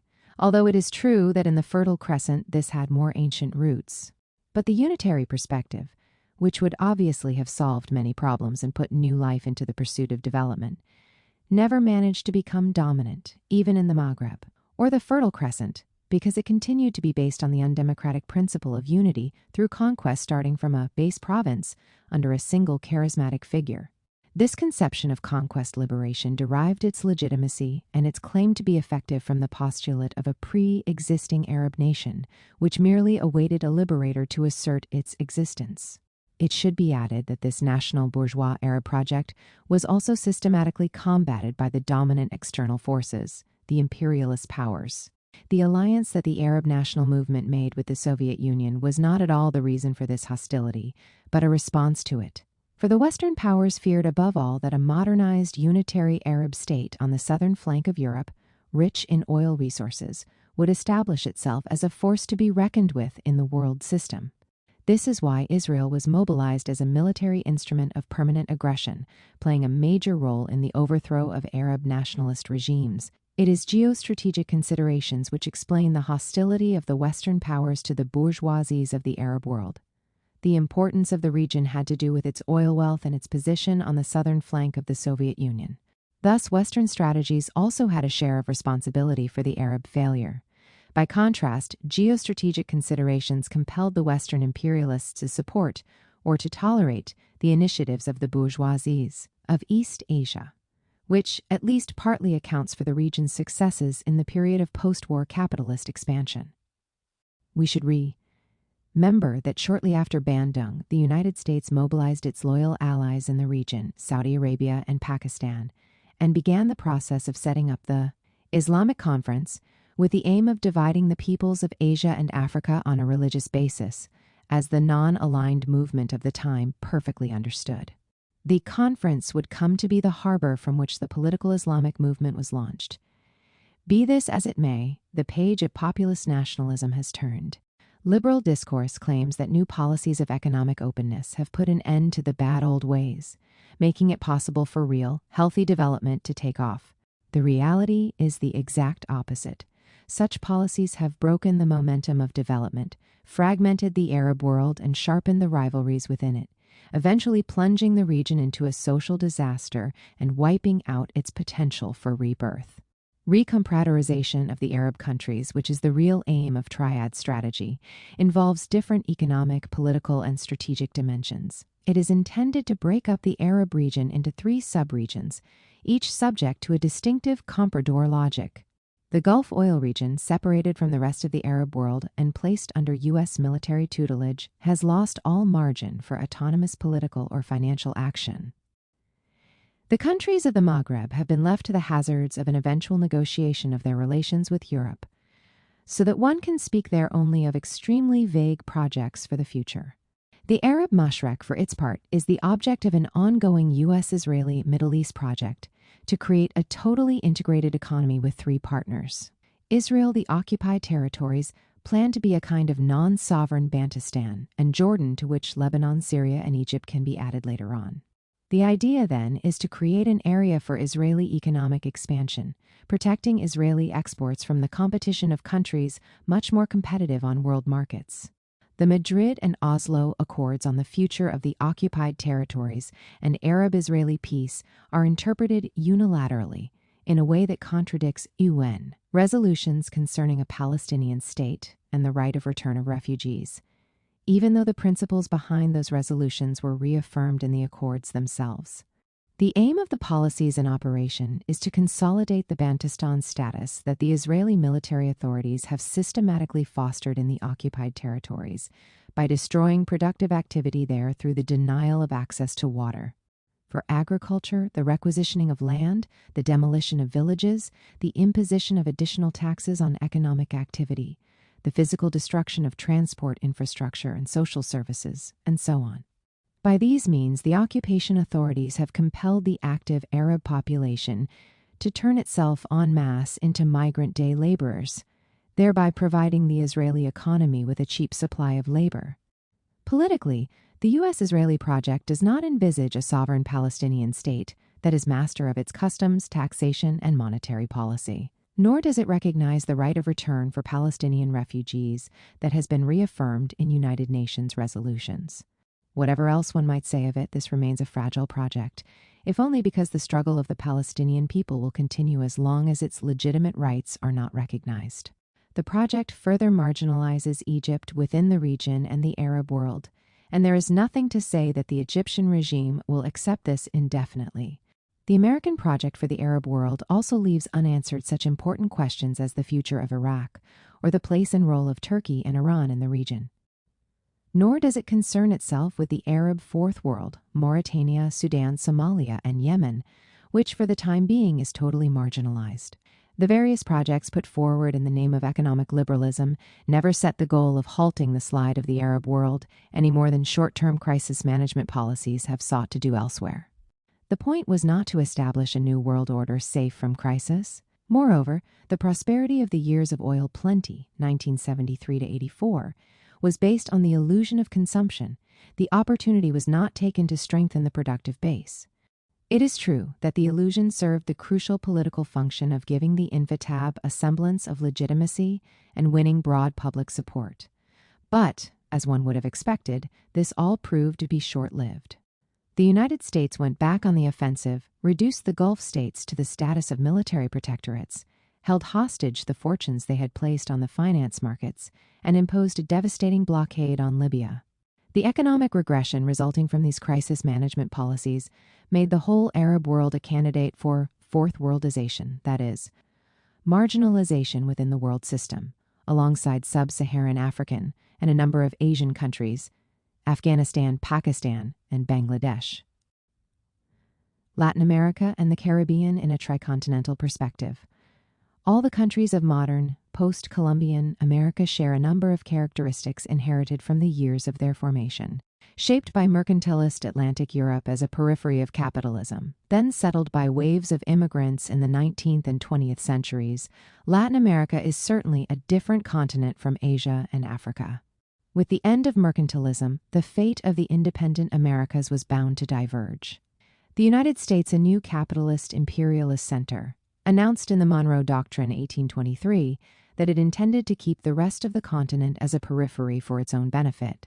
This asymmetry has grown deeper in the course of the last 2 centuries, through solid class alliances among the dominant agrarian oligarchies of the South and the expansion of small-scale local capitalism in association with inward migration and the European then North American capital of globally dominant oligopolies.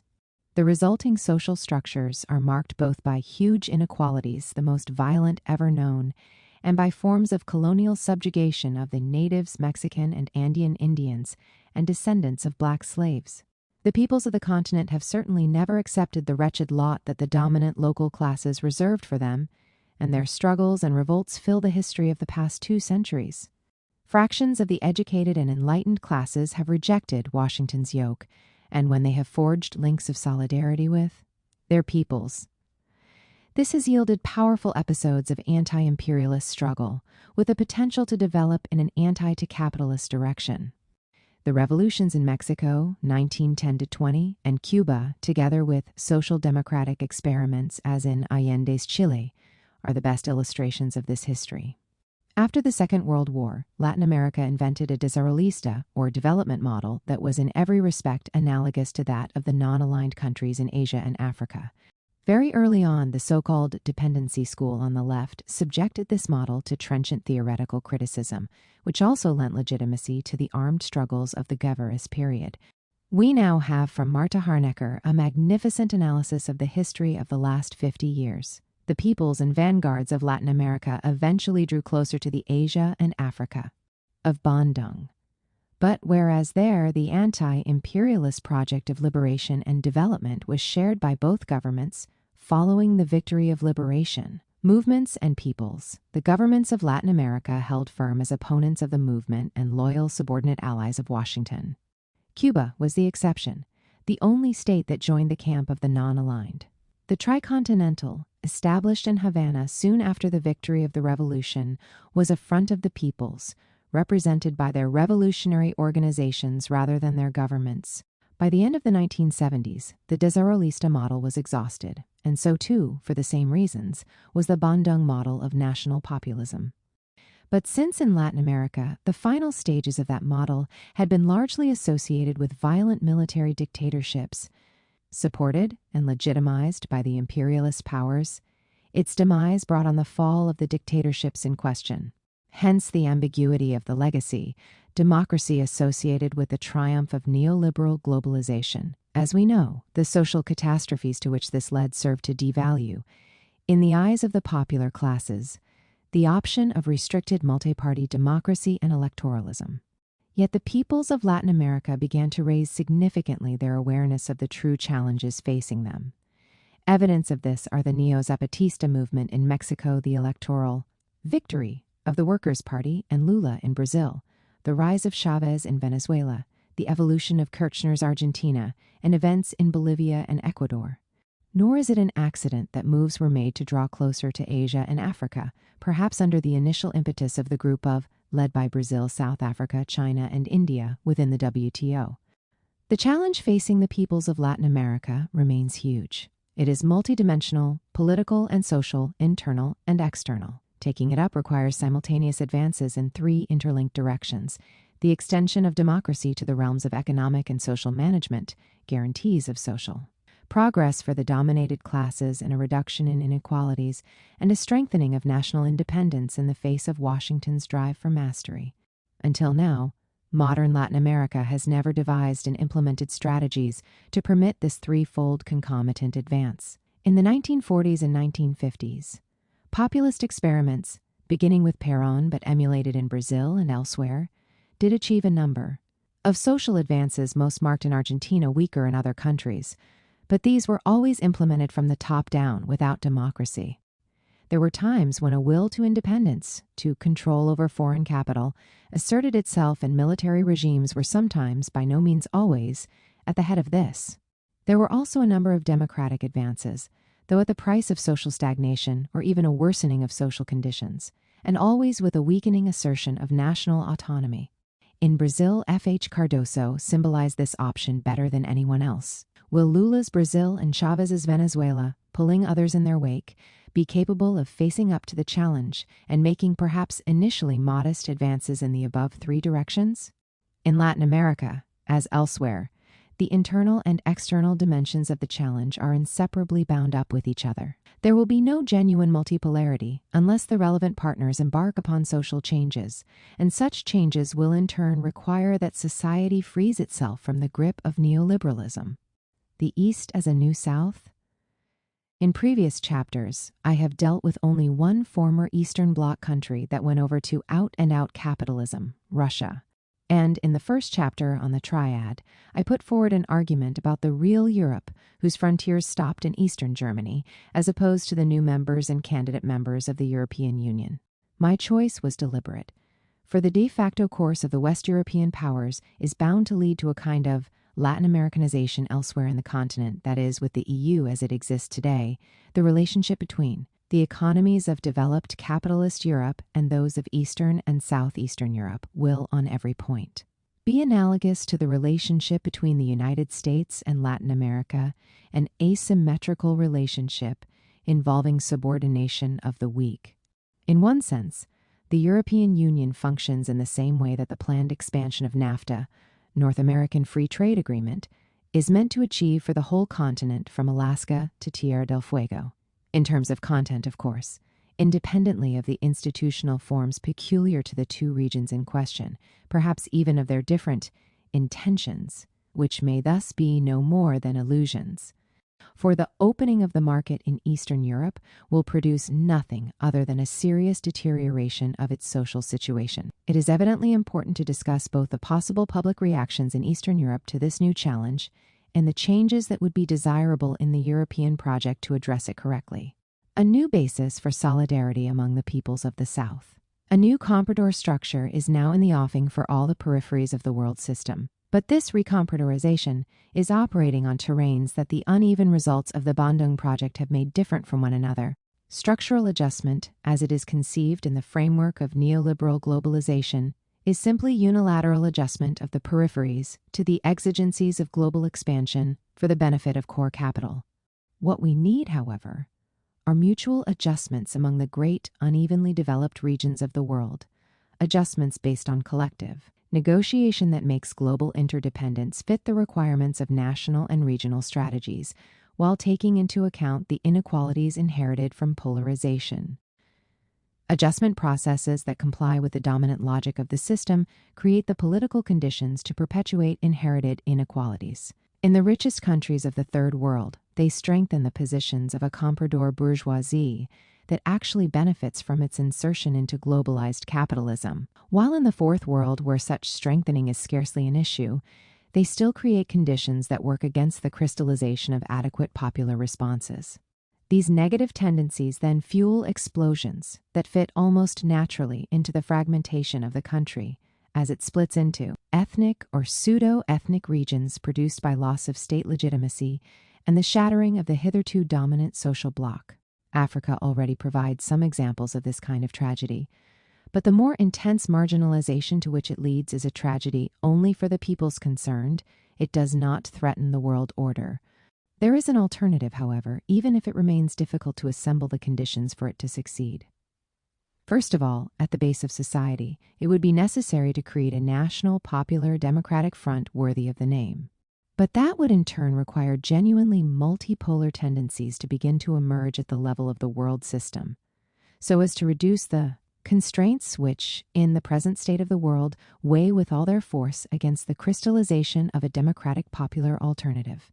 Computerization has largely discredited regimes geared to the requirements of neoliberal globalization. It follows that a remake of Bandung, uniting peoples behind their governments, is today an illusory prospect. The solidarity that is needed today will have to be built primarily by the peoples themselves. Only then can hope be reborn. Only then can governments be forced, or new governments created, to shake off the grip of neoliberalism and to lay the basis for a new active front of the South. Although some countries in the South at least seem to be run in accordance with the principles of electoral democracy, no more than that, many others are not really democratic, to say the least, or are quite frankly appalling.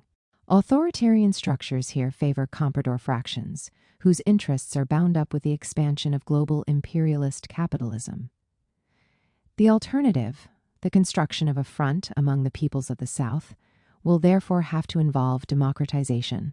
It will be a long and difficult process, but it surely cannot be helped by the installation of puppet regimes that hand over their country's wealth to rapacious North American transnationals, since, apart from anything else, such regimes will be still no less fragile, credible, and legitimate than the ones they replace under the aegis of invading U.S. forces.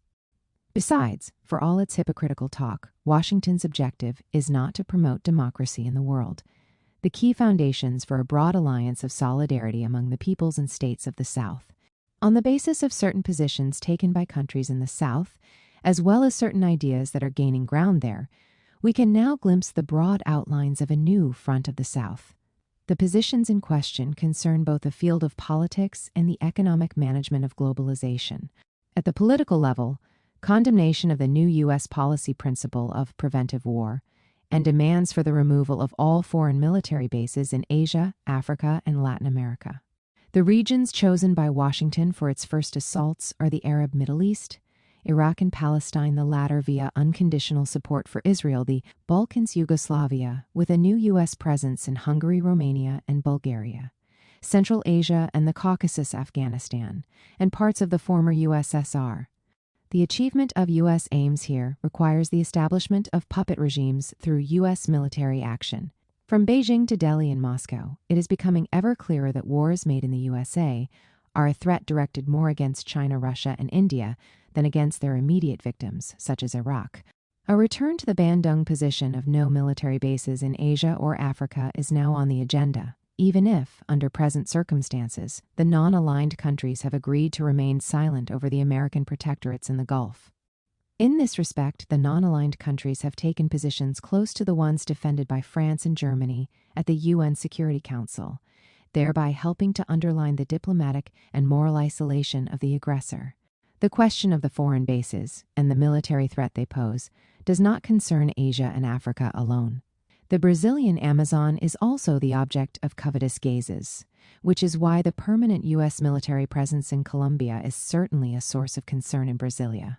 The threats against Cuba and Washington's arrogant posture in its Caribbean backyard and in Venezuela are a further reason to give substance to the demands of the countries of the South.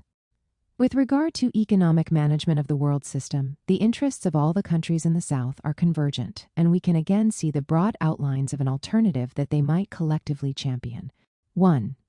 The idea of controls on international capital transfers is making a comeback. In fact, the liberalization of capital accounts, which the IMF imposes as a new dogma, has no other purpose than to facilitate the massive transfer of capital to the United States to cover a growing American deficit due to problems in the U.S. economy itself, as well as the costs of its strategy of global military control. The countries of the South have no interest in making it easier for their capital to drain away, or for speculative raids to wreak havoc with their economy. They should therefore question their submission to all the vagaries of flexible exchange rates, which is a logical sequel to the demand for the opening of capital accounts. Instead, the establishment of region-wide systems to stabilize exchange rates should be a theme of systematic research and debate within the non-aligned movement and the Group of 77. Already in 1997, against the background of the Asian financial crisis, Malaysia took the initiative of restoring exchange controls and won the ensuing battle. The IMF itself was forced to recognize them. 2. The idea of foreign investment regulation is making a comeback. Third world countries clearly do not think, as some did in the past, that they should close their doors to all foreign investment. Indeed, they actually call for an increase in direct investment. But the forms in which it is received are again the object of critical reflection to which some governments in the Third World are themselves not insensitive. In close connection with this issue, there is now considerable doubt about the model of intellectual and industrial property rights that the WTO is seeking to impose, since it has become clear that far from favoring transparent competition in open markets, it is actually designed to strengthen the monopoly position of transnational corporations. 3. Many countries in the South again realize that they cannot dispense with an agricultural development policy, one that will help them achieve national food security and prevent their peasantry from disintegrating under the impact of WTO-driven competition. In reality, the opening of agricultural product markets, which enables the USA, Europe, and a handful of countries in the South, above all the Southern Cone, to export their surpluses to the Third World, threatens the goal of national food security without offering anything in return, since the output of Third World peasant producers continues to face insurmountable obstacles in the markets of the North. The neoliberal strategy that is breaking up the peasantry and hastening its migration to the shanty towns has therefore triggered the reappearance of peasant struggles and sown alarm among the local regimes. In the WTO, in particular, discussions of agriculture tend to focus exclusively on EU or US support for farmers and export subsidies. This fixation on world trade in agricultural products simply leaves out of the picture the major preoccupations with which we have been dealing. It also involves some curious ambiguities, since it calls on countries in the South to adopt even more liberal positions than those actually implemented by governments in the North, much to the delight of the World Bank, which is hardly known for defending the interests of the South. EU or US support for its own farmers is one thing. And after all, if we defend the principle of a distribution of income in the South, there is no reason why the countries of the North should not have the same right. But this should be kept separate from the quite different issue of subsidies to support the overseas dumping of the North's agricultural products. 4. The external debt is no longer felt to be only economically unbearable. Its very legitimacy is beginning to be questioned. Demands are being raised for unilateral repudiation of the odious and illegitimate debts, and for moves towards proper international legislation on debt, such as does not exist today. A general audit would doubtless uncover a significant proportion of illegitimate, in some cases straightforwardly criminal, forms of debt. Interest payments alone have reached such levels that the legally founded demand for their reimbursement would effectively wipe out the present debt and show the whole operation to have been a primitive form of pillage. To achieve this, the idea of normal civilized legislation to regulate external debt along the same lines as internal debt should become the subject of a special campaign, within a wider perspective of advancing international law and strengthening its legitimacy. As we know, it is precisely because the law is silent in this domain that such matters are resolved through a trial of brute strength. The prevailing relationship of forces thus makes it possible to present as legitimate international debts, which, if debtor and creditor belong to the same nation and the same system of laws, would land them both in the courts on a charge of criminal conspiracy. Lastly, questions concerning cultural diversity should be discussed in the framework of the new international perspectives outlined above. Now, cultural diversity is a fact of life, but a complex and ambiguous fact. Diversities inherited from the past, however legitimate, are not necessarily on a par with that diversity in the construction of the future, which should be not only accepted but actively sought out. To conjure up only inherited diversity, political Islam, Hindutva, Confucianism, negritude, chauvinistic ethnicity, is often a demagogic exercise on the part of autocratic or comprador regimes, which enables them both to dispel the challenge of universal civilization and to bow in practice before the dictates of transnational capital. Moreover, exclusive insistence on such legacies divides the Third World by opposing to one another political Islam and Hindutva in Asia, or Muslims, Christians, and other religious believers in Africa. The recasting of a united political front of the South is the way to overcome these divisions supported by American imperialism. But what needs to be done to advance genuinely universal concepts, enriched with the contributions of one and all? The debate on this cannot be ignored. Chapter 6. Reform of the UN as a part of multipolar globalization. The ruling classes of the Triad consider that the United Nations has had its day and have substituted for it the G8 and NATO, thereby revoking the functions of the General Assembly. What is involved is a real coup de force, a negation of the sovereignty of states, or to be more precise, of the South, and even of international law. If the Triad states persist in this course, the multipolar concepts that they now and again support will express a mere wish to rebalance Atlanticism, nothing more. Genuine multipolarity means a commitment to different principles, respect for national sovereignty and international law. It is true that the ideas underlying them deserve to be reviewed, not because of the requirements of neoliberal globalization, but on the contrary, to carry the ideas further and to make them fit better with the requirements of democratization in all societies on Earth.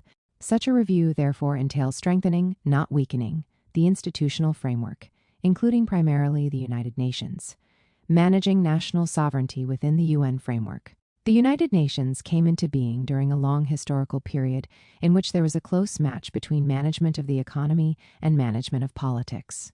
As we shall see, this match, a product of capitalist modernization, was a characteristic feature of mature capitalism. A kind of late crowning, but today the evolution of the system is calling it into question. The philosophy of the world system rests, in fact, upon two principles: the absolute sovereignty of states considered as nation-states by nature, and polycentrism. The Treaty of Westphalia, 1648, which ushered in this system, related specifically only to the area of the Old World of Catholicism, whose unity had been blown apart by the Reformation.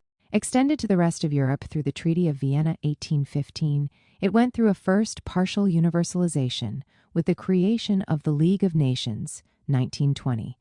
The Second World War ended with the victory of democracy over fascism and of the peoples of Africa and Asia over colonialism. The creation of the United Nations took place within this atmosphere.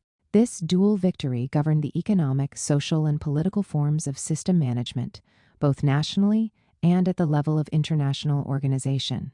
It laid the basis for the three fundamental historic compromises of the time: the welfare state in the West, a compromise between labor and capital made possible as the working classes won a dignity unknown in earlier stages of capitalism, actually existing socialism, and what I call the national populism of the newly liberated countries of Asia and Africa. The dual victory also paved the way for negotiated political management of international relations, thereby promoting the role of the United Nations. Today, it is considered good form to say that Cold War bipolarism and the veto powers of the 5 permanent members of the Security Council, in practice, only of the 2 superpowers paralyzed the United Nations. In fact, the opposite was the case. The veto-backed bipolarism gave countries on the periphery of the system, Asia, Africa, Latin America, a room for maneuver that they have since lost. For a time, the core imperialist countries were forced to adapt to demands that they should respect the sovereignty of the peoples in question and to accept or play along with their plans for national and social development. During the Bandung period, 1955 to 75, the permanent imperialist tendency of actually existing capitalism was, if not radically called into question, then at least toned down. Not by chance did the rise and the glorious period of the United Nations occur at this time. The spirit of the United Nations Charter commands a polycentric vision of globalization. By this I mean forms of globalization based on The principle of negotiation, as the only guarantee of genuine respect for diversity in all its dimensions, cultural and linguistic to be sure, but also those which have historically resulted from the inequalities of economic development. Polycentrism respects all states, all nations, both large and small. It accepts that, in a way, each is a center unto itself, and that the interdependence involved in globalization must therefore be able to get along with the legitimate demands built into the auto-centered visions of all its partners. Globalization must therefore be negotiated, and though not perfectly equal, must at least be conceived in such a way as to reduce inequalities, not to make them deeper. To reconcile existing differences with the universal requirements of peace, democracy, and development, this is the challenge. The international order that came into being with the creation of the United Nations in 1945 was based upon three complementary principles: respect for the sovereignty of states, a ban on war, and a ban on interference in the internal affairs of member states. In the old League of Nations, the principle of state sovereignty had not been extended to all nations. Colonial rule was still considered normal for some of them. Similarly, the League of Nations did not formally prohibit recourse to war. If the United Nations Charter enlarged the scope of these principles, it was precisely because they had been trampled on by the fascist powers. Following the victory in 1945, it was therefore logical to strengthen the principle by prohibiting recourse to war. Individual states were permitted to defend themselves against any power that infringed their sovereignty through aggression, but they were condemned out of hand if they were themselves the aggressor. All conflicts between states were to be resolved by the political means of negotiation, if possible under the auspices of the United Nations. Only the UN Security Council had the authority, if the need arose, to organize a military intervention, and this had to be both proportionate and limited in time. Over the following decades, moreover, the recognition of sovereignty was extended to all nations in the world, and the idea of colonial rule was condemned without reservation. Within this framework, the settlement of interstate disputes was still the exclusive responsibility of states. The peoples in question, whether as individuals or organizations, could not claim rights that were denied them. This was, and still is, the status of the court in The Hague. The idea of an international court of justice for certain types of crime, war crimes, crimes against humanity, genocide, has only recently taken shape and is still rejected by the main world power and a few other countries.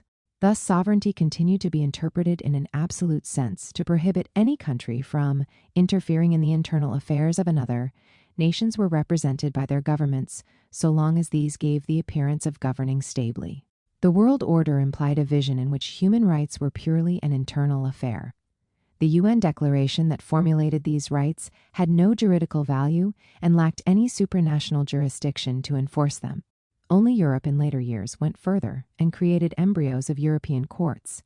Basic social rights to life, food, education, health, social security, and work, as well as workers' rights, remained entirely a matter for national legislation.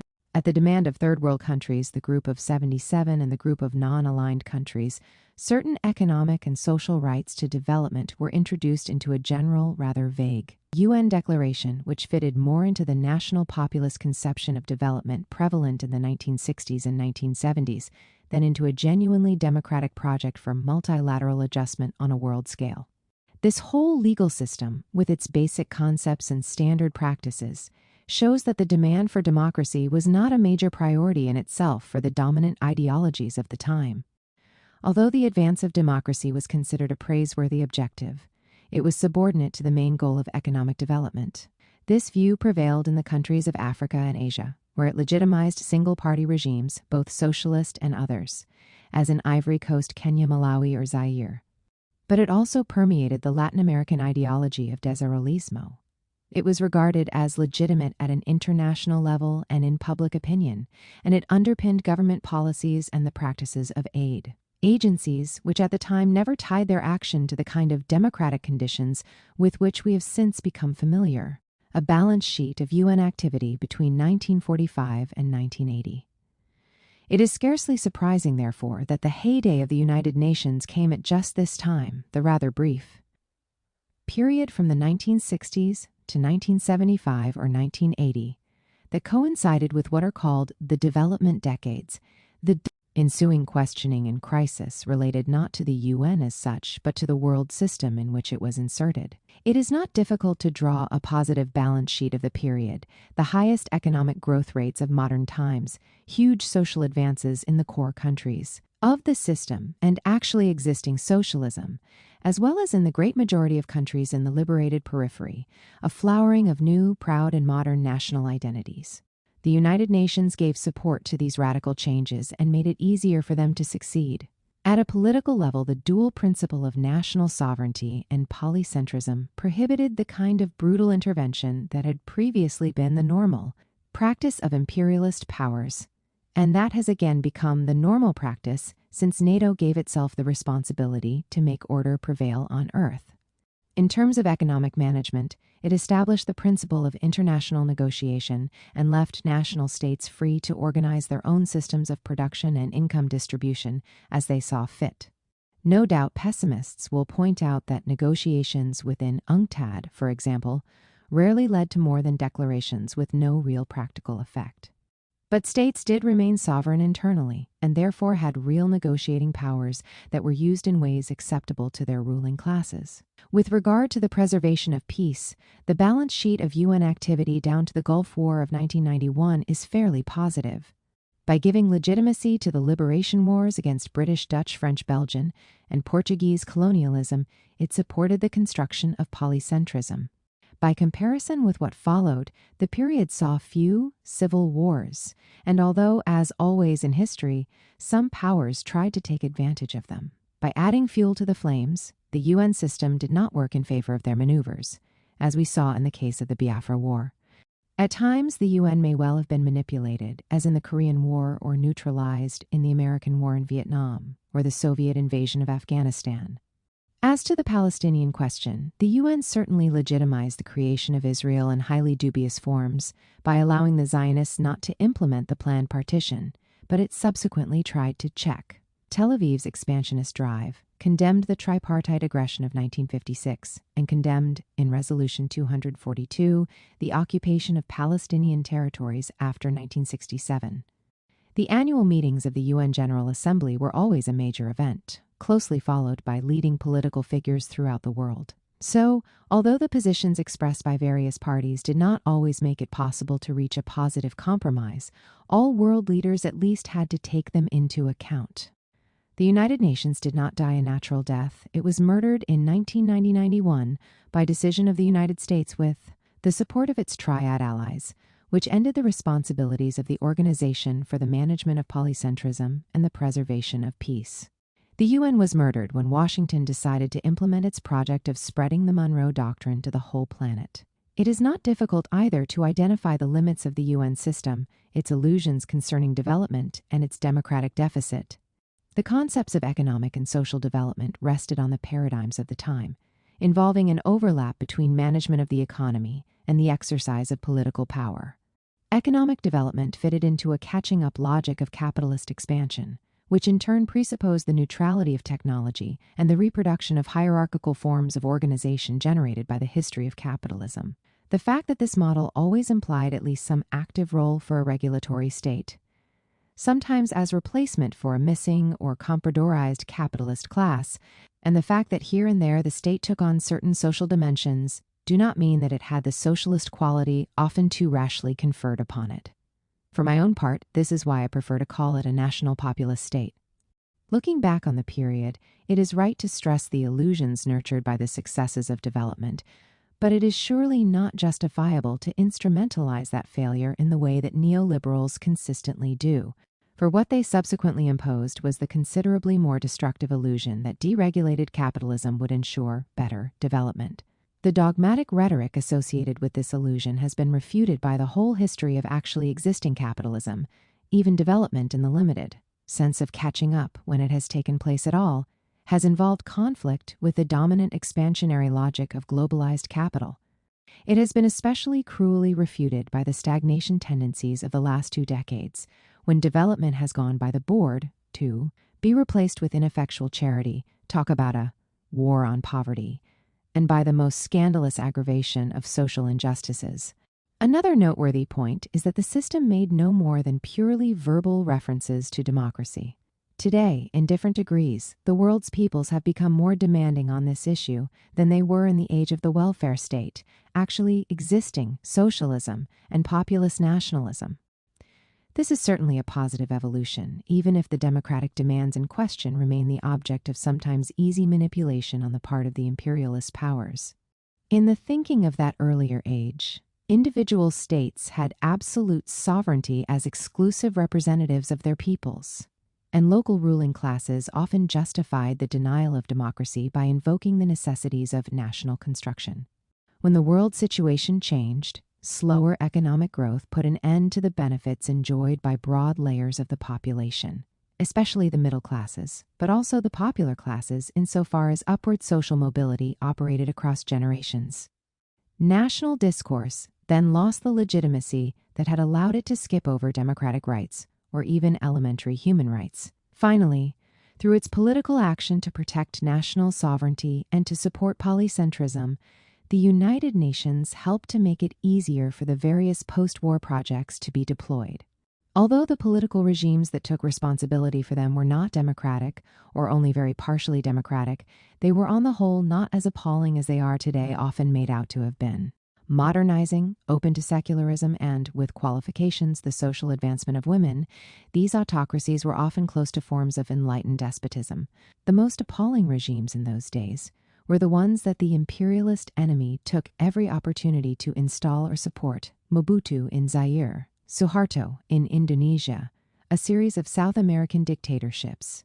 Later history, such as the support for the obscurantist Taliban dictatorship in Afghanistan that succeeded an enlightened despotism, too easily dismissed as communist, testifies to the regression following the erosion of national populism. For want of an objective balance sheet of that period, the criticisms now leveled against UN activity are most often highly superficial. For example, in their emphasis on the mediocrity of UN bureaucracies, a calm comparison between the UN apparatuses and other national or multinational institutional systems, such as the EU's, would prompt more balanced conclusions. Conflict and overlap between economic and political management. Since the space of social reproduction is always multidimensional, at once political, economic, and cultural, the cohesion of a society depends on the extent to which these dimensions overlap with one another. Sometimes the overlap may operate at the level of a fairly large geographical area. Sometimes fragmentation means that it has effect only at the level of micro-societies, such as village communities. This does not exclude the possibility that contradictions and conflicts may emerge between the distinctive logics at various levels of the social reality. In question, indeed, it is the unfurling of these contradictions which accounts for the dynamics of history and social change. Besides, the overlap is always relative, in the sense that the societies defined on the basis of it very rarely present an absolute or near-absolute autarky, but usually fit into wider systems of societies. The areas of Christianity, Islam, Hinduism, or Confucianism, for example, define cultural, religious, or philosophical dimensions common to whole sets of societies. We might similarly identify areas of market exchange that link together many different societies and make them more or less interdependent. In modern capitalism, the whole earth constitutes such an area, so that the economic side of social reproduction acquires the quality of a world economy. But in earlier times, one could speak of a number of huge areas of market exchange, such as those designated by the Silk Routes. In some regions, the clustering of interdependent human societies is so strong that their evident cohesion gives them a special identity. We may then speak of societies where there is an overlap between the market, questionable shorthand for the economic, dimension, the state, the management of political power, and the society, which recognizes itself in a cultural identity. Capitalism first triumphed in one particular region of the Old World, the northwestern quarter, or less than a quarter of Europe. It was an area where the conditions of both economic reproduction, largely reduced to self-supporting fiefdoms, and political management, largely reduced to the powers of the local lord, displayed a high degree of fragmentation. The broader regions into which the basic feudal units were inserted had a low density. A common Christendom did not go together. With real political power, either at its apex, the papacy, or at the level of the Holy Roman Emperor or the various monarchs, market exchange had limited effects, and long-distance trade, along the Silk Routes, for example, predominated over local trade. For this reason, I use the term peripheral to characterize this feudal form of the tributary societies of the epoch, in contrast to the core forms marked by an overlap of economy and political power within considerably larger geographical areas. The early coagulation of new capitalist forms in these peripheries of the tributary world does not therefore seem to have been a matter of chance. In a first period, when this new coagulation was taking place, the intensification of market exchange opened out into what I call the chaos of the origins of capitalism. The overlap between the spaces of political management and economic reproduction was shattered, as trade networks grew up alongside and beyond the ancient powers of feudal lords and the more limited ones of craft corporations. The map of Europe during this transition from the Middle Ages to the modern era looked like a veritable jigsaw of princedoms, seigneuries, and semi-autonomous cities, each of them increasingly dependent on trade networks that eluded their powers. It is a model that contrasts with that of the central tributary worlds, where the subordination of market economy to the ruling powers was a major obstacle to the birth of thoroughly capitalist forms. The chaos was eventually overcome and a market, state, or economic, political overlap rebuilt through the emergence of the modern nation-state. The United Provinces, but especially England and France, which invented the absolute monarchy of the Ancien Régime, paved the way for the full blossoming in the 19th century that became the model for the organization of the modern world. The affirmation of sovereignty of states, nations, and peoples is the result of this construction of capitalist modernity. A triple overlap among the spaces for capital accumulation management, the market, political management, the state, and a distinctive cultural identity, the nation, did indeed characterize the deployment of capitalism in its mature phase. Of course, this only applied to the major countries of the capitalist core, but it became the model for all the others. And curiously, also for the national liberation movements of the oppressed peoples and the revolutions made in the name of socialism. This affirmation found a late, universalist expression after the Second World War and marked the history of the UN's glorious decades. Today, this model has entered a phase of final disintegration. There is a return to chaos, in conditions that present a new challenge of going beyond obsolescent capitalism. The empire of chaos, sovereignty, social justice, and development go by the board. Transformations of the productive system of contemporary capitalism are an incontrovertible fact, whether it is a question of the ongoing technological revolutions, computers, space, biotics, or their effects on the organization of work and social structures. A discussion of their scale and reach does not fall within the ambit of this book. But these new developments pose a real challenge for all concepts relating to management of the capitalist world system, the respective functions of the market and public intervention, the relations between democratic practices and social justice, the functions of international law and international institutions. Should we conclude that the dominant forces give the right answers to these new challenges, or anyway that there is no alternative to them? That is certainly not my view. On the contrary, I argue that their answers are unacceptable, that they have thrown overboard both popular sovereignty and the prospects for people to develop in a context of social justice, associated with the imbalance in the social and international relationship of forces operating to the advantage of the dominant segments of globalized capital. Such answers, which inspire the liberal discourse of collective triad imperialism, are producing nothing other than an empire of chaos. In doing this, they create the conditions for military globalization and give further encouragement to the hegemonist project of the United States. The contemporary chaos is not analogous to that which presided over the dawn of capitalism. In its time, the past construction of the market-state overlap marked a real social advance accompanying the deployment of the higher capitalist mode. Today, capitalism has exhausted its progressive historical role and can offer no more than a barbaric downhill slide. This challenges us to think of a world beyond capitalism, and hence to focus our analysis on the conflict between the economy, the marker, that is, capitalism, and society beyond the state. It is a conflict that concerns every dimension of reality, both national and global. Today we face a single project for the future, one that the dominant powers, themselves in the service of the dominant segments of globalized capital, are implementing by means of systematic violence, including military force. This project, the only possible one that accords with the imminent logic of capitalism at its present stage of development, has nothing in common with the liberal vision of competitive and transparent rule by the market, of democracy promoted through civil society instead of the bureaucratic autocratic state, of a world at peace provided only that the savage practices of terrorism can be stamped out. It is the project of the dominant segments of globalized capital, the transnationals of the imperialist triad. Elsewhere, I have described the future it has in mind for humanity as apartheid on a world scale. Permanent war against the peoples of Asia, Africa, and Latin America is therefore inevitable if the project is to be successful, which means, of course, that the United Nations no longer has any role of its own to play. Either it agrees to become a docile instrument of those running the permanent war against the South, or it has to disappear. The project of American hegemonism fits into the liberal logic of collective triad imperialism. It entails that the sovereignty of U.S. national interests should be placed above all other principles framing the legitimacy of political action.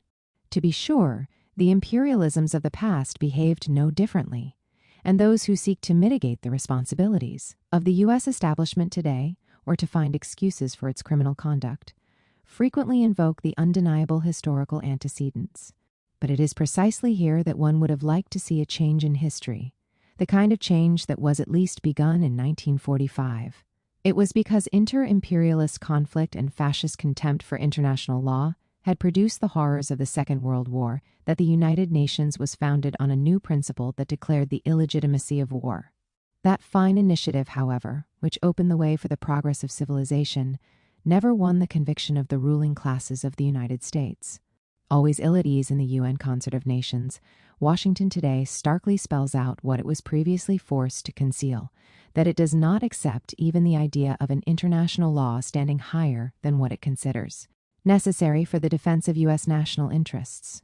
The United States is not alone responsible for the slide downhill. Europe played a large role of its own by adding fuel to the flames in Yugoslavia through over-hasty recognition of the independence of Croatia and Slovenia, then by rallying to Washington's positions on terrorism and its war in Afghanistan.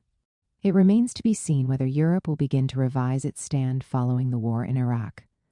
In any event, a return to the principle of polycentrism and a restored role for the UN will not be on the agenda so long as Europe agrees to substitute NATO for the United Nations as the means of managing globalization. Washington's propaganda apparatus has been foretelling an inevitable clash of civilizations, actually of religions, as the dominant feature of the future world.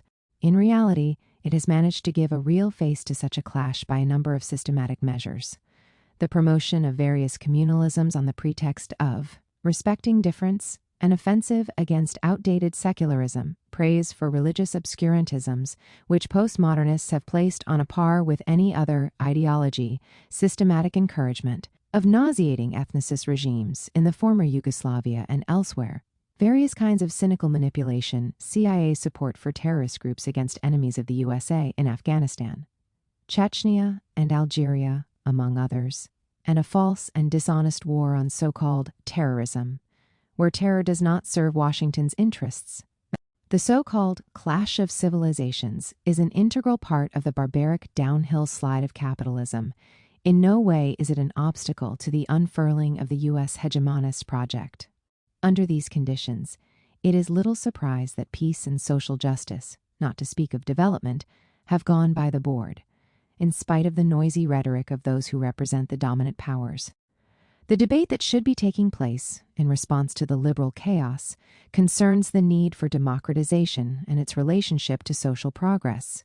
Instead, we are given a lot of empty talk designed to evade the real problems, talk about good governance, plus insipid flourishes about the struggle against corruption, which stands in for analysis of the real character of various regimes, talk in favor of communalist difference and other postmodernist odds and ends, talk about an alleged clash of civilizations as a substitute for real debate about the clash of political cultures. We know how such discourse is relayed by the World Bank, the G7's propaganda ministry, as I call it, and foisted on the United Nations, which, I have to admit, puts up little resistance. As for the promised peace, it takes the form of permanent war, supposedly against terrorism, repeated aggression by Washington and its allies, preventive war, and civil wars generated by the disintegration of states and societies that have followed the recipes of neoliberalism.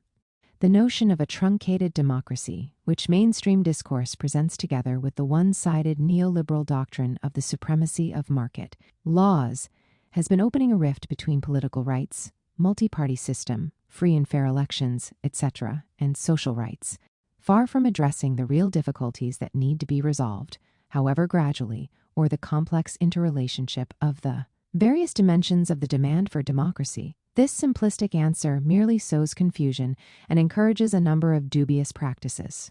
Methodically applying the rule of double standards, military and other active support for the rights of one people, willful blindness to those of another, the whole system threatens to lose its legitimacy in the eyes of growing numbers of individuals, movements and organizations, or even entire peoples.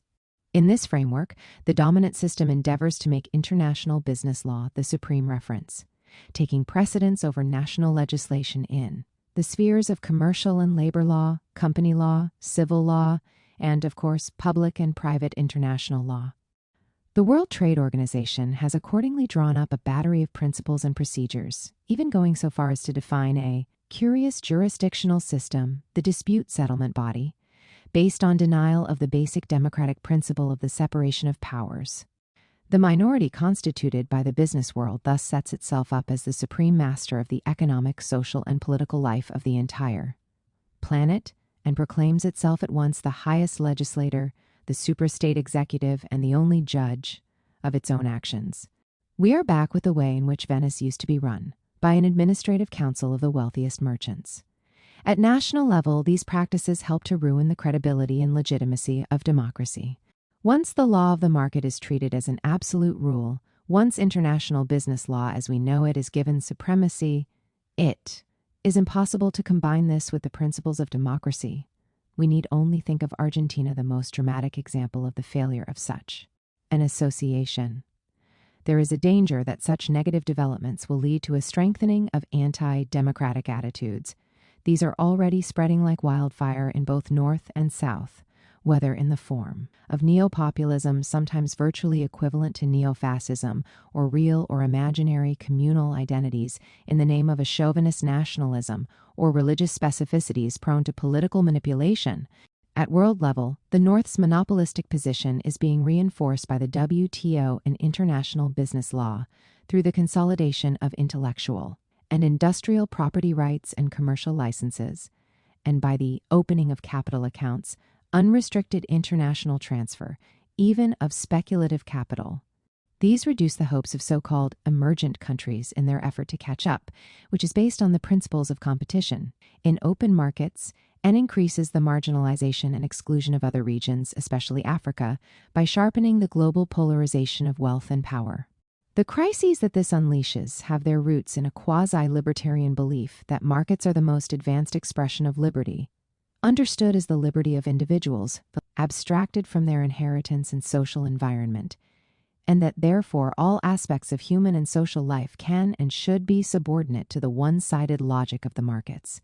The various models of a social contract and social security are then dismantled for the sake of greater flexibility, and replaced with private contracts covering specific, exclusively defined groups. In many parts of civil society, this trend is felt to be inequitable and unacceptable. The dominant models do not allow for the slightest degree of state intervention, but on the contrary, advocate an extreme concentration of power outside the control of Parliament or citizens, in a multiplicity of supposedly technical autonomous bodies, some of them private despite the public character of their intervention.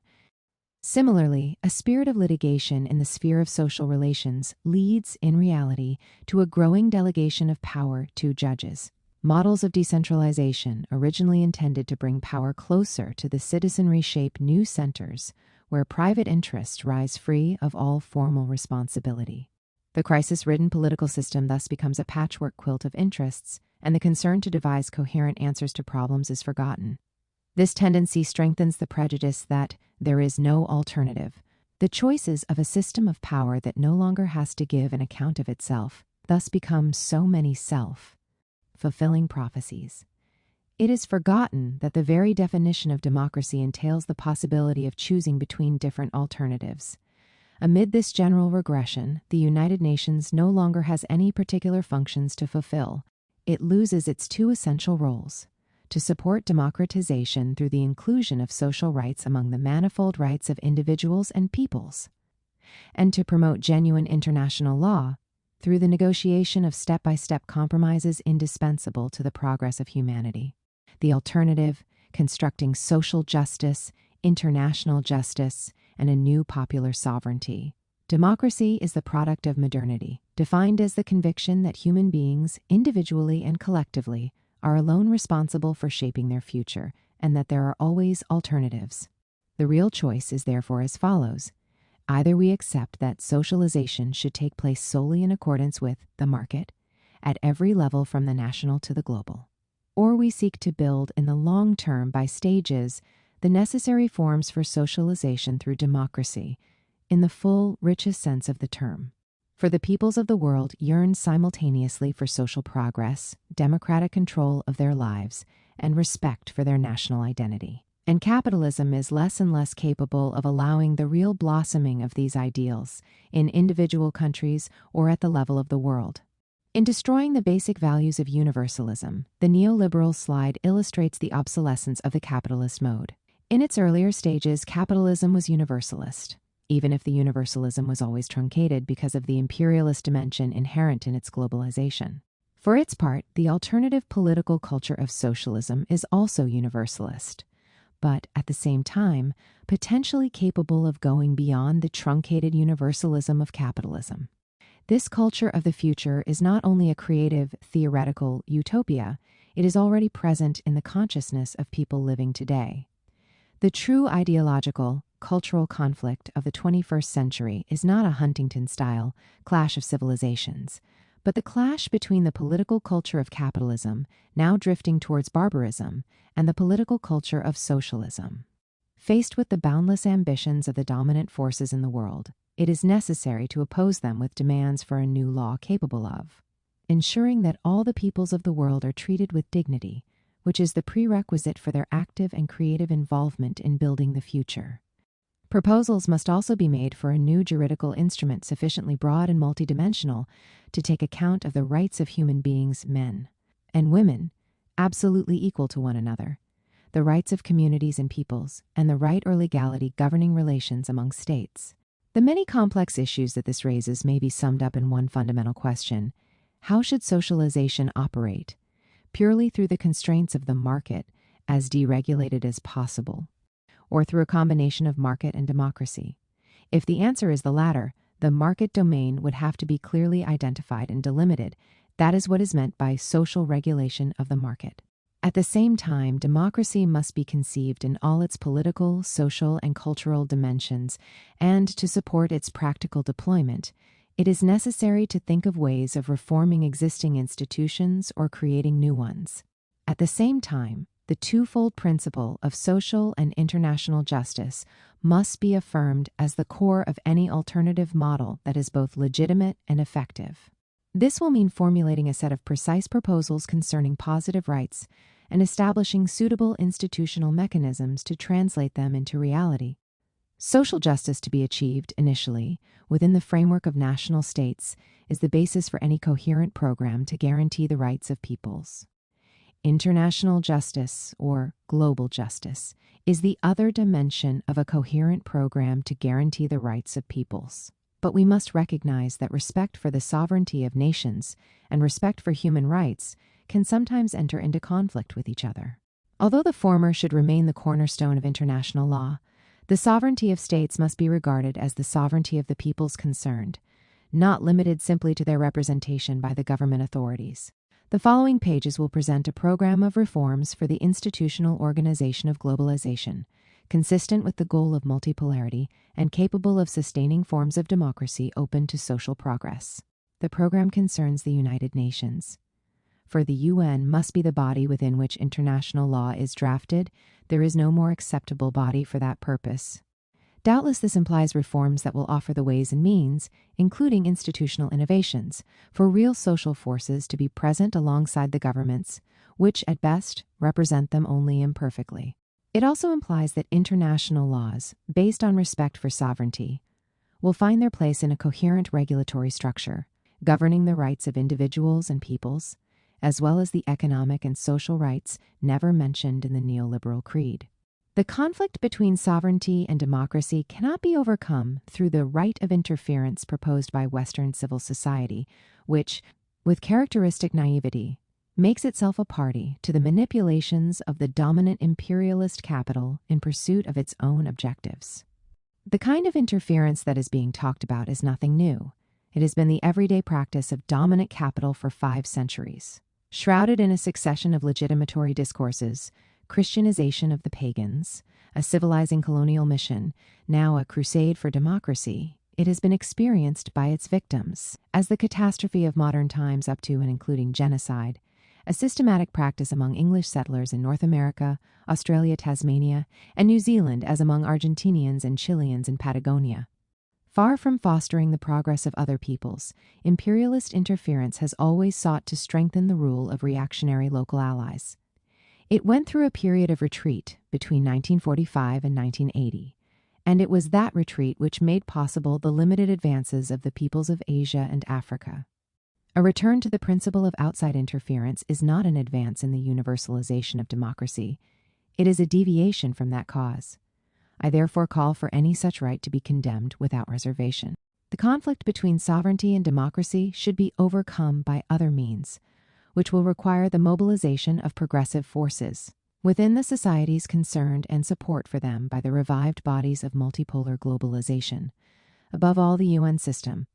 Such active support may take various forms according to the gravity of the situation, from economic coercion to assistance and even arms supplies for insurgent forces, as in the case of the national liberation struggles. It is certainly a difficult road, and success is never guaranteed, but there is no other. The conditions must be created for the UN to fulfill its functions as the guardian of peace. The first of these conditions is disarmament. A multipolar world is a disarmed world. But we have to be clear that this means, first and foremost, disarmament of the most powerful, the United States, above all. Iraq was attacked not because it had weapons of mass destruction, but because it did not have them. The arrogance of the United States, which does not hide its readiness to use all weapons, even nuclear, if it considers them useful, and, on this point, the U.S. ruling class can convince or manipulate its public without difficulty, actually serves to legitimize the arming of other countries under threat. The hypocrisy of the Non-Proliferation Treaty should therefore be exposed. The naive argument that poor countries could make better use of their resources feigns blindness to the real threat that imperialism poses to them. No doubt when the dominant comprador classes purchase weapons from the United States, they do not do it to face down the imperialist enemy, which is actually their protector.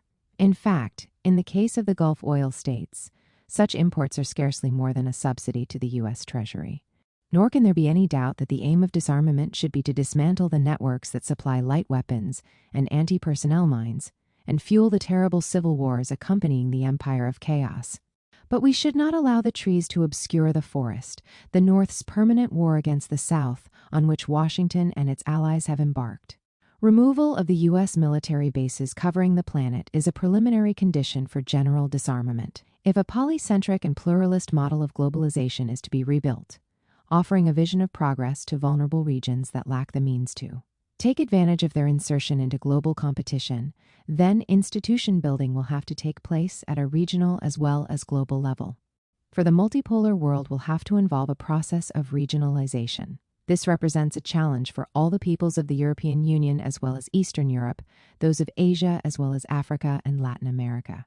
The existing regional structures, NAFTA and Mercosur, the Cotonou Accords between the ACP group of states and the EU, as well as the Regional Economic Partnership Accords, REPAS. Due to succeed them, the Eurocentrism Project, ICSWAS, COMESA, and other regional African institutions, APEC. All these should be discussed with regard to the demands of international justice and a non-polarized model of globalization. To what extent are these existing regional models no more than transmission belts for neoliberal globalization? Under what conditions might they serve as building blocks for an alternative globalization? The necessary transformations are such that regions cannot be merely economic groupings, especially of the neoliberal kind. They must also be conceived as political areas and define a social content capable of strengthening the position of the working classes and the underprivileged subregions. The reform program should therefore make it possible to combine respect for the sovereignty of peoples, gradually taking over from the sovereignty of states, with the democracy that is its precondition. This project for a humanist response to the challenge of globalization does not belong to the realm of utopia. On the contrary, it is the only possible realistic project, in the sense that the first advances towards it coming in. Response to demands already powerfully formulated in contemporary societies would everywhere win the support of strong social forces capable of driving them forward.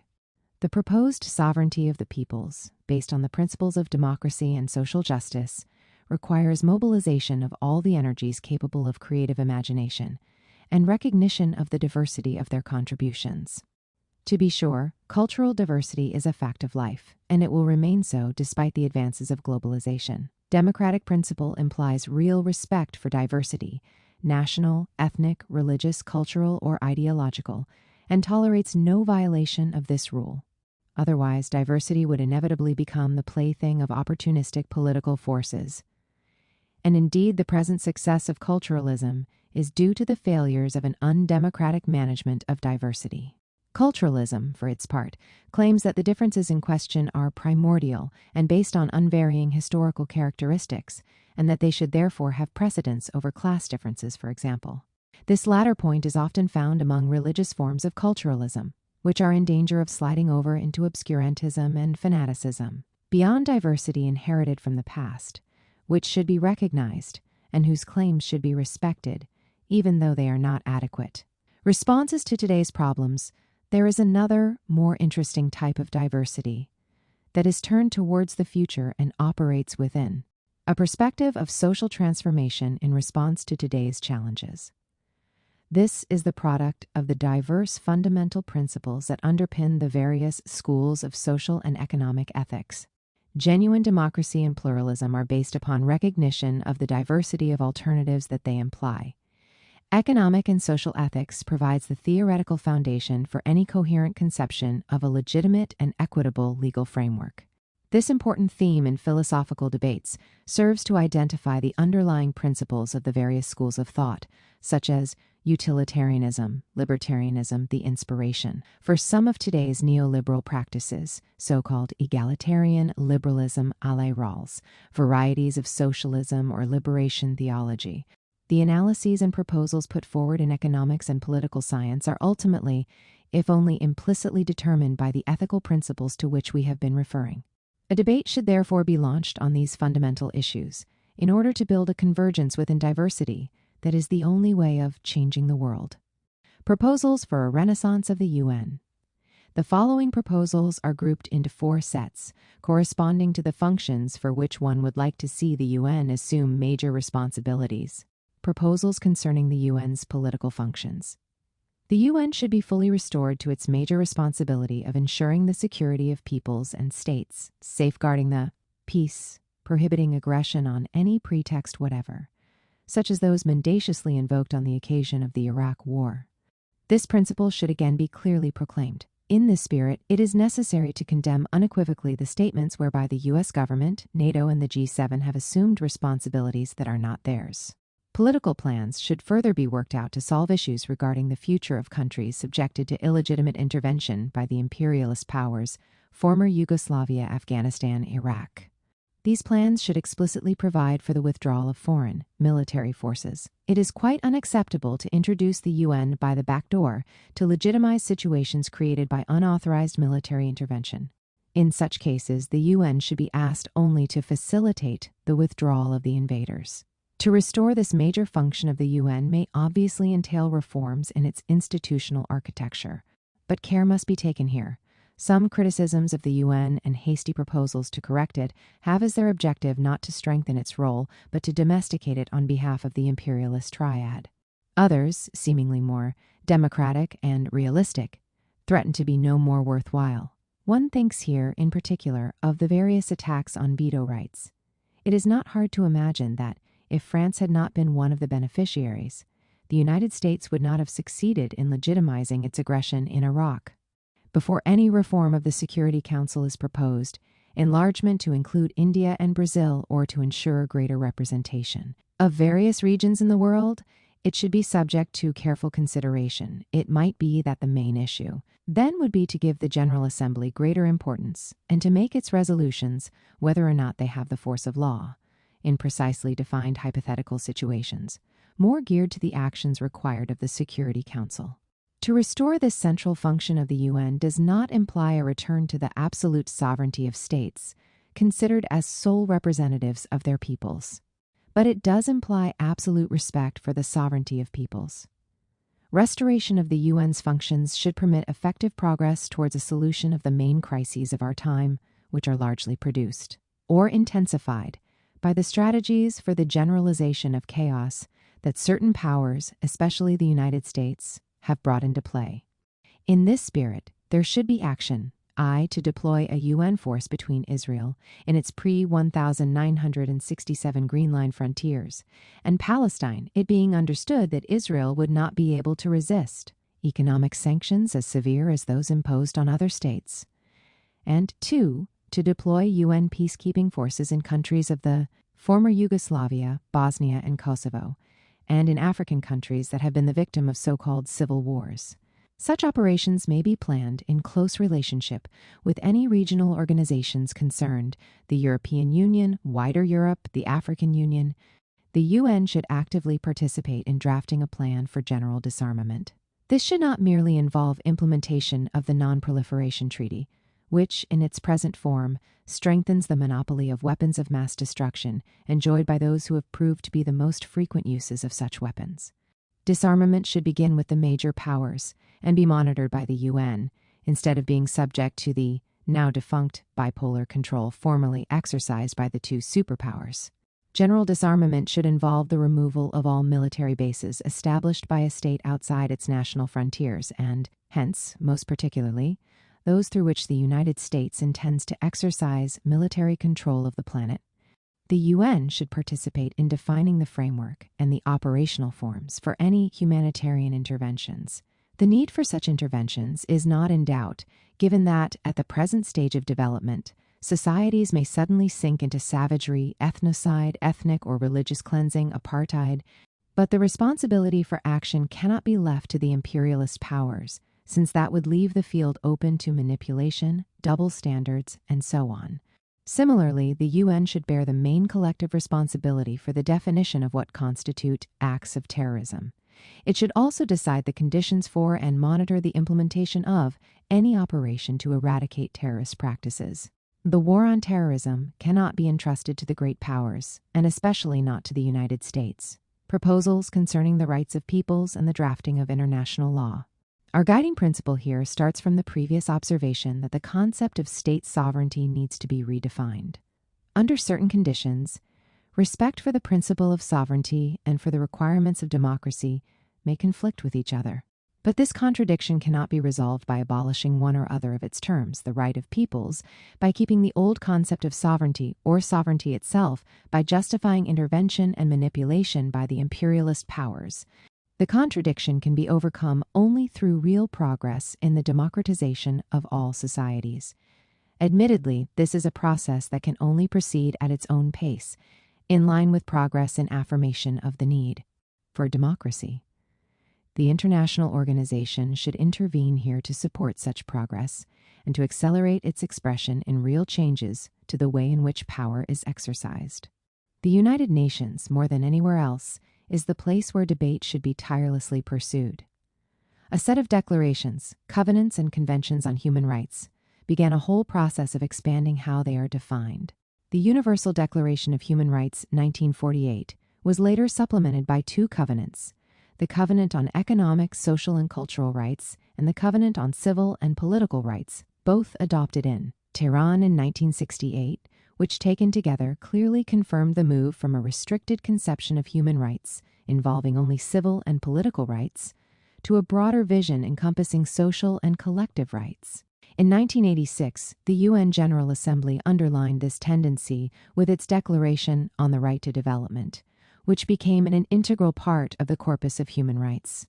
Nevertheless, the effort must never be allowed to flag. The existing texts are still insufficient and, above all, are constantly challenged and ignored in practice, or else they are said to be inapplicable, especially when their economic, social, and collective aspects conflict with the perceived interests of the triad powers.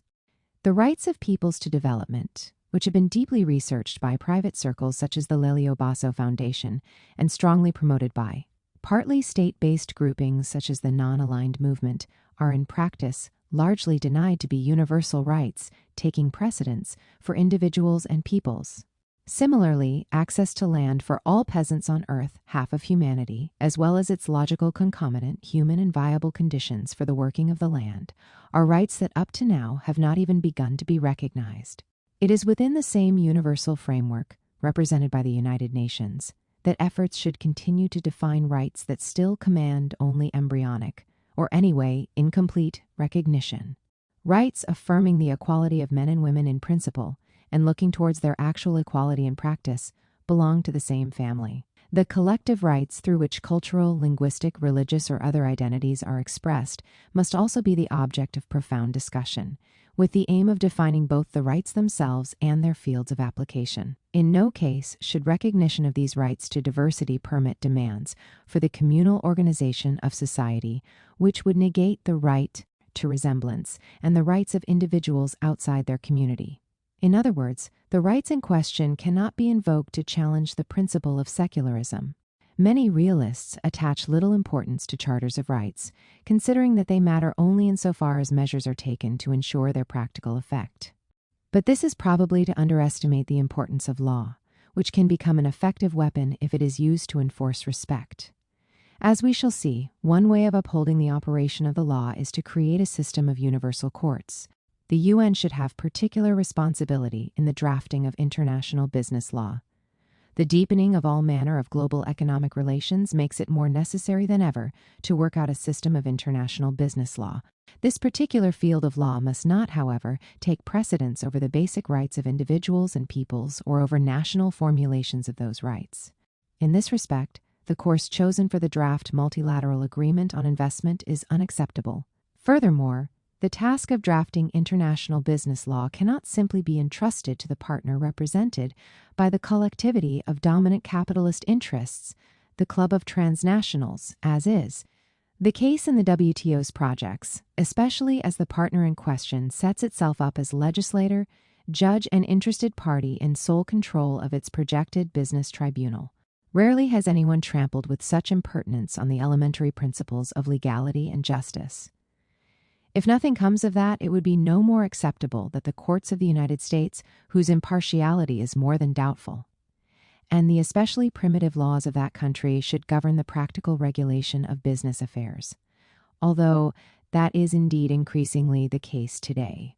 International business law should be drafted through open debate among all the interested parties, not only the business world but also the state, and the workers who will have to bear the consequences, both in the relevant companies and at the level of entire nations. There is no other forum for this debate than the UN and the ELO, which is one of its expressions. The UN cannot be erected overnight into a world state or world government, nor even into a supranational authority with overarching powers in various areas, although this does not rule out the long-term possibility that it might move in that direction. In any event, proposals along these lines must be treated with great caution. Today we see a flurry of proposals claiming to associate civil society, defined in the usual Washington style, with the life of the organization, and some of these proposals would like to give representation of the business world a central place. By contrast, advocates of this kind of reform of the UN always disregard the world of labor, the majority of human beings, facing a tiny minority of billionaires, and have even gone so far as to seek reductions in the rather toothless powers of the ILO. Unfortunately, the ILO administration seems to be playing along with this plan to turn the social clock back. Proposals for a world parliament, consisting of representatives of national parliaments, which in some cases do not even exist and are seldom truly representative of their peoples, are not necessarily anodyne or unrealistic. Moves in that direction could be started, even if we know that the democracy it is supposed to uphold cannot advance on a world scale more rapidly than at the level of the nations concerned. Proposals concerning the economic management of globalization. The deregulated globalization we see today, actually a globalization totally regulated by dominant capital and the G7 group of states politically beholden to it, is only one among several possible forms. It is neither inescapable nor without an alternative, nor even acceptable. It is necessary to replace the existing institutional forms of world regulation by supporting and perhaps supplementing the forms of national and regional regulation that the world's peoples establish here or there, and by accepting that in the modern world there may even be a contradiction or conflict between these different levels of economic management. The task ahead is therefore complicated, and even if the UN mobilizes in support of it, any progress will remain modest for a long time to come. But the advances that are made should not be treated lightly, as they point in directions favorable to the world's peoples and working classes. In view of their hugely destructive effects, international debts might be a solid starting point for debate on the UN's functions in managing the world economy.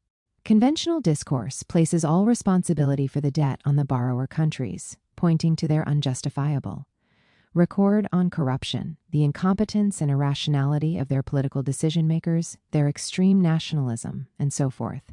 The reality is quite different. A large proportion of the loans were the result of systematic policies on the part of lenders seeking to invest surplus capital, which, owing to the economic crisis of the last 20 years, found no outlet in productive investment, either in the rich countries or in those ostensibly capable of handling it. Alternative outlets were therefore artificially fabricated to avoid the devalorization of this surplus capital. The explosive boom in speculative movements of very short-term investment capital is the result of these policies, as is their investment in the debt of third world countries and the former Eastern Bloc. No allusion is ever made to the major share of responsibility borne by the World Bank in particular, but also by the transnationals and many of the large private banks in the USA, Europe, and Japan. Corruption was an additional aspect in these policies, with the complicity of the lenders, World Bank, private banks, TNCs, and state officials concerned with countries in the South and East. A systematic audit of international debts should therefore be an immediate priority. It would show that much of the debt in question is juridically illegitimate. The weight of debt service is strictly unbearable, not only for the poorest countries but also for others in the South. We should recall here that after the First World War, when Germany was ordered to pay reparations to the value of 7% of its exports, liberal economists of the day concluded that it was an intolerable burden to which Germany's productive apparatus would be unable to adjust. Yet today, economists belonging to the same liberal school have no qualms about proposing the adjustment of third world economies to levels of debt service 5 to 10 times higher. In reality, then, debt service is today a way of pillaging the wealth and labor of the peoples of the South and East, an especially lucrative way because it has even turned the poorest countries on earth into exporters of capital to the North. It is also a particularly brutal form, which releases dominant capital from worries and uncertainties about the management of companies and hired workforces.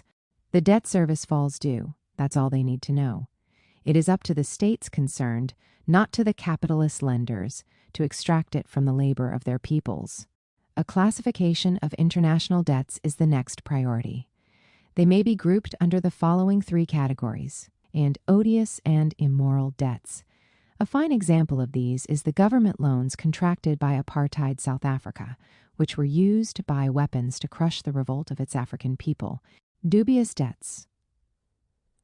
These are mostly the result of loans suggested by the financial powers of the North, including the World Bank, involving corrupt procedures in which the creditors were as much actors as the debtors. In the majority of cases where, as the lenders knew, the money was not even invested in the projects it served as cover, the debts are purely and simply illegal in the eyes of any justice worthy of the name. In a few cases, the loans actually were invested, but in absurd projects imposed by the lenders, especially the World Bank. So, once again, it is the bank that should be on trial. But that institution is not financially responsible, as it places itself above the law and the liberal discourse of risk, acceptable debts. When loans really were used for the intended purposes, there is no doubt that they should be recognized. Not only odious and immoral debts should be unilaterally repudiated after due audit, the same applies to payments already made. To service them, which creditors should reimburse after capitalization at the same rates of interest that the debtors had to bear. It would then be clear that, in fact, it is the North which is in debt to the South. The kind of debt management on offer to the highly indebted poor countries HIP sees obeys a quite different logic. The whole debt is treated as perfectly legitimate, without any examination or audit, and any forgiveness proposal is presented as a simple question of charity. The stated aim is to relieve the burden for the very poor countries, but at the same time to impose on them further draconian conditions that would make them akin to colonies under direct foreign administration. Apart from an audit and measures to discharge the debt, it is necessary to ensure that similar situations do not arise in the future by expanding the still rudimentary international law on debt and setting up real courts to hand down rulings. This would take things much further than one can expect from any arbitration commissions. To give the UN back all its responsibility for organization of the world economic system means to redefine the functions of the major institutions within its ambit, UNCTAD and the ILO among others, or, outside it, WTO, IMF, and World Bank. The main priorities in this field might be the following: to breathe new life into UNCTAD and give it new or revived functions, such as the drafting of a foreign investment code to regulate relocation and protect the workforce of all the parties concerned, and the negotiation of market access for the various national and regional partners. These tasks would challenge the complete marginalization to which UNCTAD is presently subject. The organization needs to be thoroughly overhauled if it is to break out of an orbit rigidly defined by the club of the transnationals. To breathe new life into the ILO, not in the sense proposed by its present leadership, but, on the contrary, in a way that strengthens workforce representation and workers' rights. To renegotiate the global monetary system and the institutionalized regional arrangements to stabilize exchange rates in such a way that a new IMF, having little in common with the present organization, would have responsibility for managing the linkage between the various regional systems. As things stand today, the IMF, which is not responsible for the relationship among the main currencies, dollar, yen, pound sterling, Swiss franc, operates as a collective colonial monetary authority on behalf of the triad, whose task it is to manage the finances of dependent countries by imposing structural adjustment and subjecting them to resource pillage for the benefit of footloose capital and tribute-like debt service. To construct a global capital market worthy of the name, which steers capital into productive investment in both the North and the South, and, as a necessary complement, has the tools to discourage speculative finance flows. The Tobin tax could be one idea in this context. Such a development would place a question mark over the functions of the World Bank and the World Trade Organization. Of course, in the field of economic management, the UN cannot do more than it is able to do in global political management. But it can begin the process of building global economic government and a global economic policy. And in saying government, one is saying finances in the same breath. The management of natural resources is undoubtedly the best first approach. Today, access to natural resources is in principle still an issue of national sovereignty, but this has often been flouted by colonial situations where all sovereignty disappears and what are commonly known as geopolitical relationships of forces. In fact, unequal access to natural resources is at the root of the huge waste perpetrated by the societies of the North on a planet where it is impossible to imagine a generalization of the North's modes of consumption, and where the established form of globalization therefore condemns the rest of the world's peoples to the status of victims of global apartheid. The ecological movements, which first raised levels of awareness of this dramatic problem, have not really persuaded the intergovernmental system, represented by the Rio and Kyoto conferences and the Johannesburg follow-up in August 2002, to accept adequate and effective forms of global democratic management of resource access. The militarization of globalization should also be related to the aim of the hegemonic power to control the world's natural resources. Exploitation of these resources is in principle a matter for actually existing capitalism, which is based on short-term calculation of financial profitability. The transnational corporations that take the decisions are not even aware that other calculations are a possibility. This is truly an area where the supposed rationality of the market is in fact irrational from the point of view of the long-term interests of the peoples concerned. The idea of sustainable development stems from a new awareness of this contradiction between the market and the interests of humanity. But those who argue for the idea often do not spell out its practical consequences. The alternative of rational, sustainable, democratic management of natural resources at both local and global levels could be discussed on the basis of certain proposals that are beginning to emerge for a global tax on profits associated with access to and exploitation of natural resources, or for distribution of this tax revenue in ways that benefit the peoples concerned, by encouraging the development of poorer countries and regions and discouraging waste. This could lead to the rudiments of a system of global taxation. It would cover a large number of natural resources, from oil and minerals to water and climate. But the suggestion is that the debate should start on oil and water. The UN should oversee management of water as a common good of humanity. There can be no life without water, which is as necessary as the air we breathe. Of the many uses of water, we shall here focus only on those related to agriculture, which consumes the greatest share. For natural reasons, the distribution of water among the various rural societies on Earth is extremely uneven. Some regions receive water free from the heavens, while people in arid or semi-arid zones have to search for it in rivers or deep wells, and then spread it through irrigation to all the agricultural land. In the latter case, the production costs of water are a long way from zero. Should the scarcity, therefore, be reflected in the attachment of a price to water resources? By shutting oneself up in conventional economic thinking and the market alienation on which it is based, by playing the game of competitiveness in a context of unbridled globalization, 1. Accepts that the remuneration of labor will be lower for some than for others, unless, that is, one decides it is not worth continuing to produce at all. Neoliberal globalization condemns agriculture to disappear from huge regions of the planet. It is a fact that peoples, nations, and states exist. They occupy different spaces on Earth and do not enjoy the same natural conditions. A realistic political economy must take account of this. Conventional economics, which pretends to ignore these dimensions of reality, substitutes the theory of an imaginary globalized world, defined by worldwide commodification of all aspects of social life and all conditions surrounding human activity. This enables it to legitimize the one-sided thrust of capital. If liberal economists who defend this capitalist fundamentalism were consistent with themselves, they would conclude that the optimum use of natural resources, in this case, water, requires huge resettlement of the world population in accordance with the uneven distribution of resources on the surface of the globe. Water would then become a common good of the whole of humanity.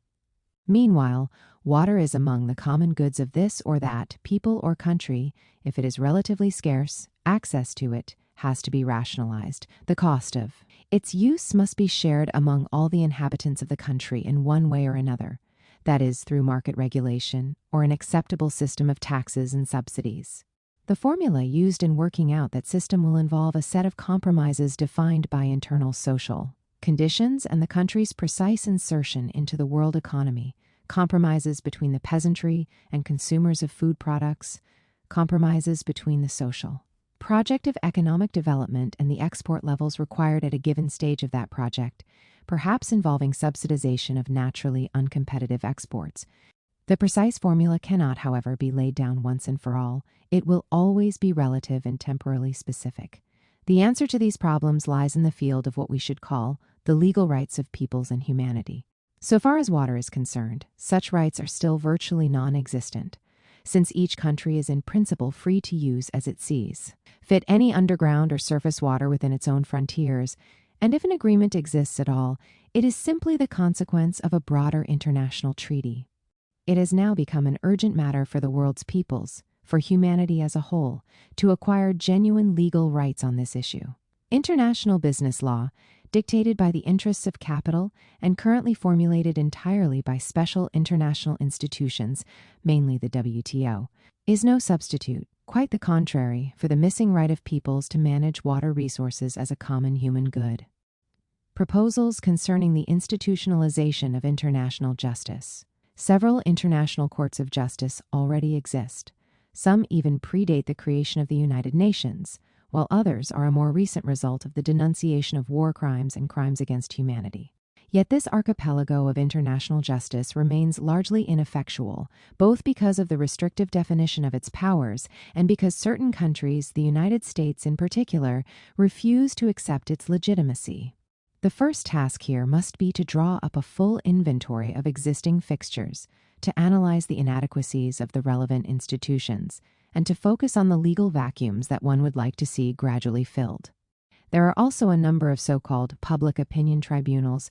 The Bertrand Russell War Crimes Tribunal is a fine example, which do not enjoy legal status yet fulfill highly useful functions in alerting the public.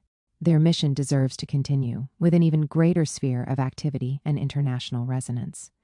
But this should not stand in the way of campaigns to set up recognized international courts that have the power to hand down legal judgments, nor of action to codify laws that the courts in question will be charged to uphold. Work must also be done on designing an international court of justice to complement and crown the proposals in previous sections concerning the responsibilities of the UN. 3 sets of courts seem particularly desirable in this connection. The first group of juridical institutions concerns the political aspects of managing globalization. Although a state's action or intervention outside its frontiers, on whatever grounds, should always be submitted for the judgment of the United Nations, it is advisable that a juridical institution coming under the UN should have a say on whether such intervention should be authorized or condemned. The International Court of Justice in The Hague certainly has the competence, but under present conditions lacks the appropriate powers of execution. For example, when Sandinista Nicaragua registered a complaint over the U.S. Navy's mining of its ports, the court found in favor of the plaintiff and demanded that the guilty party cease its armed interference and pay damages to the victim. Yet the judgment remained a dead letter, as only the UN Security Council, where the United States has veto rights, could provide for its enforcement. On June 27, 1986, the court ordered the United States to pay reparations of $17 billion. But Nicaragua never received a single cent. Similarly, the court's recent judgment on the Wall of Shame in occupied Palestine, the grounds for which are quite unambiguous, could be followed through only with a non-binding recommendation by the UN General Assembly. A review is therefore necessary to enlarge the powers of the court. One can imagine that the state which is the aggrieved party, or else the UN General Assembly, might not only have recourse to the court, but also have an assurance that a judgment in its favor will actually take effect, even if this is resisted by the state responsible for the illegal act of intervention. Unless this happens, the imperialist powers, especially the United States, can never be judged for the most naked violations of international law, or, if they are, will be liable only to sanctions that popular mobilizations can impose on them. A second group of juridical institutions is needed to consolidate the rights of individuals and peoples recognized by the UN. One inspiration here might be the European Court of Justice, which, on matters within its competence, may be directly approached by aggrieved parties, individuals or collectives, without the need for prior official authorization in the country to which they belong. But another possibility would, indeed should be, to enlarge the domain of international justice to include social and other rights, perhaps with separate chambers of the UN's court handling the rights of individuals and peoples. A third group of juridical institutions should be created to deal with business law. Here again one might imagine separate chambers of the UN's business court, each with specific competences, one of which would have the task of judging criminal economic acts. The case of Bhopal illustrates the scandalous impunity that the transnational corporations enjoy at the present time. It would also be in this framework that another chamber of the court might deal with disputes concerning external debts, a plan for action. The above proposals are certainly ambitious, and their implementation, even in part, will require considerable time. But the future begins today, and there is no reason to put off launching a plan of action to ensure that progress is made. It does not seem useful to call on governments today to start negotiating on a reform of the UN. They will do it themselves if they deem it necessary. But the current relationship of forces is such that any reforms, if put into practice, are unlikely to lead in the right direction. On the contrary, there is every reason to believe that they will fit into the dominant imperialist strategies of the hour, which seek to marginalize and domesticate still further the international organization. It seems more likely that there will be a need to campaign against such reforms rather than in their favor. In my view, then, a different approach is necessary, one that directly addresses public opinion. I would propose establishing a number of ad hoc international commissions on each of the themes of the project we have outlined, which might then supply with analysis and further proposals the huge cluster of movements that recognize themselves in the national, regional, and world forums. The World Forum for Alternatives, through the centers of critical thought constituted by its network of correspondents and associates, might help to coordinate the enterprise. Once the work of the commissions was sufficiently advanced, it could and should become the focus of worldwide campaigns on a number of clearly defined objectives for each issue. This would help to correct the imbalances that mark the typical relationship of forces in the contemporary world. Conclusions. The difficulties of constructing a multipolar world. The challenges to the construction of a genuinely multipolar world are more serious than many alter globalization movements imagine. They are also plural in nature, and this is reflected in the title of this concluding chapter. First of all, we have to classify the difficulties to identify those which could or should be overcome in the initial phase, the short term, and those which can be overcome only gradually in the course of decades. These challenges take on their full meaning only if we situate them within the long transition beyond capitalism, or to put it less indirectly, the long transition to world socialism. At the same time, we have to assess the scale of the challenges in question, which are not the same from one country or region to another. The existing governments, or those likely to take over from them in the foreseeable future, have their own views of the challenges they think they are facing, which are not necessarily those that seem to us the real challenges for our project of building a genuinely multipolar world. Nevertheless, we cannot simply dismiss with contempt the views of existing governments, if only because they inspire the actions they take today or will take in the period ahead. The protest movements themselves do not always share the same idea of the challenges, nor can we ignore the diverse or even conflicting character of their analyses of reality or of their projects for society. What I wanted to stress in this work requires an explicit identification of the short-term and longer-term challenges. The main immediate task is to frustrate Washington in its military project. This is the absolute prerequisite for creating the leeway we need, and without it, any social or democratic progress and any advance towards a multipolar world will remain vulnerable in the extreme. In the face of this challenge, then, politics in the current sense of the term, and therefore the role of state policies and decisions, will still be decisive. The overweening character of the U.S. project means that it is bound to fail in the end, though at a terrible human cost. The resistance of its victims, the peoples of the South, will grow stronger as the Americans become bogged down in the many war fronts to which they are forced to commit themselves.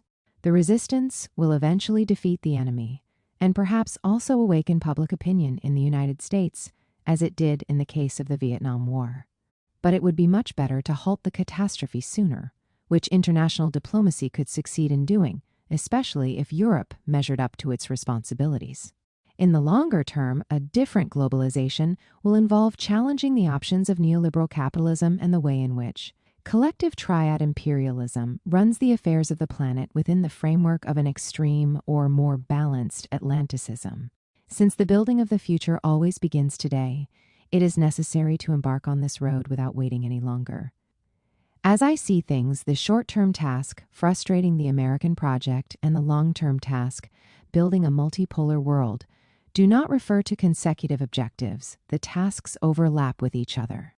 Besides, the peoples of the world do not wait before taking action on social and democratic issues whenever they consider that their interests are threatened or that they are in a position to make a breakthrough. There is absolutely no reason to call for such struggles to be given up while we wait for the defeat of the United States. On the contrary, social or democratic advances here and now help to put Washington's project to flight. Progress along these lines will certainly not be so swift as to make unnecessary a number of initially modest intermediate objectives. But the insertion of these into a long-term perspective is the only way of ensuring that they will be effective.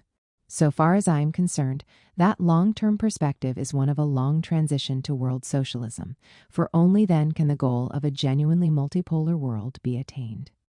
In fact, the multipolar world is not the end of history, which for me is a non-concept. It will be a gradual process of construction, never complete, always evolving. In the foreseeable or even distant future, neither the social systems of the different partners, all the countries in the world, nor the equilibrium or disequilibrium characterizing their insertion into globalization will come to the end of their evolution, if that means anything, which I doubt. Can Washington's military project be thwarted? Concerning the first priority objective, to thwart Washington's military project, the analyses in previous chapters underline the many difficult obstacles that have to be overcome. The present moment is characterized by the deployment of a North American project for world hegemony, the only one that today occupies the whole stage. There is no longer any counter-project to limit the area under U.S. control, as there used to be in the era of bipolarism, 1945 to 90. The European project, apart from its inherent ambiguities, has gone into a period of withdrawal. The countries of the South, the Group of 77, the non-aligned movement, which in the Bandung era, 1955 to 75, aimed to oppose a common front to Western imperialism, have given up the project. China itself, going it alone, seeks little more than to protect its anyway ambiguous national project, and does not present itself as an active partner in the reshaping of the world. The European project is not going in the direction that is needed to bring Washington to its senses. Indeed, it remains a basically non-European project, scarcely more than the European part of the American project. The EU's planned constitution is for a Europe that is settling into its dual neoliberal and Atlanticist option. Hence the potential contained in the clash of political cultures, which could theoretically lead to an end of Atlanticism, remains. Mortgaged to the social liberalism of the majority sections of the left, electorally speaking, the European socialist parties. But social liberalism is a contradiction in terms, since liberalism is by nature non-social or even anti-social. Russia, China, and India are the three strategic opponents of Washington's project, and the existing governments in these countries are ably increasingly aware of it. But they appear to believe that they can maneuver and avoid directly clashing with the U.S. administration, or even that they can use the friendship of the United States in the conflicts that oppose them to one another. Russia's fears of Chinese expansion in Siberia, the India-China conflict, the common front against terrorism, to which they appear to subscribe, has somewhat confused the issue.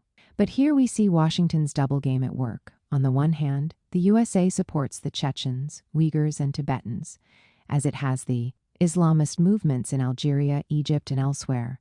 On the other hand, it waves the fight against Islamic terrorism as a flag to rally Moscow, Beijing, and Delhi. So far, at least, it is a game that seems to have worked. A Eurasian rapprochement, Europe plus Russia plus China plus India, which would certainly carry with it the rest of Asia and Africa and isolate the United States, is certainly desirable. There are even a few signs pointing in that direction. But we are a long way from seeing its crystallization put an end to Europe's Atlanticist option.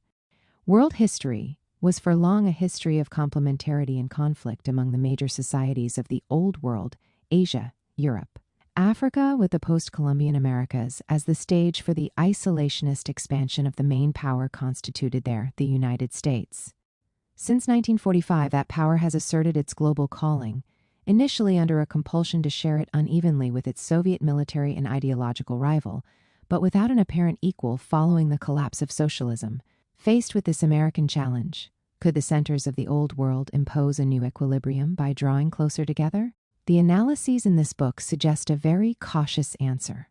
The work of construction remains fragile in two major partners of the system, China and a Europe mired in Atlanticism, while Japan, India, and Russia are no less vulnerable.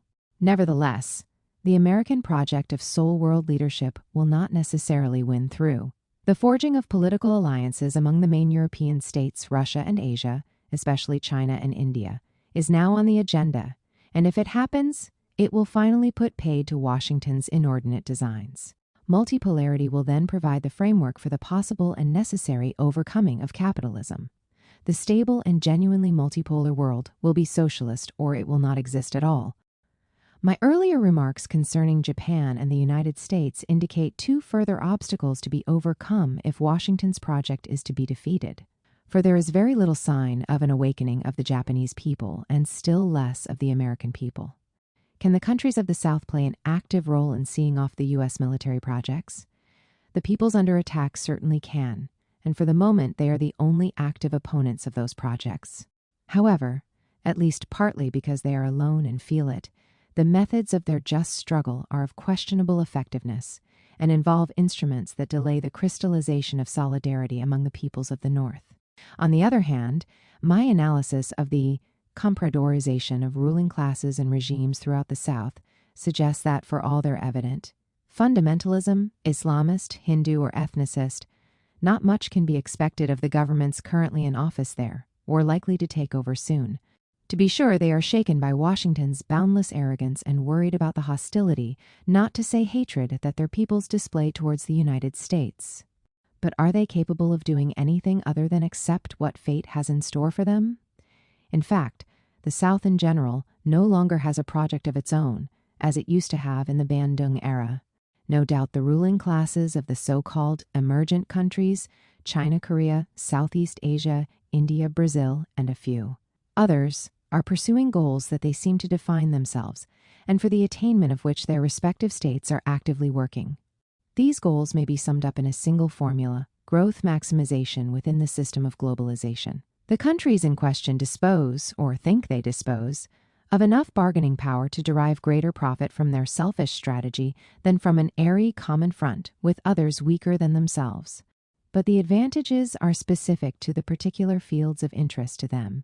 They do not call into question the general architecture of the system. Indeed, they do not give to the vague, illusory project of building a national capitalism the degree of coherence that would define a truly alternative project for society. The most vulnerable countries of the South, the Fourth World, do not even have a project they can call their own. Religious or ethnicist fundamentalism does not qualify to be described as one, being more in the nature of a makeshift substitute.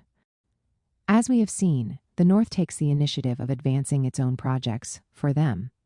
We should rather say, against them, as in the case of the EU-ACP association, the economic partnership agreements scheduled to replace the Cotonou Accords, or the Euro-Mediterranean dialogue, or the U.S.-Israeli plans for the Middle East, or even the Greater Middle East. Thinking long-term, the perspectives change when they are placed in a longer-term framework. For, contrary to the dictum of egoistic pragmatism, the deluge will not come après moi. It is the task of grand politics to think of the long term, and here the key role of possible changes in the social, national, and international relationship of forces comes into its own.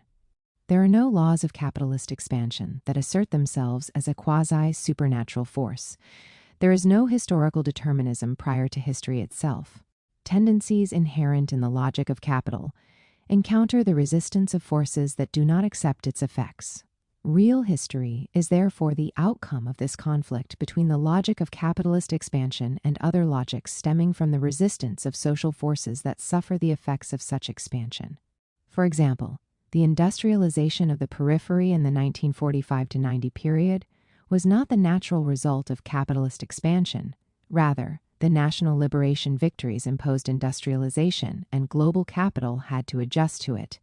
Again, the declining efficacy of the national state, produced by capitalist globalization, is not an irreversible determinant of the future. National reactions may indeed set the process of globalization on an unexpected course for better or for worse, according to the circumstances.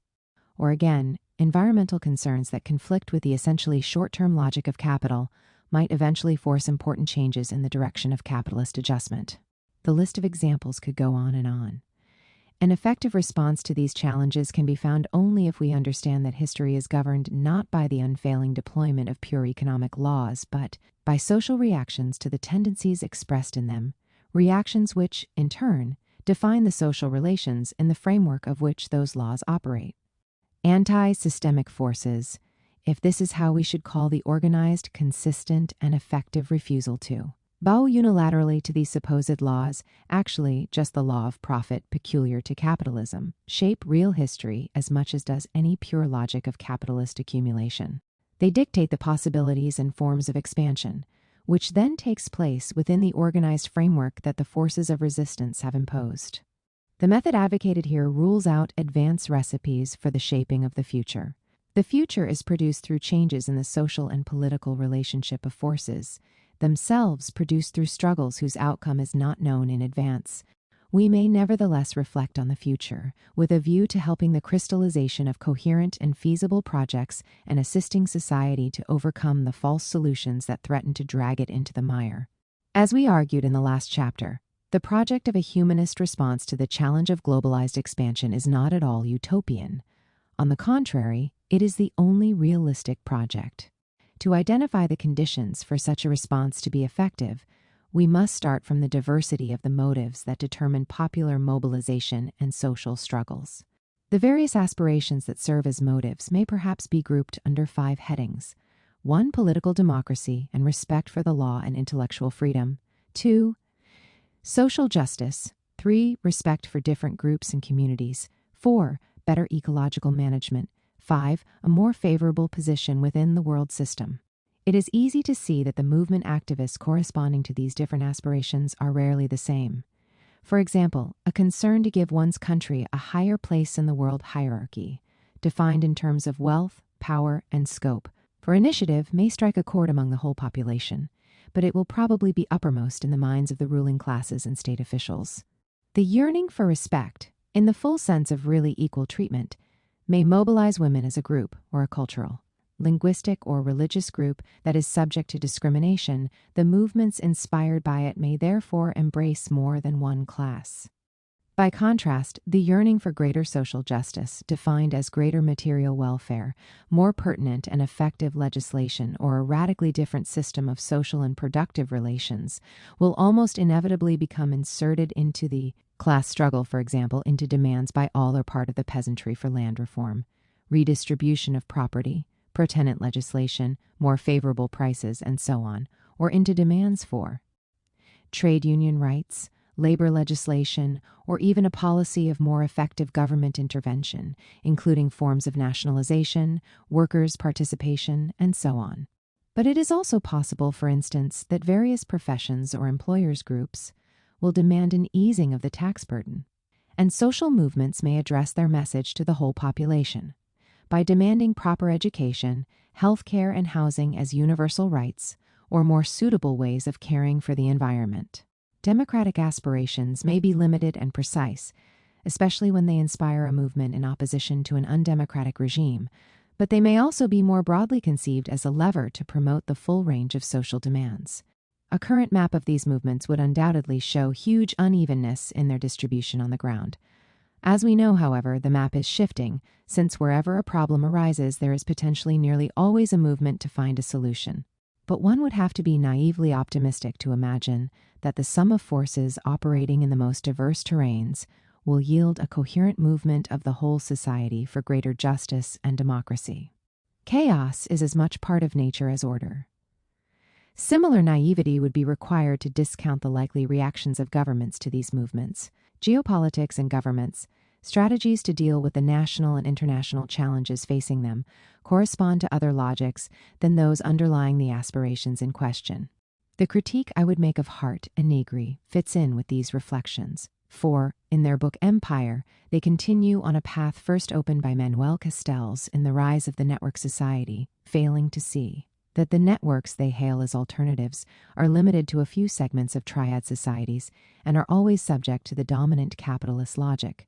The woolly concept of multitudes, with no frontiers and no structures, also chimes with the banal old discourse of North American political liberalism. It is little more than a synonym for the non-concept the people, which derives from a vision of society reduced to the sum of its individuals. It should be the source of severe and unbending criticism that such nonsense receives the accolades of large parts of civil society, another woolly concept, almost a non-concept, and that the work of Hart and Negri is arrogantly presented as a manifesto of alter globalization. The movement will advance only if it shakes off such illusions, which at best are proof of astonishing naivety.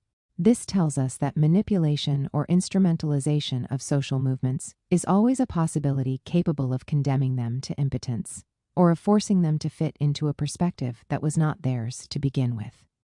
There is a global political strategy for running the world, whose aim is to fragment anti-systemic forces by encouraging the breakup of state forms of social organization.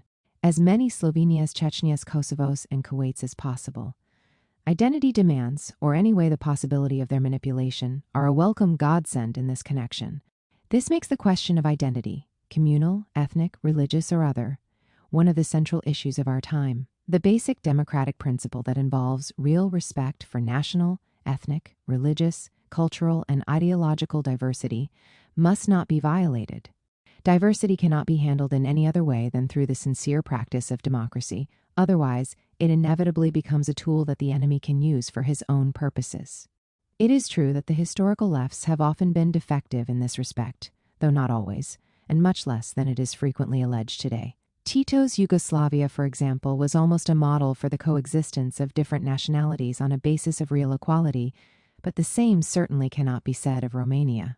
In the Third World of Bandung, national liberation movements often succeeded in uniting different ethnic groups and nationalities against the imperialist enemy. But few post-liberation governments were able to handle this diversity democratically and to preserve whatever achievements had been won. Their low propensity to democracy produced as deplorable results in this field as in other problem areas of their societies. When the crisis hit, the ruling classes were powerless to face up to it, and often played a key role in fanning communalist withdrawal as a way of maintaining their control of the masses. Even in many real bourgeois democracies, however, it is by no means the case that communal diversity has always been correctly handled. Northern Ireland is the most striking example in this respect. As we said before, it is failures in the democratic handling of diversity that account for the successes of culturalism. Moreover, amid the thicket of identity demands, there is a democratic criterion that allows us to see and judge each one more lucidly. We may say that a demand is progressive if it links into the struggle against social exploitation and for greater democracy in every dimension, but that it is clearly reactionary and serves the aims of dominant capital if it presents itself as, without a social program, on the grounds that this is unimportant, not hostile to globalization, because that too is unimportant, or a fortiori alien to the idea of democracy, on the grounds that it is Western. Dominant capital itself understands the difference and supports the second kind of demand, even when the media profit from its barbaric content to denounce the peoples who are its victims. The idea is always to use or manipulate the movements that raise such demands. The humanist alternative to worldwide apartheid cannot feed on nostalgic delusions, nor base itself on affirmations of a diversity inherited from the past. It will be effective only if its perspective remains open to the future, only if it seeks to go beyond the truncated and polarizing capitalist form of globalization, and to construct a new post-capitalist form based on real equality among peoples, communities, states, and individuals. Inherited diversities are not a problem because they exist. But if one becomes fixated on them, one loses sight of other, much more interesting diversities that the invention of the future necessarily throws up. The idea of such new diversities flows from the very idea of emancipatory democracy and the always incomplete modernity that goes hand in hand with it. The creative utopias, around which popular struggles for equality and justice may crystallize, always find their legitimacy in multiple systems of values, and their necessary complement systems of social analysis draw inspiration from equally diverse social theories. Nor can the strategies for real progress in the agreed direction be the monopoly of any one organization. All such diversities in the invention of the future are not only inevitable, but welcome. The alternative to worldwide apartheid is a pluricentric globalization that can ensure different economic and political relations among regions and countries, less unequal and therefore less unfavorable to those which have suffered the most destructive effects of globalization. To take this road obviously requires complex negotiations and, on that basis, new regulatory systems permitting the accomplishment of development projects worthy of the name. As we saw in the last chapter, this means questioning the present organization of access to markets and capital, of monetary systems, the taxation of natural resources, and moves towards demilitarization. This perspective reconciling globalization with local and regional autonomy, what I call a delinking consistent with the new challenges, leaves room for a major review of democratization concepts within the UN system, which might then seriously take up the goals of disarmament on the basis of formulas for national and regional security associated with regional reconstruction, begin the work of establishing global taxation, in connection with management of the Earth's natural resources, and help to crown the UN as the interstate organization by starting work towards a world parliament, capable of harmonizing the demands of universalism, the rights of individuals, collectives, and peoples, political and social rights, etc., with the diversity of historical and cultural legacies. Of course, this whole project has a chance of gradual fulfillment only if social forces and projects first take shape at national level as a vehicle for the necessary reforms, which are impossible within the framework of neoliberalism and a polarizing globalization. Thus, whether it is a question of sectoral reforms, state administration, revenue system, education, formulas for sustained involvement in development, or of a more general democratization of societies and their political or economic management, there will be an inescapable need for preliminary stages. Otherwise, the vision of new forms of organization to lift the planet out of chaos and crisis and to get development moving again are bound to remain entirely utopian. In this light, some room must be given to proposals for immediate action capable of mobilizing real political and social forces, first of all at local level, even if the aim is a broader one of globalizing struggles. A long series of regulatory approaches could be rapidly introduced in every field: in the economy, taxation of financial transfers, abolition of tax havens, debt cancellation, etc. In ecology, species protection, a ban on harmful products and methods moves towards global consumption taxes on certain non-renewable resources. In social matters, labor legislation, investment codes, participation of peoples, representatives in international bodies, in politics, democracy and individual rights, and in culture, rejection of the commodification of cultural goods. The medium-term program I have suggested does not seek only to make market regulation serve the protection of the weak classes and nations. Its political side is no less important. The key ideas underlying the program concern disarmament and the drafting of new international law relating to individuals, peoples, and states. In conclusion, the challenge and the responses to it may be summed up in a simple formula: either neoliberal globalization and inevitable apartheid on a world scale, or real negotiations with a view to constructing an alternative pluricentric globalization. 4 conditions to be satisfied. A genuinely multipolar world will become a reality only when the following 4 conditions have been satisfied. 1. Real advances towards a different, social Europe, and hence a Europe that has begun to disengage from its imperialist past and present, and to embark on the long transition to world socialism. Evidently, this implies more than a mere exit from Atlanticism and extreme neoliberalism. 2. The prevalence of market socialism in China over the strong tendencies to an illusory construction of national capitalism, which would be impossible to stabilize because it would exclude the majority of workers and peasants. 3.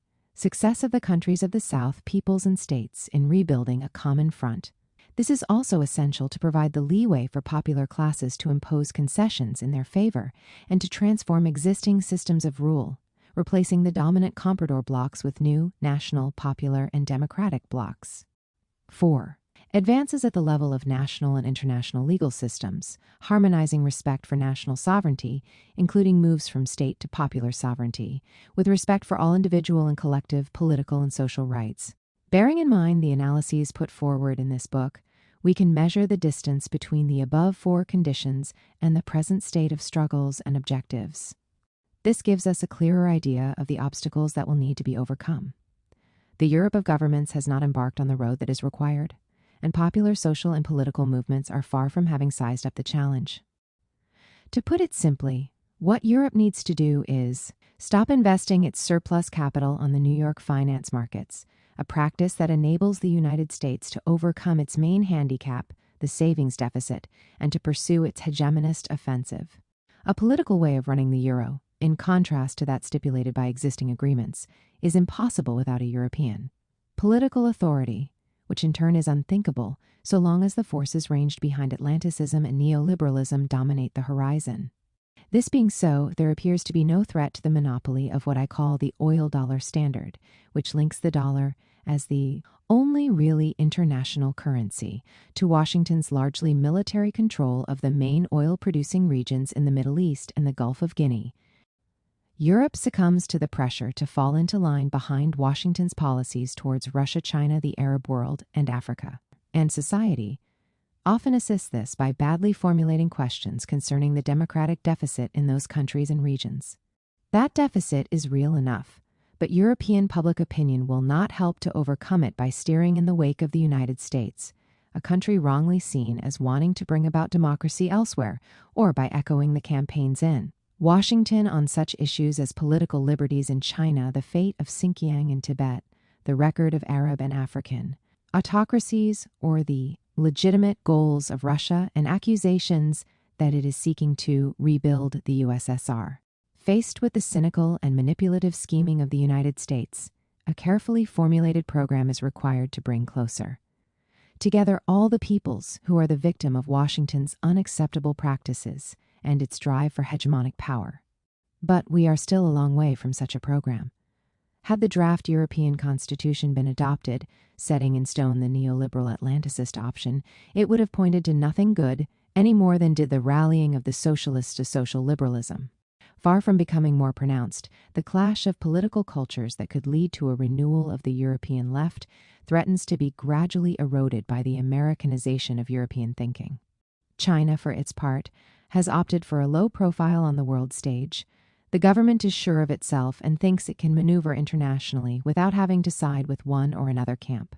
In the short term, China finances its imports with the dollars it earns from a sizable trade surplus with the United States, thereby helping to support the dollar standard.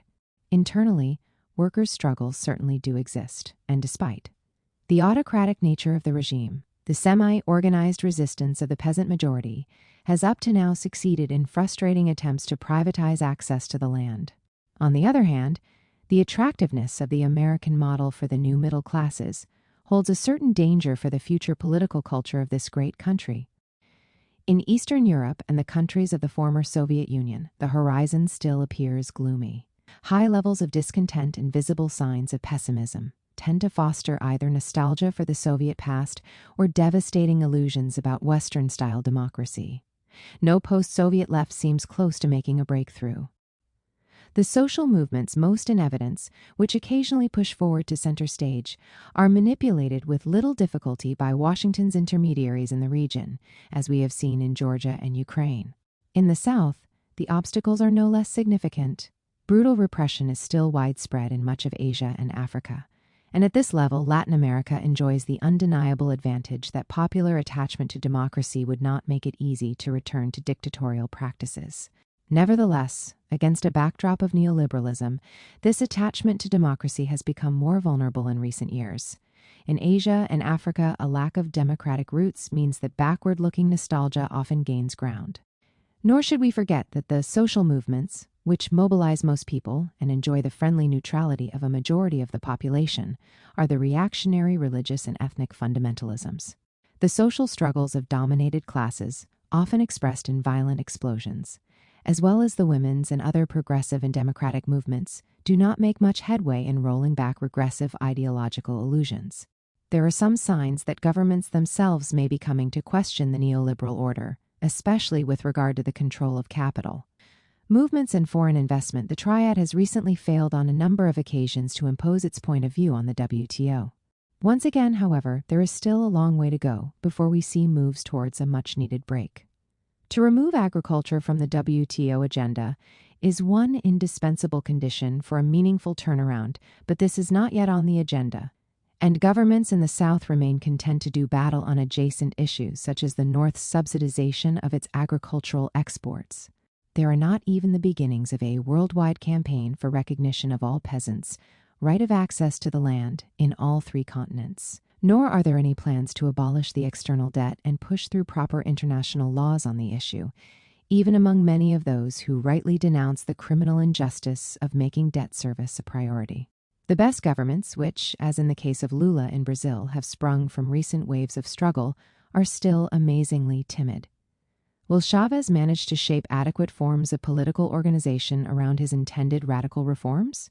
The common front of the South certainly does not exist yet, even if there are some signs that one might be reconstituted. The existing regional institutions, designed for the very different purpose of serving as agencies of neoliberal globalization, are unsuited to confronting the Real challenges, most of them, especially in Africa and the Arab world, have anyway proved to be little more than facades.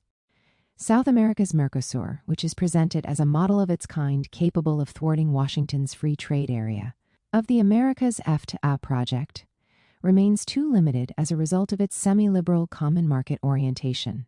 The recent formation of the group of within the WTO, spurred on by Brazil, India, South Africa, and China, is still an ambiguous development. Brazil, whose modernized latifundia enjoy cheap labor and huge reserves of land, is the country that stands to gain most from the marketization of agriculture, which means that it does not have the same interests in this field as the countries of Asia.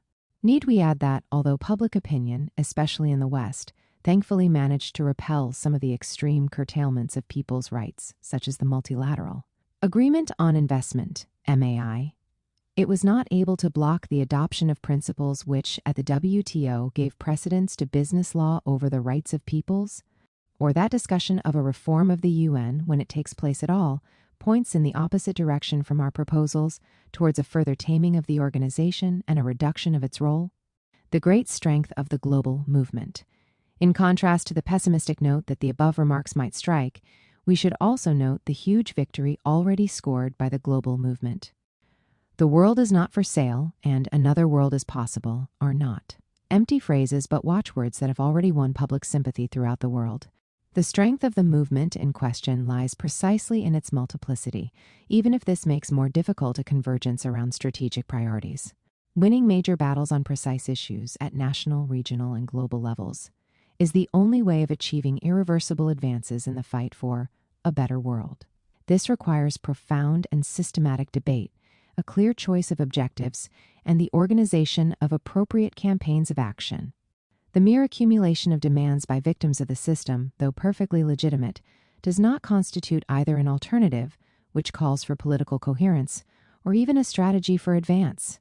The movement is in great danger of remaining where it is, and some even try to justify that as a principled option.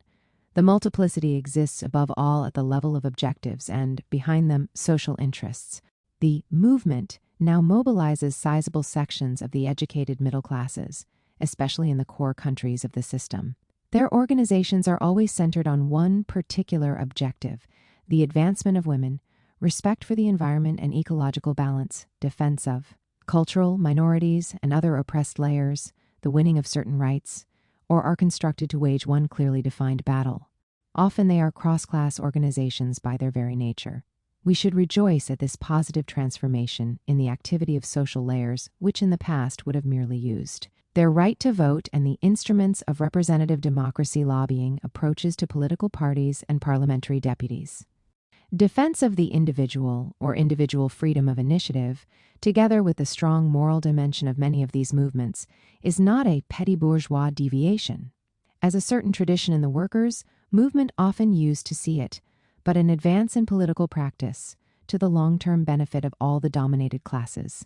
The fact remains, however, that the new movements have not conjured away the struggles of popular classes for their material interests. Workers' struggles for employment, higher wages, and job security. Farmers' struggles for decent prices or access to the land and the means to cultivate it are still the core of the fight to modify the social relationship of forces.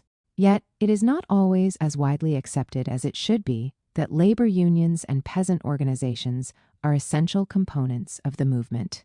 For at the great bazaars that bring the movements together, the middle classes too often take center stage.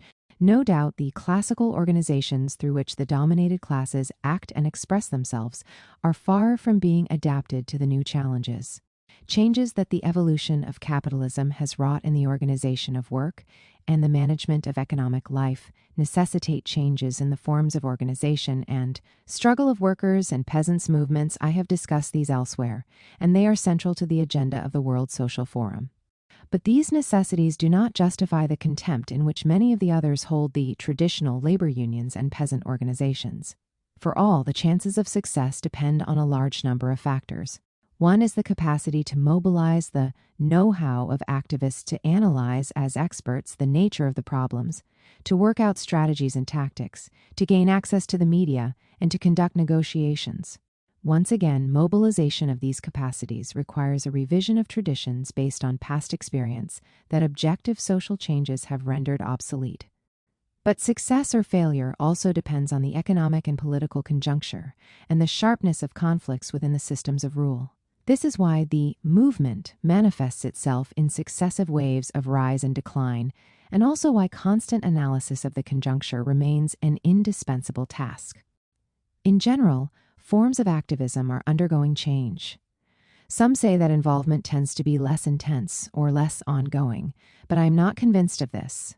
What I do think, and this is a positive trend, is that people who get involved demand greater respect for the diversity of opinions and democratic practices, mistrust of leaders. Then, the expansion of the movement has given a voice to many who previously had none, that is, the most deprived and the most disregarded by the institutions of representative democracy. To make their presence felt, these voiceless layers, for example, illegal immigrants or people regarded as deviant by conventional morality, have often needed the support of personalities or activists from backgrounds other than their own. There is no reason to be offended by this, even if the handling of the relationship between the two is always problematic. A social movement does not mobilize only progressive forces. There are some strong and thoroughly reactionary movements that are not working to build a different, for example, a multipolar world. In the United States, labor unions have nearly always defended the imperialist policy of the administration, and had relations with the CIA no less close than those which bound the Soviet unions to their regime. In the United States, patriotic associations, or sects, still have memberships in the millions, while in Europe the obscurantist offensive of communalist and para-religious movements is making some progress. In some regions of the periphery, para-religious or ethnicist fundamentalism occupies the center of the stage. Social movements have considerable difficulty crossing state frontiers. Only those who naively believe in a global village or undefined multitudes will be surprised by this. For problems and challenges are specific to each of the countries on Earth. The interests of Chinese peasants, who defend their now threatened equal right of access to the land, do not have much in common with the interests of competitive farmers elsewhere. Even within the EU, mere trade union coordination remains out of reach because of the still decisive weight of the social liberalism of the socialist parties. How are all these obstacles to be overcome? I see no other way than the organization of broad global campaigns around a number of strategic priorities. I shall simply mention a few examples here for the sake of discussion. A campaign against American preventive wars and for the closure of all U.S. foreign bases. Us go home. 2. A campaign for the right of access to the land, which is vitally important to 3 billion peasants in 3 continents. 2. A campaign for the regulation of industrial outsourcing. IV. A campaign for the cancellation of third world external debts. Other proposals are welcome. None of these campaigns will involve everyone. The center of gravity will differ from one campaign to the next, but all should have a strong echo not only in the countries directly concerned, but also in others. This will make it possible to find ever more concrete expressions for a new internationalism of the peoples. In my view, the main danger weighing on the movement is the naive belief that it is possible to change the world without seeking to win power. It is true that, at certain moments in history, powerful social movements have succeeded in changing society. The most recent example of this is 1968, which changed many things for the good in the West. To mention just 2, it brought the rise of women's demands and a deepening of individual democratic responsibility. But capitalism showed that it was capable of absorbing such tendencies without having to face a challenge to its fundamental modes of exploitation and oppression. Today, the writings of a Castells or Negri propose lending scientific legitimacy to this call to do nothing in the end, on the grounds that everything will be done naturally by itself. By contrast, it remains centrally important to discuss what is needed to carry the social movement forward, since the movement must become the political force promoting change in the social relationship of forces and, therefore, in the systems of rule. There is not a shadow of doubt that this requires the invention of a different kind of politics, but such a formulation is too vague to be anything other than hollow. The social forums are today confronted with a decisive choice. They can become the sites for the patient construction of new fronts, with the capacity to foster the convergence and diversity of all the progressive forces on Earth. To this end, I would propose the working out of joint platforms that reject both neoliberalism and the U.S.-controlled militarization of globalization. A broad, open alliance of movements within this perspective would make it possible to place the emphasis on the construction of positive alternatives. So far as I am concerned, it goes without saying that this excludes reactionary social movements, which implies an end to the ambiguous attitudes that major sections of the left display towards them, since otherwise the social forums will become bazaars from which not much can be expected. The dominant system naturally encourages trends in that direction, which allow it to claim that it is playing the game of democracy. But the democracy to which this would lead is an impotent democracy, incapable of producing alternative political strategies that are coherent and effective, and that can only serve to strengthen the power of the system. Appendix 1. Multipolarity in the 20th century. The old world systems were nearly always multipolar, although up to now, multipolarity has never been truly general or equal. Thus, hegemony has always been more an objective pursued by the powerful than an actual reality. When hegemony has existed, it has always been relative and provisional. The partners in the multipolar world of the 19th century, which continued until 1945, were scarcely anything other than the powers of their age. Within the contemporary triad, there are probably some who hanker after those times and their characteristic balance of power. But that is not the multipolarity which most of the people on Earth, 85%, would like to see. The multipolar world ushered in by the Russian Revolution, then partly imposed by the Asian and African liberation movements, was of a quite different nature. The conventional analysis of the period after the Second World War, which speaks of it in terms of bipolarity and Cold War, does not give due recognition to the advances of the South. My own approach places the multipolarity of the time in the framework of the real clash of civilizations, which, beyond the deforming ideological expressions, concerned the conflict between capitalism and its possible overcoming by socialism. Whether or not they had made a socialist revolution, the striving of the peoples of the periphery to abolish the effects of polarization due to capitalist expansion necessarily inserted itself into an anti-capitalist perspective. This is why the reading I shall propose here centers on the strong political solidarity that the conflict between capitalism and socialism inspired, which in turn governed the conceptions of multipolarity peculiar to the second half of the 20th century. The drama of the Great Revolutions. The Great Revolutions stand out because they projected themselves far into the future, unlike ordinary revolutions, which merely respond to the need for change on the immediate agenda. In the modern era, only 3 major revolutions may be considered great in this sense: the French, the Russian, and the Chinese, while comparable revolutions occurred on a smaller scale in Mexico, Yugoslavia, Vietnam, and Cuba. The French Revolution was not only a bourgeois revolution that substituted the capitalist order for the ancien régime and bourgeois power for the power of the aristocracy, it was also a people's, especially a peasants' revolution, whose demands challenged the bourgeois order itself. The radical democratic and secular republic, which set itself the ideal of spreading small-scale property to all, did not stem from the mere logic of capital accumulation based on inequality, but negated that logic and clearly said as much by declaring economic liberalism to be the enemy of democracy. In this sense, the French Revolution already contained the seeds of the socialist revolutions to come, whose objective preconditions evidently did not exist in France at the time, as the fate of Babeuf and his followers showed. The Russian and Chinese revolutions, with which those of Vietnam and Cuba may also be associated, set themselves the goal of communism, although that too was ahead of the objective requirement to solve the immediate problems of the societies in question.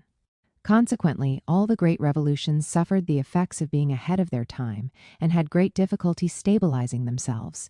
Their brief moments of radicalism were succeeded by retreats and reactionary restorations. By contrast, the other revolutions, such as those in England and the United States, heralded a calm and stable deployment of the system, merely registering the requirements of social and political relations already established within the framework of nascent capitalism. In fact, they do not really deserve the name revolutions, so striking were their compromises with the forces of the past and their lack of vision for a more distant future. In spite of their defeats, the great revolutions made history, if we consider their long-term impact. By virtue of the avant-garde values defining their project, They enabled creative utopias to seek to win over people's minds, and in the end, to achieve the highest goal of modernity, to make human beings the active subjects of their history. These values contrast with those of the bourgeois order established elsewhere, which, by fostering passive adaptation to the supposedly objective requirements of the deployment of capital, gave full force to the economistic alienation underlying such adaptation. The weight of imperialism, the permanent stage of the global expansion of capitalism. Since its inception, and at every stage in its history, the global deployment of capitalism has always been polarizing. Yet this characteristic of actually existing capitalism has always been underestimated, to say the least, because of the Eurocentrism dominating modern thought, even in the avant-garde ideological formations peculiar to the Great Revolutions. The historical Marxism of the successive internationals only partly escaped this general rule. To understand the immensity of this imperialist reality and to draw all the strategic consequences for the changing of the world is the first, indispensable task that all social and political forces on the receiving end of it have to face, in both the core and the periphery. For what imperialism has brought about is not so much a maturing of conditions for socialist revolutions or accelerated tendencies in that direction in the centers of the world system, as challenges to its order through revolts in the periphery. It is no accident that Russia was the weak link in the system in 1917, or that revolution in the name of socialism then shifted eastward to China and elsewhere, whereas the collapse in the West on which Lenin pinned his hopes failed to materialize. The countries that underwent revolution, therefore, faced the dual contradictory task of catching up with methods similar to those of capitalism and doing something else, building socialism. This combination turned out as, beyond U.S. hegemony, it did in the various countries. It might perhaps have been better, in the sense of allowing communist aspirations to grow stronger as advances were made in catching up. In any event, this real contradiction crucially shaped the objective conditions under which the post-revolutionary societies evolved. The forms of political action and organization developed by revolutionary parties, in this case the communists of the Third International, remained trapped in the idea that the revolution was imminent, that the objective conditions for it were present. The party therefore had to make up for what was lacking. It had to become an organization to make the revolution, and therefore, under the circumstances, to stress homogeneity, later monolithism, and an almost military discipline. The parties in question maintained these forms of organization, even when the perspective of an immediate revolutionary assault was abandoned in the late 1920s. They were then placed in the service of a quite different objective, protection of the Soviet state, both internally and externally. In the peripheries of globalized capitalism, by definition the storm zone in the imperialist system, a form of revolution did remain on the agenda, but its objective was still essentially blurred and ambiguous. Was it national liberation from imperialism and preservation of much or even most of the social relations characteristic of capitalist modernity, or was it something more? Both in the radical revolutions of China, Vietnam, and Cuba, and in the less radical ones in Asia, Africa, and Latin America, the question was still to catch up or to do something else. This challenge was in turn linked to another priority task, defense of the encircled Soviet Union. Defense of the post-revolutionary states central to the vanguard's strategic choices. The Soviet Union, and later China, found themselves confronted with a dominant capitalism and Western powers systematically seeking to isolate them. Let us just recall that, for a third of the short history of the United States, the strategy of this hegemonic power of the capitalist system has focused on the goal of destroying its two enemies, whether truly socialist or not, and that Washington has managed to draw into this strategy its subaltern allies in the other centers of the Triad Europe, and Japan, and the countries of the periphery, gradually substituting the rule of comprador classes for that of classes with roots in the People's Liberation Movement. It is easy to understand that, since revolution was not on the immediate agenda elsewhere, priority was usually given to defense of the post-revolutionary states. This became the central issue shaping political strategy in the Soviet Union under Lenin and then Stalin and his successors, in Maoist and post-Maoist China, in the national populist regimes of Asia and Africa, and among the communist vanguards, whether lined up behind Moscow or Beijing or neither. The Soviet Union and China experienced the vicissitudes of a great revolution, at the same time that they faced the consequences of the uneven expansion of world capitalism. Both post-revolutionary regimes gradually sacrificed their original objectives to the immediate requirements of catching up, a slide which, by substituting state management for Marx's communist goal of social ownership and by using brutal, sometimes bloody, dictatorial methods to stifle popular democracy, paved the way for the later rush towards capitalist restoration that is common to the two countries, despite the different roads they have traveled. The instruments deployed internally for defense of the post-revolutionary state went hand in hand with external strategies that prioritized the same goal. Communist parties were asked to line up behind these choices, not only in their general strategic direction, but even in their day-to-day tactical adjustments.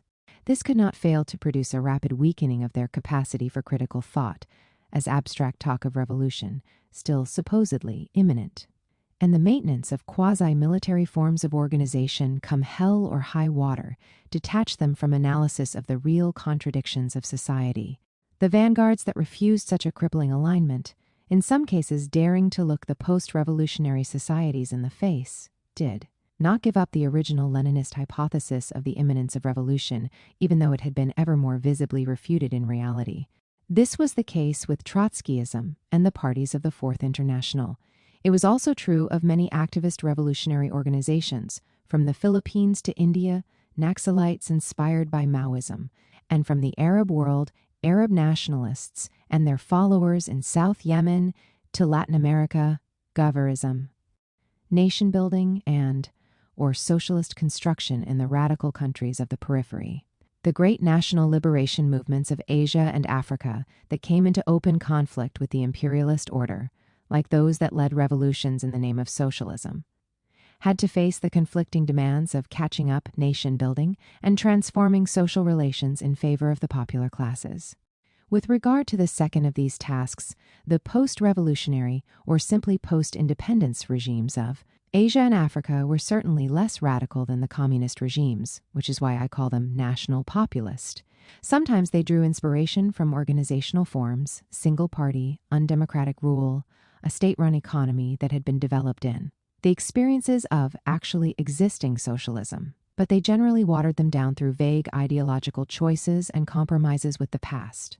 These were the conditions under which the regimes in place, as well as the critical vanguards historical communism, were asked to support the Soviet Union, or more rarely, China, and invited to enjoy its support.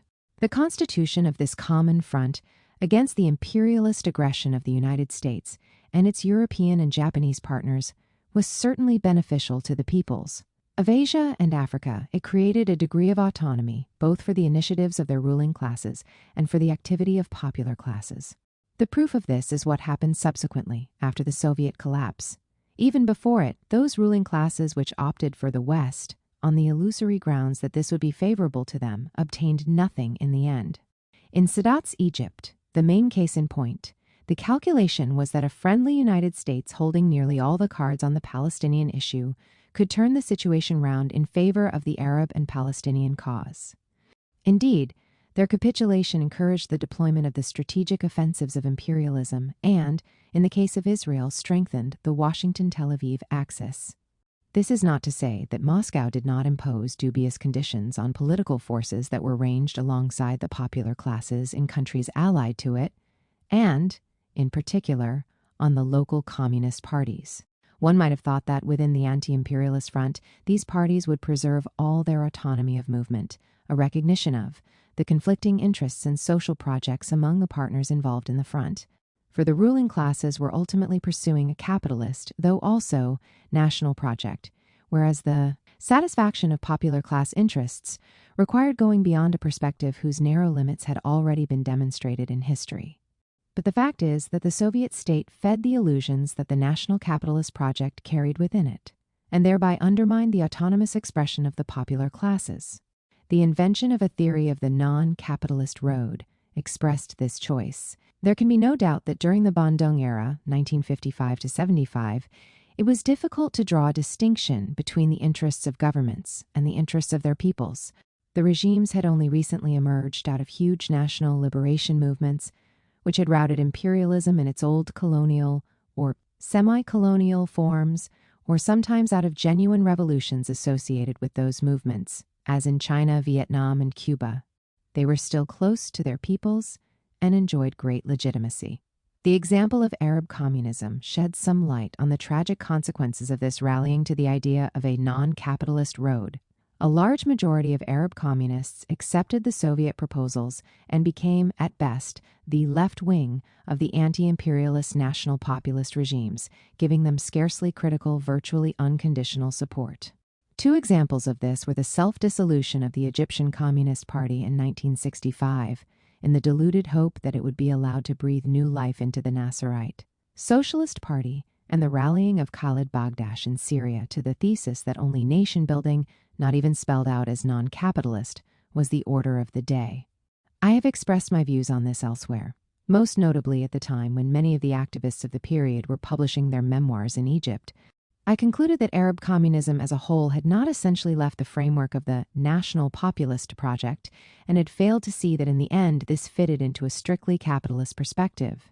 This was not an opportunist conjunctural orientation on its part, but a structural choice that expressed the original deficiencies of the communist parties in question, the ambiguity of the ideologies they promoted, and ultimately their ignorance of the popular classes whose immediate and long-term interests they were supposed to be defending. The result of this unfortunate option was a loss of communist credibility once the national populist regimes reached their historical limits and suffered an erosion of legitimacy. Since the communist left had not presented itself as an alternative beyond national populism, a vacuum was created on the political stage that opened the way for the disastrous rise of political Islam. It is true that small numbers of Arab communists rejected this unconditional rallying to the policies of the Soviet state. The examples of the Khomeini and their emulators in South Yemen or a few other Maoist nuclei bear testimony to this.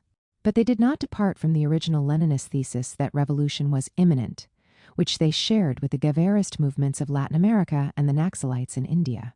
The defeat of the courageous movements they inspired shows with hindsight that Lenin's thesis was wrong and based on tragic simplifications. The no less tragic history of the South African Communist Party forms part of a similar downward slide. In the 1930s, the SACP enjoyed the support of a majority of the African popular classes, while the ANC comprised only a minority of the petty bourgeoisie. Yet, on Moscow's advice, the party wound itself up and offered the leadership of the national movement to the ANC on a platter, with the consequences we know. In contrast, the Indian communists, under the influence of Maoism, mostly kept a critical distance from Congress and rejected the thesis of a non-capitalist road. As we have seen in the chapter on India, this is doubtless why they have survived the disaster and are in a better position than others to face the new challenges. A further contrast is the sizable fraction of the Latin American left which, under Cuban influence, detached itself from official communism. The polemics that took place on this occasion, under the banner of the first version of dependencia theory, served useful functions and explain, at least in part, why the attachment to democracy has more solid roots there, opening debate on the long transition to world socialism. While recognizing Lenin's mistaken view of the real challenges and his misjudgment of the ripeness for revolution, we need to go beyond criticism and self-criticism of the history of 20th century. Communism, by openly and inventively fostering debate on the positive alternative strategies for the 21st century. Here I can do no more than briefly summarize the points I have made elsewhere. Strategies must be devised in response to the challenges of the long transition from world capitalism to world socialism. In the course of this long transition, social, economic, and political systems produced by the struggles of the reproductive elements of capitalist society will combine in contradictory fashion with elements tending to initiate and develop socialist social relations. Two conflicting logics will therefore be present, in permanent combination and permanent contradiction with each other. Progress in this direction is necessary and possible in all regions of the world capitalist system, both the imperialist centers and the compradorized peripheries.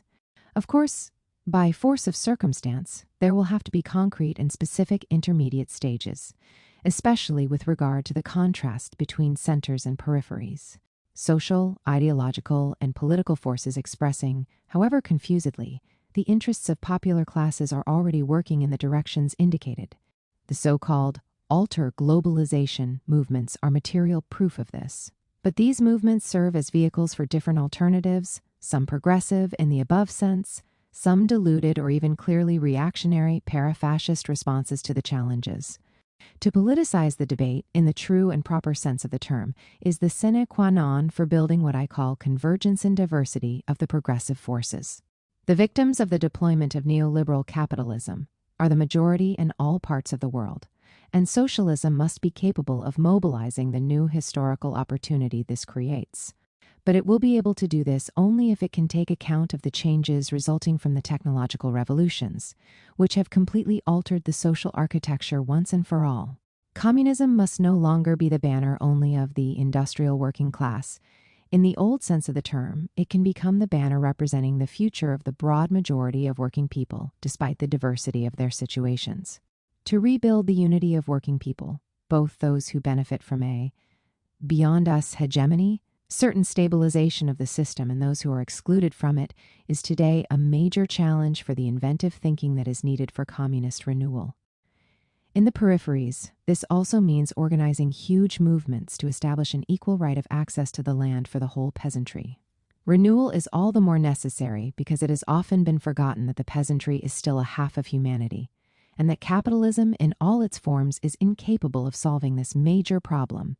An effective strategy for action within this perspective must be capable of producing simultaneous advances in three directions: social progress, democratization, and the construction of a pluricentric world system. The political democracy usually proposed as an accompaniment to the economic options of liberal capitalism is destined to strip democracy of all credibility in quite dramatic ways. At the same time, social progress from the top down is no longer acceptable as a substitute for inventive formulas involving the democratic power of popular classes. There will be no socialism without democracy, but also no democratic advances without social progress. Lastly, in view of the persistence of national diversity and the political cultures shaping it, as well as the inequality historically produced by the deployment of world capitalism, it is clear that a margin of opportunity for the necessary social and democratic advances will require the construction of a pluricentric world system. And the first condition for this, of course, is to defeat Washington's project for military control of the planet. Appendix the Second. Further reading. This work focuses on the geopolitics of certain major issues, a deliberate choice on my part, motivated by the fact that the social movements of our time shy away from this dimension. Geopolitics is part of politics, but the social movements generally believe that politics is bad, that nothing good can come of it, and that we need to dissociate ourselves from it in order to change the world. Some have tried to give a theoretical justification for this attitude, which in my view involves a failure to assume the necessary responsibilities. If politics is bad, the solution is not to abolish it, which is anyway an impossibility, but to engage in good politics. The reader will certainly be able to gauge the distance between my own geopolitical analysis and more conventional approaches. I have always stressed that the distinctive logics of social, and hence political systems, are closely linked to those governing the current or projected forms of globalization. However, given my focus here on geopolitical aspects, only passing reference has been made to their relationship with social systems. I would therefore like to add a few further points by way of suggestions for further reading. On the nature of actually existing capitalism. 1. The critique of pure economics, the economics of an imaginary capitalist system, and the requirements for a political economy of actually existing capitalism, what I call underdetermination in history. Critical reading of liberal ideology, identification of the limits of market socialization, as opposed to socialization through democracy. Pure economics, or the witchcraft of the contemporary world, Samir Amin, Specters of Capitalism, Monthly Review Press, New York, 1998, ch. 8. Overdetermination, Underdetermination in History, Specters of Capitalism, ch. 3. Liberal Ideology, Samir Amin, The Liberal Virus, London, Pluto, 2004, pp. 13-19. Low-Intensity Democracy, Market Socialization, or Socialization through Democracy, The Liberal Virus, pp. 42-51. the successive phases of imperialist expansion and the main features of the core-periphery relations resulting from it. Samir Amin, Capitalism in the Age of Globalization, Zed Books, London, 1997, ch. 1. The new stage of imperialism now under construction, the core's 5 new monopolies. The analysis here refutes the concept of emergent economies, which in fact are merely tomorrow's peripheral countries. Capitalism in the Age of Globalization, ch. 1 pp. 3-5. The distinction between the value form, the law of value in general, and the globalized law of value in the various stages of the global expansion of capitalism. Capitalism in the Age of Globalization, ch. 1 pp. 3-5. The main ideological expressions in the political economy of capitalism, actually existing imperialism in the successive stages of its deployment, specters of capitalism, ch. 3. The recent formation of a collective triad imperialism, USA plus Europe plus Japan, and the instruments of its economic and political management, Samir Amin, Obsolescent Capitalism, Zed Books, London 2003. On the transformation of contemporary capitalism and the critique of mainstream discourse. 1. A critique of postmodernist ideas concerning labor, value, technological revolution, and cognitive capitalism, the dominance of finance and patrimonial capitalism. The scope of the present technological revolution, as well as its effects on labor and the law of value, are the theme of a copious literature. The dominant theorists claim that horizontal or networked social relations have been replacing hierarchical relations, that knowledge has become the most important factor of production, and that old theories of labor and value, those of Marx naturally, have become obsolete. The main initiator of such thinking is undoubtedly Manuel Castells, whose ideas have recently been taken up by Hart and Negri. My own analysis of the transformation of capitalism is quite different. First, it puts into a proper perspective the observations that are given such prominence in mainstream discourses, which as a matter of fact concern only parts of society in the imperialist core. Second, the importance of knowledge for the efficiency of productive systems is not a new discovery. Third and last, the social relations of subordination between labor and capital are still in place. Capital continues to employ labor, and we are not at all heading for a reversal, whereby labor makes use of capital. This completely nullifies postmodernist discourse on the matter. My analysis underlines other major features of the ongoing transformations: the 5 monopolies of the core, the reversed ratio of dead capital to living labor in some sectors of the new economy. On this basis, I propose a redefinition of the content of the globalized law of value and the forms of the exploitation of labor.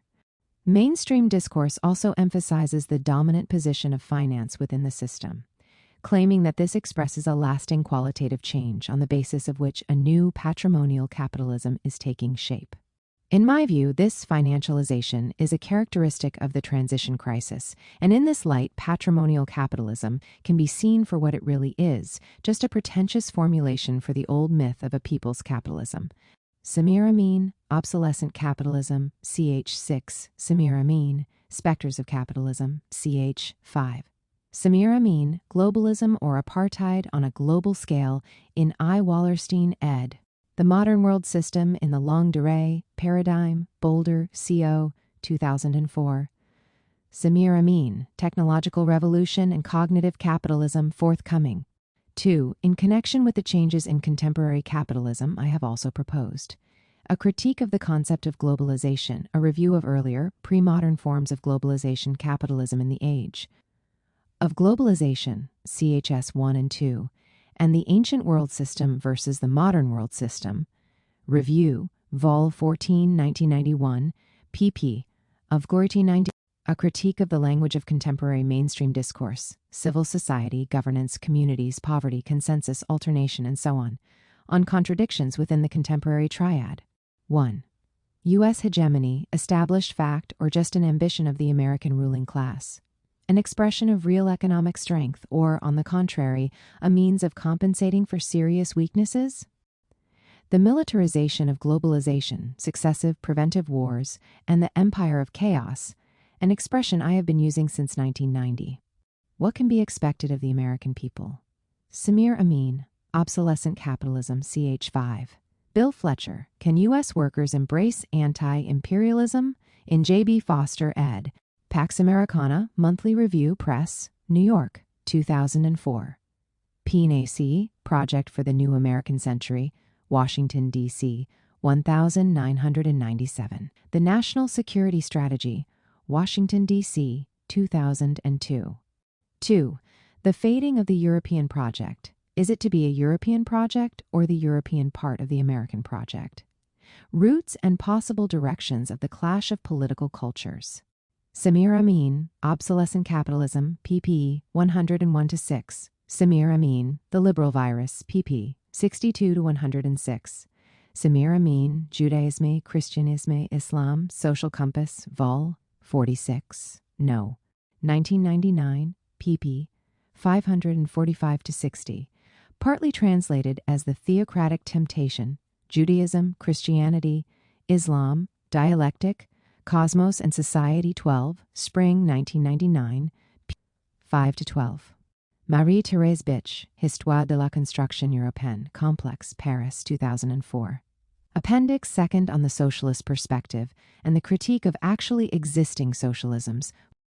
However varied the visions of socialism, all may perhaps agree that collective choices cannot just spontaneously result from individual choices, as liberal ideology asserts, that they must therefore be collectively worked out through the deepening of democracy, and that they have no meaning except within the perspective of an ever greater affirmation of equality.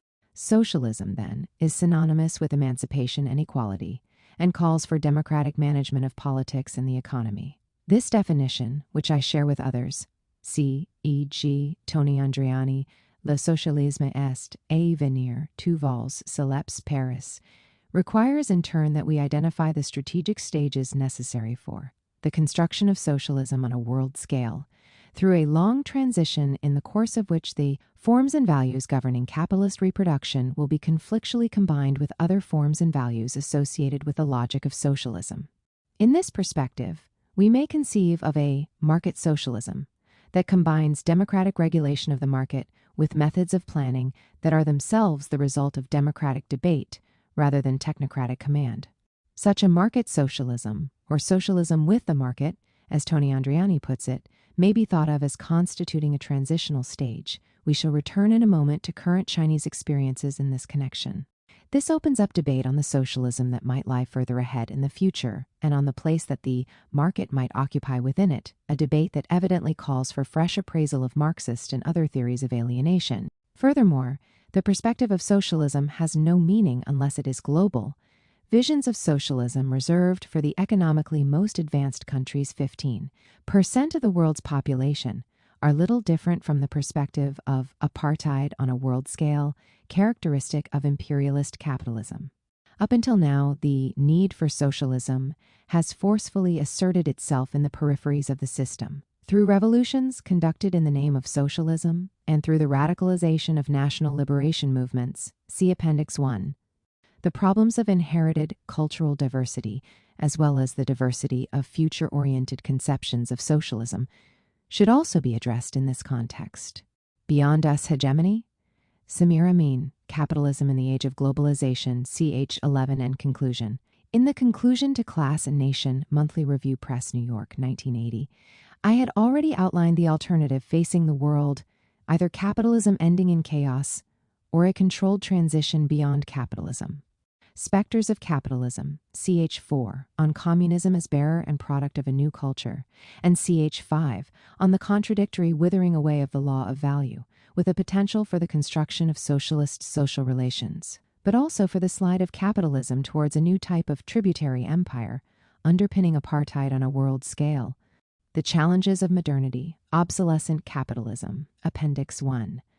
The distinction between inherited diversity and diversity concerning the invention of the future, Obsolescent Capitalism, Appendix 7. The debate on market socialism, see below, on Sovietism and the Chinese experience. The centrality of the new challenges facing the movement toward socialism, the right to the land for the world's peasantry, the construction of united labor fronts, the forging of solidarity among the peoples of the periphery, the building of people's sovereignty. See below. 2. Critique of the experiences of actually existing socialism cannot abstract from the historical conditions of the countries in question: Russia, China, Vietnam, Cuba. Russia.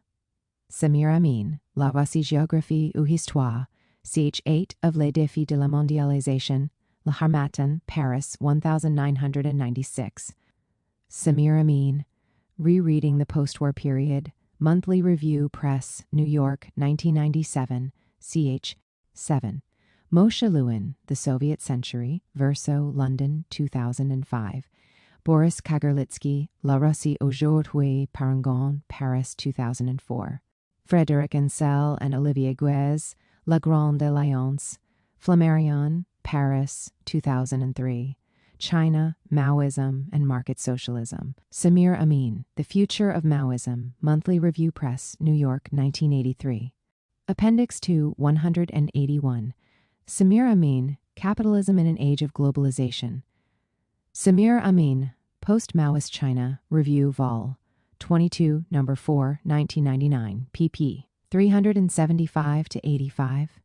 Samir Amin, China Market Socialism and U.S. Hegemony, Review Vol. 28, No. 3, 2005, Vietnam. Marie Levine, Économie du Vietnam, L'Harmattan, Paris, 1999. Quang Le Van, ed. L'économie vietnamienne en transition, L'Harmattan, Paris, 1998. Philippe Langlet, ed. Introduction à la histoire contemporaine du Vietnam, Les Indices Avantes, Paris, 2001. Remy Herrera, ed. Cuba Revolutionnaire, 4 vols, La Harmattan, Paris, Vol. 1. Critical analysis of EU policies towards Eastern Europe seems to be virtually non-existent. Yet the logic of EU expansion is, in its main aspects, similar to that of U.S. expansion in Latin America. The silence of the West European left on these issues is disturbing. On the global insertion of the various regions of the South, tropical Africa, the specificities of African underdevelopment, Samir Amin, Underdevelopment and Dependence in Black Africa, Journal of Modern African Studies, Vol. 10, No. 4, 1972, pp. 503-24. Philippe Hugon, Économie de l'Afrique, La Découverte, Paris, 2003.